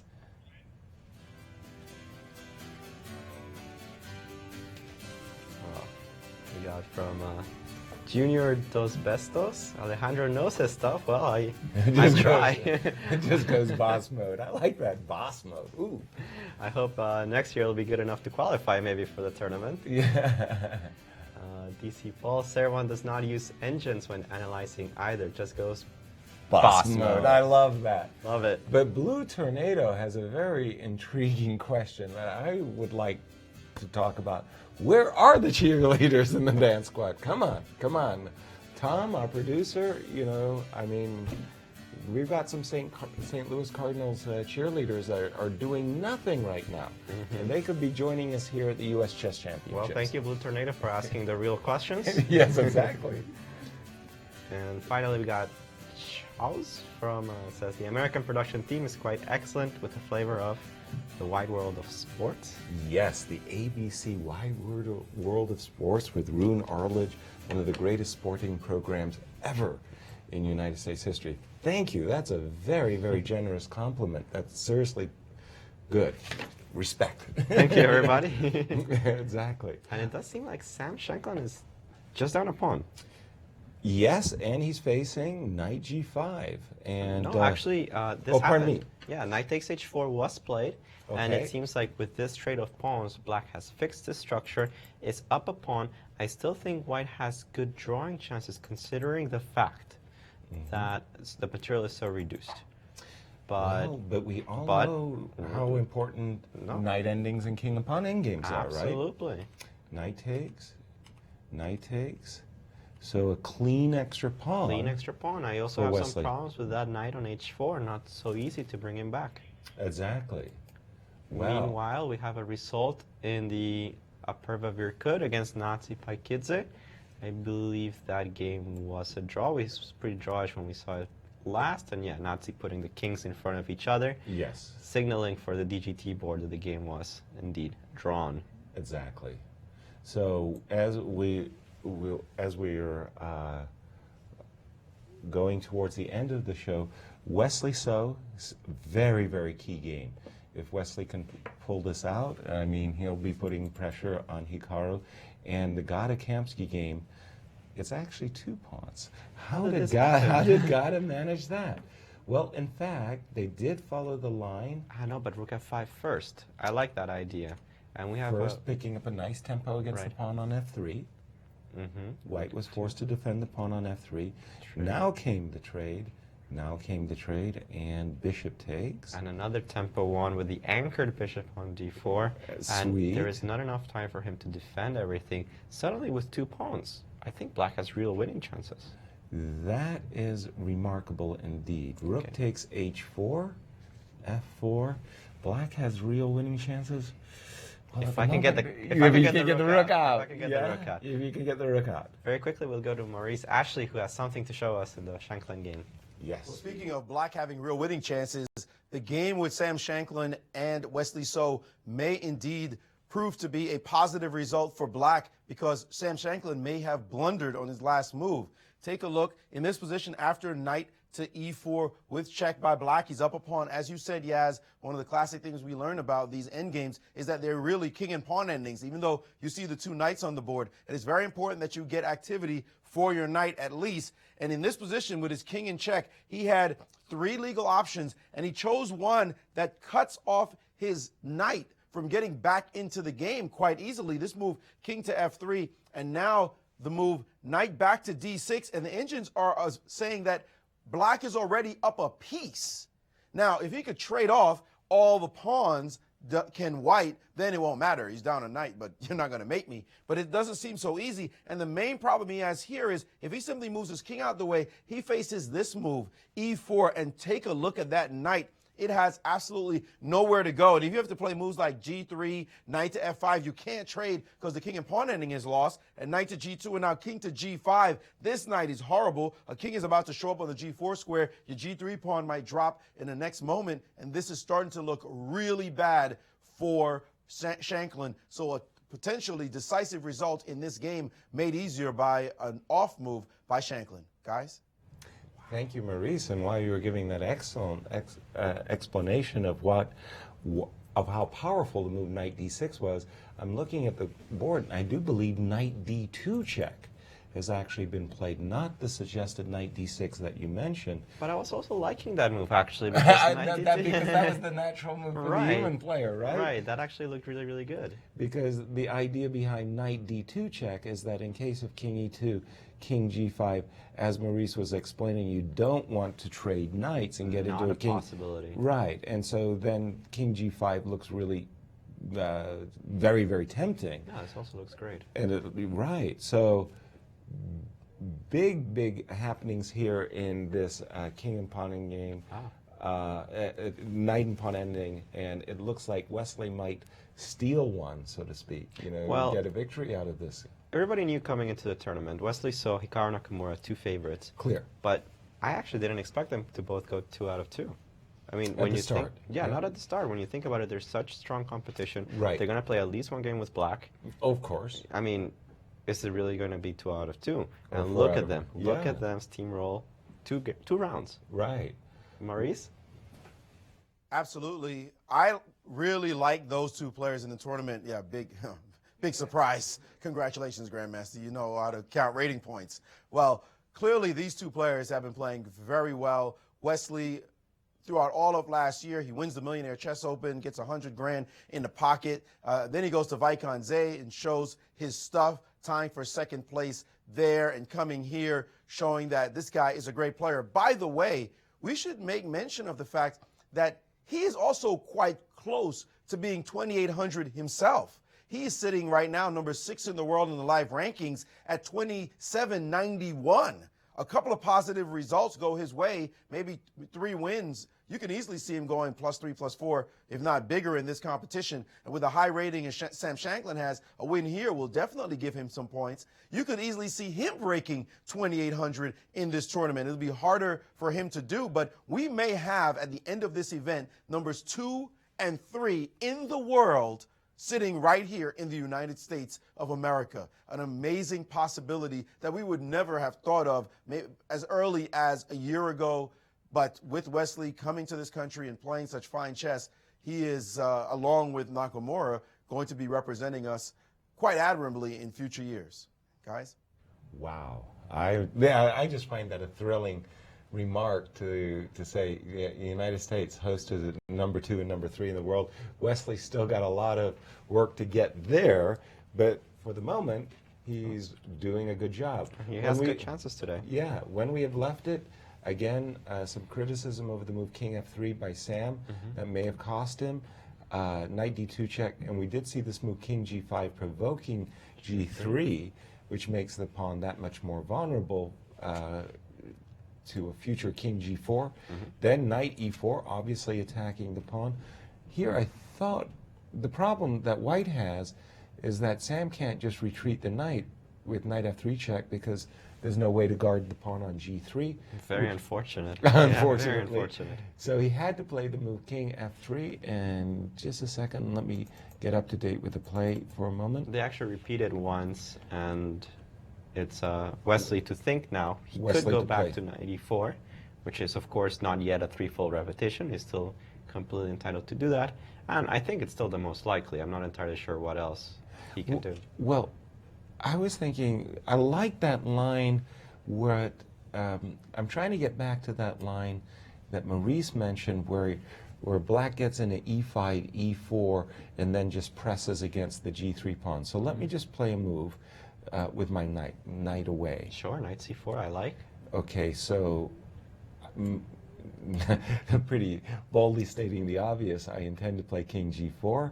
So the diff, what I'm trying to achieve, I think, is after f5, play e4. Precisely. Play e4, play my king to g4, and route this knight to a useful square. And this is just not fun. No, this looks lost. This does look lost. Yeah. Wow. It feels like at some point I'll be able to zugzwang you. The knight on g2 has no squares to go to. It's even better if I don't have to play e4 because I'm not going to give up the f4 square for your knight. Right. So you're thinking that you might even just do one of these where the knight becomes so terrible it doesn't have the f4 square, right, that the h-pawn just comes gushing up the board. And Maurice probably showing us what's happening in a game between two young players. All right.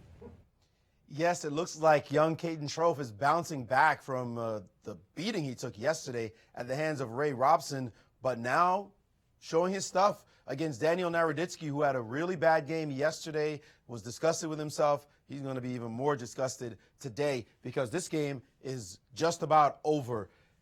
In this position, Caden up a pawn, pass pawn on d5. He played the move rook h4, threatening the h7 square. After f5, he swung his rook to the a4 square, now hitting this pawn, and this pawn as well is hanging. King f6 was played in the position. Rook takes on a7, rook to e8, and now rook to a6, pinning the knight. King needing to defend it. Now rook e3 check. Look at that skewer. Knight to e4, and now the winning line, according to the engines, just simply runs rook to e6, trade off these guys, and if you take here, that pawn looks very fast, obviously, then simply f3.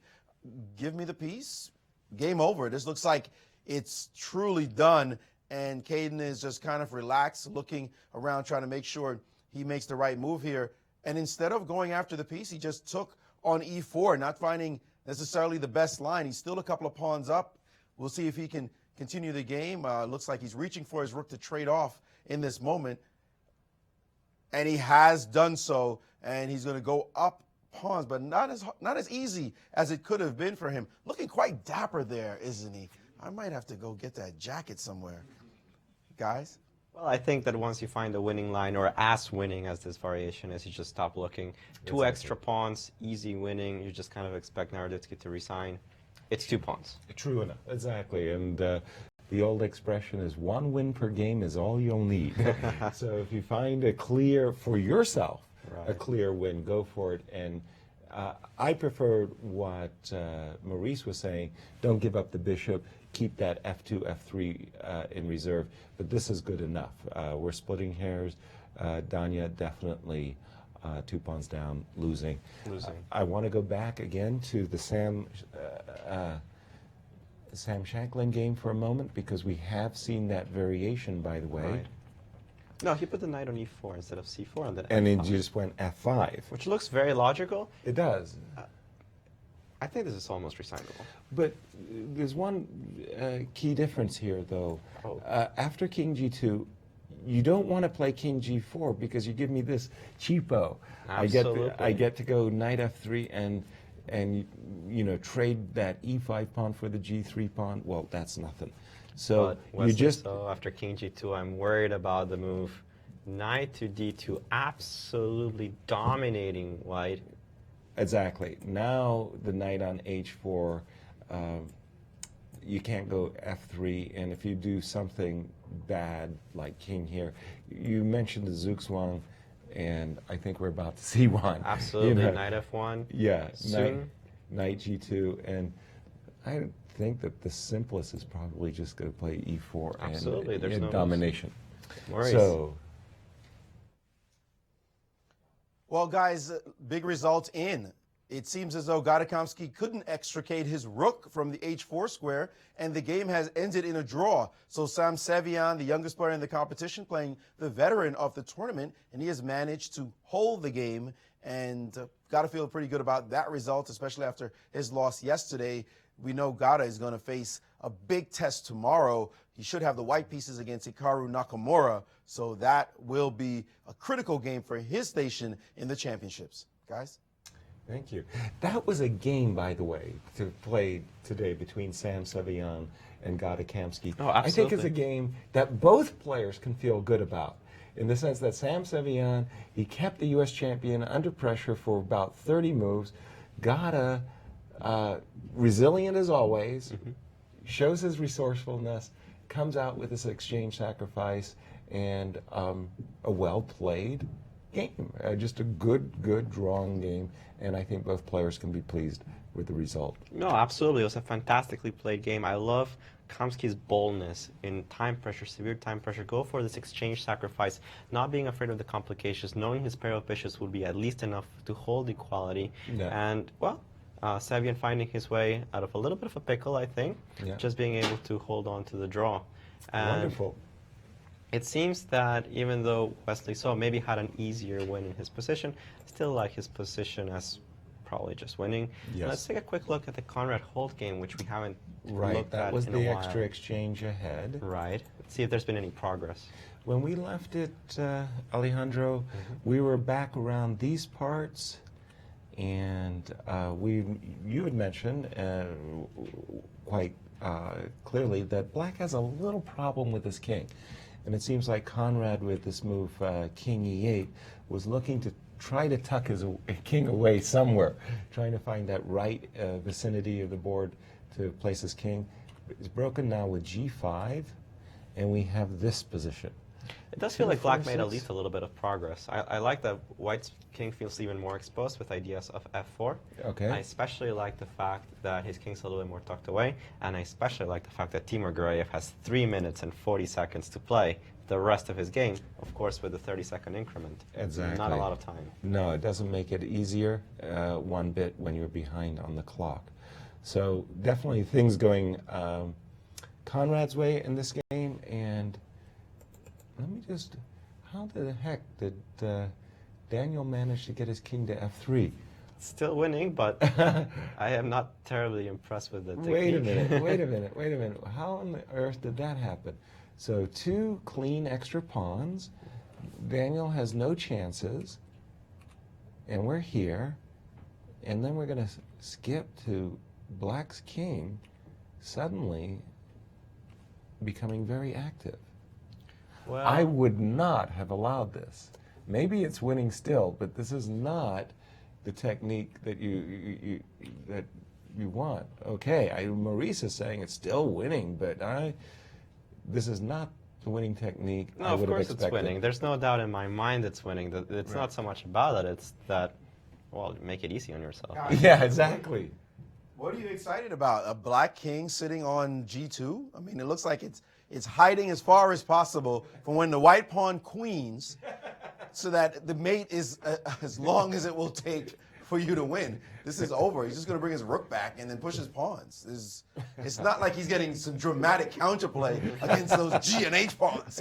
Oh no, look out. I mean, it's over. That's done. I like the way Marie said that. Okay, as soon as I promote my pawn, and I'll show you the checkmate, you can tell me about your dramatic counterplay. At least it's far away, but yeah, I agree. Well, okay, Naroditsky is a little bit due here resigning, but I know that he's one of those players that really likes to play on, even though when he's lost.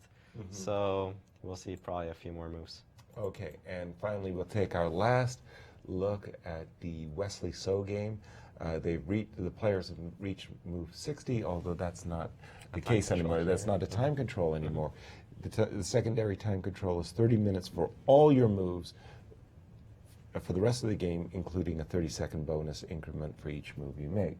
So king f2, and we're expecting what? What's the simplest? Or what's the best? I'm not entirely sure.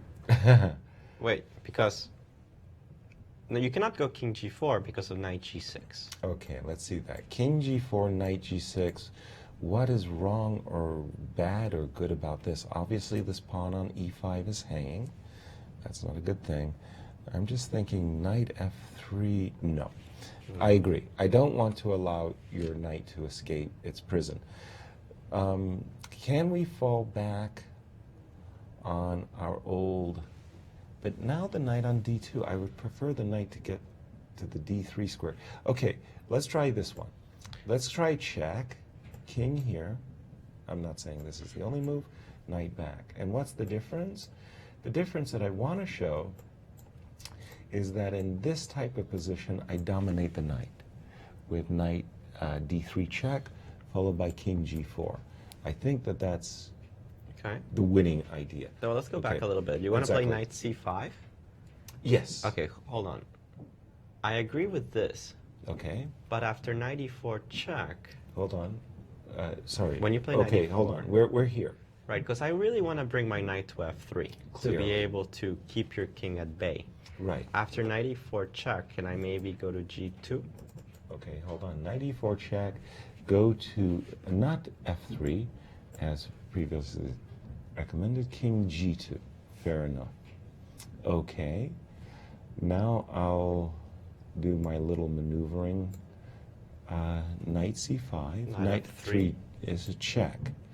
So I have to go back. Okay, I play something like... Well, at least here, your knight, after a move, for example, like knight d2, it's not stuck on this horrible... I feel a little more outside... confident about actually having drawing chances here because I got my knight out. Yes. And I cannot figure out how to keep this knight trapped. Okay, so let's Because the knight is on e4. The variation we were looking at, the knight was on c4, allowing us to play e4, trapping the knight. Right. So king f2, and... Well, the problem is, well, let's just take a look at the direct. Let's say e4, just in this position, right? Knight g2, right? Maybe. Well, but okay, knight g2 seems like I have to bring the knight out at some point. Okay, exactly. So I'll put my king on a nice square g4. Then I think your knight's a little too far away to create problems. I think I'm going to go knight f4. Clear. Clear. Okay. Now this knight is silly. See, when the knight was somewhere more useful and attacked g3, then we can be talking about a winning chance, but what exactly is your plan here? Indeed, I want to get my knight to d3 is my plan. Okay, well, Maurice maybe has a little insight on how to do things. All right. My insight is that there doesn't seem to be any way to do things, in fact. That natural move we talked about, knight d2, may have been winning, but it looks as though it's not the most accurate, and he may have slipped. It was the natural move for all us humans. A nice idea, knight d2 check. Remember right here, he played this move so that he could play the move king g5. But after g3, not allowing a forced trade, this maneuver now is not so easy. Remember, you can trade off all the pawns you want, but if you're left with only one, my knight is sacrificing itself for it. So he had to prevent that idea. So, we hate these engines. We look at them and then they say, yeah, well, but he could have played another line. It would have been much better because right here after the move king to f3, the correct move, or simply the most precise move on the board was this one. Just drop the knight back and trap this knight by playing the move e4. We saw this line before. This king is on a bad square. It has to move, trying to get this square, but now e4. And we talked about this problem. After this move, offer a trade, send this knight on the wrong trip, and if he comes out, your king just marches. It was very straightforward. He was getting that position you guys are trying to get now. No need for the pawn to get to the f5 square and hamper things. The knight is a dominant piece. But right now, the engines are churning away, calculating the position, and not finding anything for black. It's saying black's in the other position, black is up a piece. In this position, black has a one-pawn edge. Well, we know that already. And no way to make progress that it's finding. In fact, the engines are suggesting bringing the black king back to f6 of all things and not even finding anything there either. So I think that it's possible that Wesley has blown this ending and he may not win as he was supposed to, guys. Wow, that's a big slip. Unbelievable. I would thought, well, 6th in the world, almost 2,800. Right. It just shows you that chess is always tricky. It doesn't matter when. You're playing a game that's this long. Yes. It's very difficult to keep your cool. And we do have, finally, a handshake in the Naroditsky game. Kaidentrov won with the white pieces. So a shout out to Kaiden, congratulating him. Now, I mean, it's remarkable that subtlety between knight d2 and knight d6. Really, the knight d2 move is such a human move. I mean, you can't blame Wesley, but in fact, just because of what you're saying. He's 2,800. He has to blame Wesley. He has to blame himself. And when I was looking at the webcam there for a moment, it looked like Wesley was doing a pensive recalculation, like, where did I go wrong? Where did I go wrong? I It was had like, this. yeah, definitely I had this type of thing. And Sam will be thanking his lucky stars if he does manage to hold this. He still is going to be tested. Oh, absolutely. And he only has a few minutes left. I see 8 minutes and 4 seconds on his clock, which is some time, but still it trickles down, and it will be here for a while. I mean, Wesley is going to run down his clock. There'll be a lot of moves to come still in this game. I don't know. Are we going to have Caden joining us? Have we been told? Wonderful. We will, in fact, have Caden. And by the way, do you 16, 17 years old, Caden? How old is Caden these days? Caden, I believe, is 16. Wow. I might be wrong. Playing in the second U.S. championship, I believe. Yeah, that's right. Both Sam Sevian and Caden Trough playing in their second U.S. championship. I actually played Sam in his first one, in his first game ever in the U.S. championship. Really? Yes. And he drew me. Oh, wow. Yeah. It was the only game in that tournament where I actually lost rating points. Very good, very good. Well, my feeling is, even though that this U.S. championship is the strongest and most youthful U.S. championship by ELO rating, I think, and I really mean this, is that a lot of the players in the field, specifically Sam Sevian, is still underrated, that they're on a trajectory of growth, and I'm going to expect that in next year's U.S. championship, you're going to see Sam Sevian closer to 2650 than where he is currently at 2585. He's good. He impresses me a great deal. He's currently at 2585? Something like that, isn't it? On his FIDE rating? Yeah, I think so. That seems a little high to me, but... He just played Tata Steel, where he had a very nice result, and he had passed through the 2500. 2585. Didn't this guy just make Grandmaster? Yeah, How just did a that few months happen? ago. I mean, but it seems like wherever he's been playing, he's been gaining rating points from each and every. That's all you need to do is consistently gain rating. That's true. He's been unstoppable in most of his tournaments, just gaining and gaining and gaining. Okay, let's buckle down here with Wesley So for a moment and understand this position. You're pawn up. You got to be thinking to yourself, you know, I'm going to put as much pressure on my opponent as I possibly can to win the game. Let's analyze this one again. Okay, we kind of like rejected it a moment ago after King E4. What do you reckon here? How is White going to handle this? I got a cheapo for you, okay? All right. I want you to fall for this cheapo. I want you to go King G2. Oh my God, I was going to play that. So I could play H4. Okay, I fell for it. Yeah. So that's my cheapo. That I'm thinking that if I can provoke you to move your knight, I'm just wondering, can I do something shifty myself? I will always try to go back to G6, I believe, right? Yeah, that's the most annoying way. Okay, now I have to go knight here. Like I say, it's going to be a long game. It's not going to be, just, you're making a very easy draw or something like that. There's definitely going to be some prodding. I just think that, well, the fact that you have a knight on F7, something tells me nothing went wrong for you. Right, or it's not going particularly well. Let me bring my knight. Yeah, let me bring my knight back, maybe to E7, get it some activity, get it to C6. I think that. Well, as Maurice was saying, the engine was starting to think that maybe Black had to bring his king back anyway. So but not actually making progress. It was just bringing the king back. Yeah. Well, and here Maurice is with a very important player of the round, winning his first game in the 2015 U.S. Championship, Caden Trough. Indeed, we're with 16-year-old Caden Trough. Yep. Man, you're turning into an old man already. Somehow I am. I still thought I was a little young, still could, enjoy life a little bit, but now I'm like rushing. It must feel that way. The youngest U.S. championship in history, and at the same time the strongest. What does it feel like to be playing in such a competition? I mean, it's great. Like going into it, a little nervous because I am one of the lower rated, but at the same time, it's just like a great opportunity because guaranteed to play all these strong players, which how many opportunities do you get to play all these good players in one tournament? It doesn't happen. I mean, absolutely. I think it's going to be happening for you a bit more often with these kind of results. Yesterday you had a tough game, a bit rough. You went into this line. First, tell us, what were you thinking when you played this move D5? Did you think you had a real shot here? Yeah, see, I really just, I don't even know. I don't even know how to explain that, because, like, I mixed something up, but at the same time, I like, should have thought it through.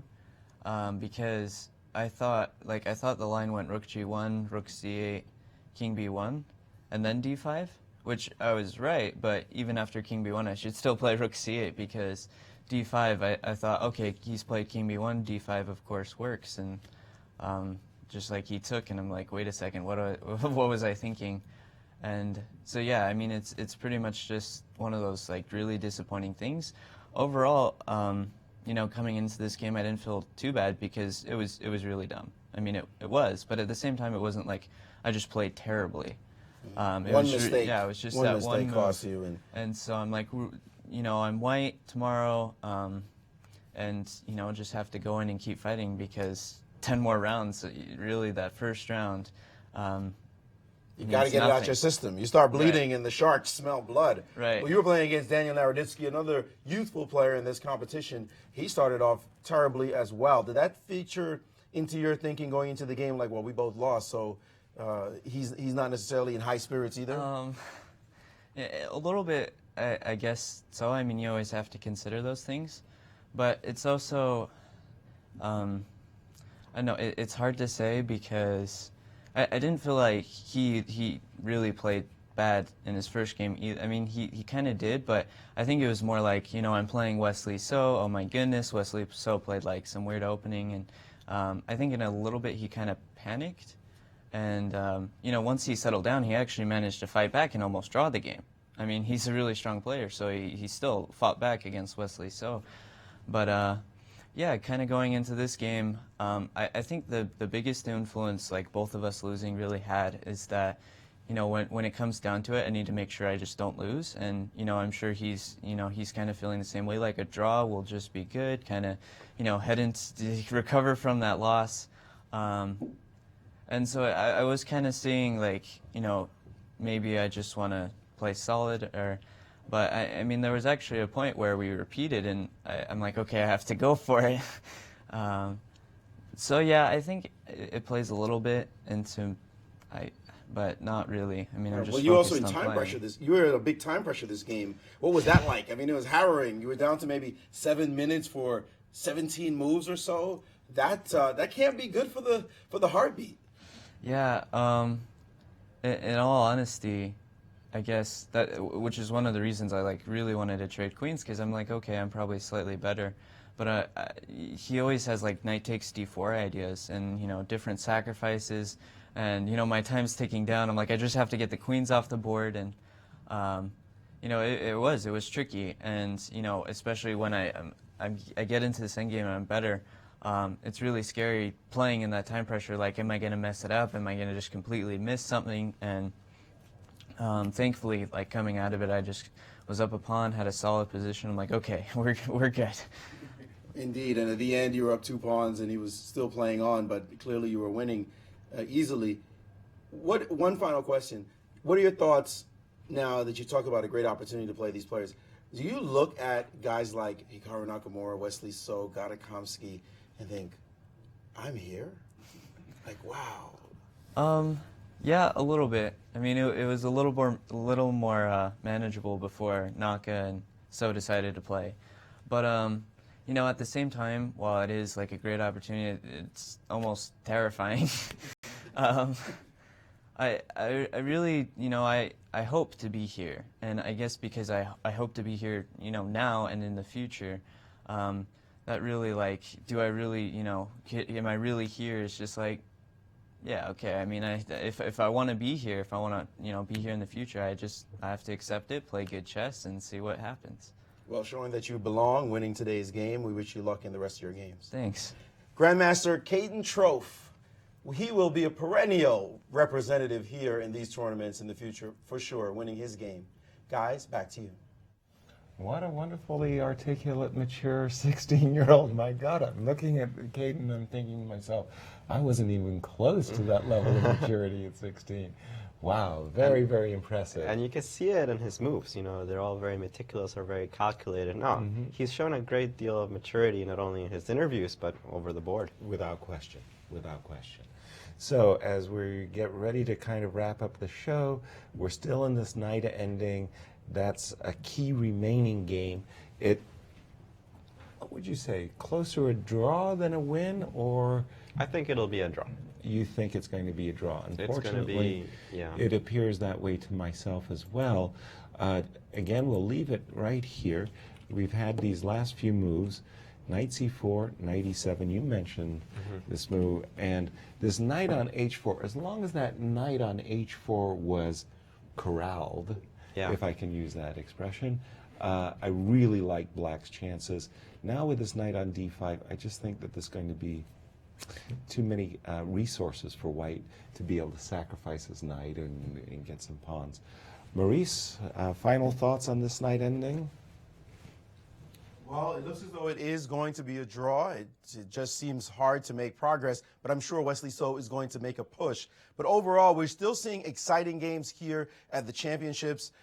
First round was crazy. We had a lot of wins in today's game, a couple of fine performances. I am really impressed. To me, the game of the round was the one that Katerina Nemtsova won. That one was just a dominating performance with lots of beautiful moves, bold pawn play, and a mate at the end. How often do we get to say someone got mated on the board? So, and also the youngster winning, Caden Trofe, and Sam Sevian drawing his game. So a lot to look forward to after round two only at the championships. 9 rounds to go. It's going to be electrifying, I think, as the tournament goes on. Guys? Thank you. Absolutely. I think there's been fantastic games in both sections, but I have to agree with Maurice. Game of the day, Anna Sharevich, Katerina Nemtsova. Agreed all around. Wonderful job. Thank you, Kate. And thank you all for joining us. We'll be here tomorrow for the third round of the 2015 U.S. Women's and the U.S. Open Championships. Join us at 12:50 p.m. tomorrow live from St. Louis, and I hope to see you there. Okay.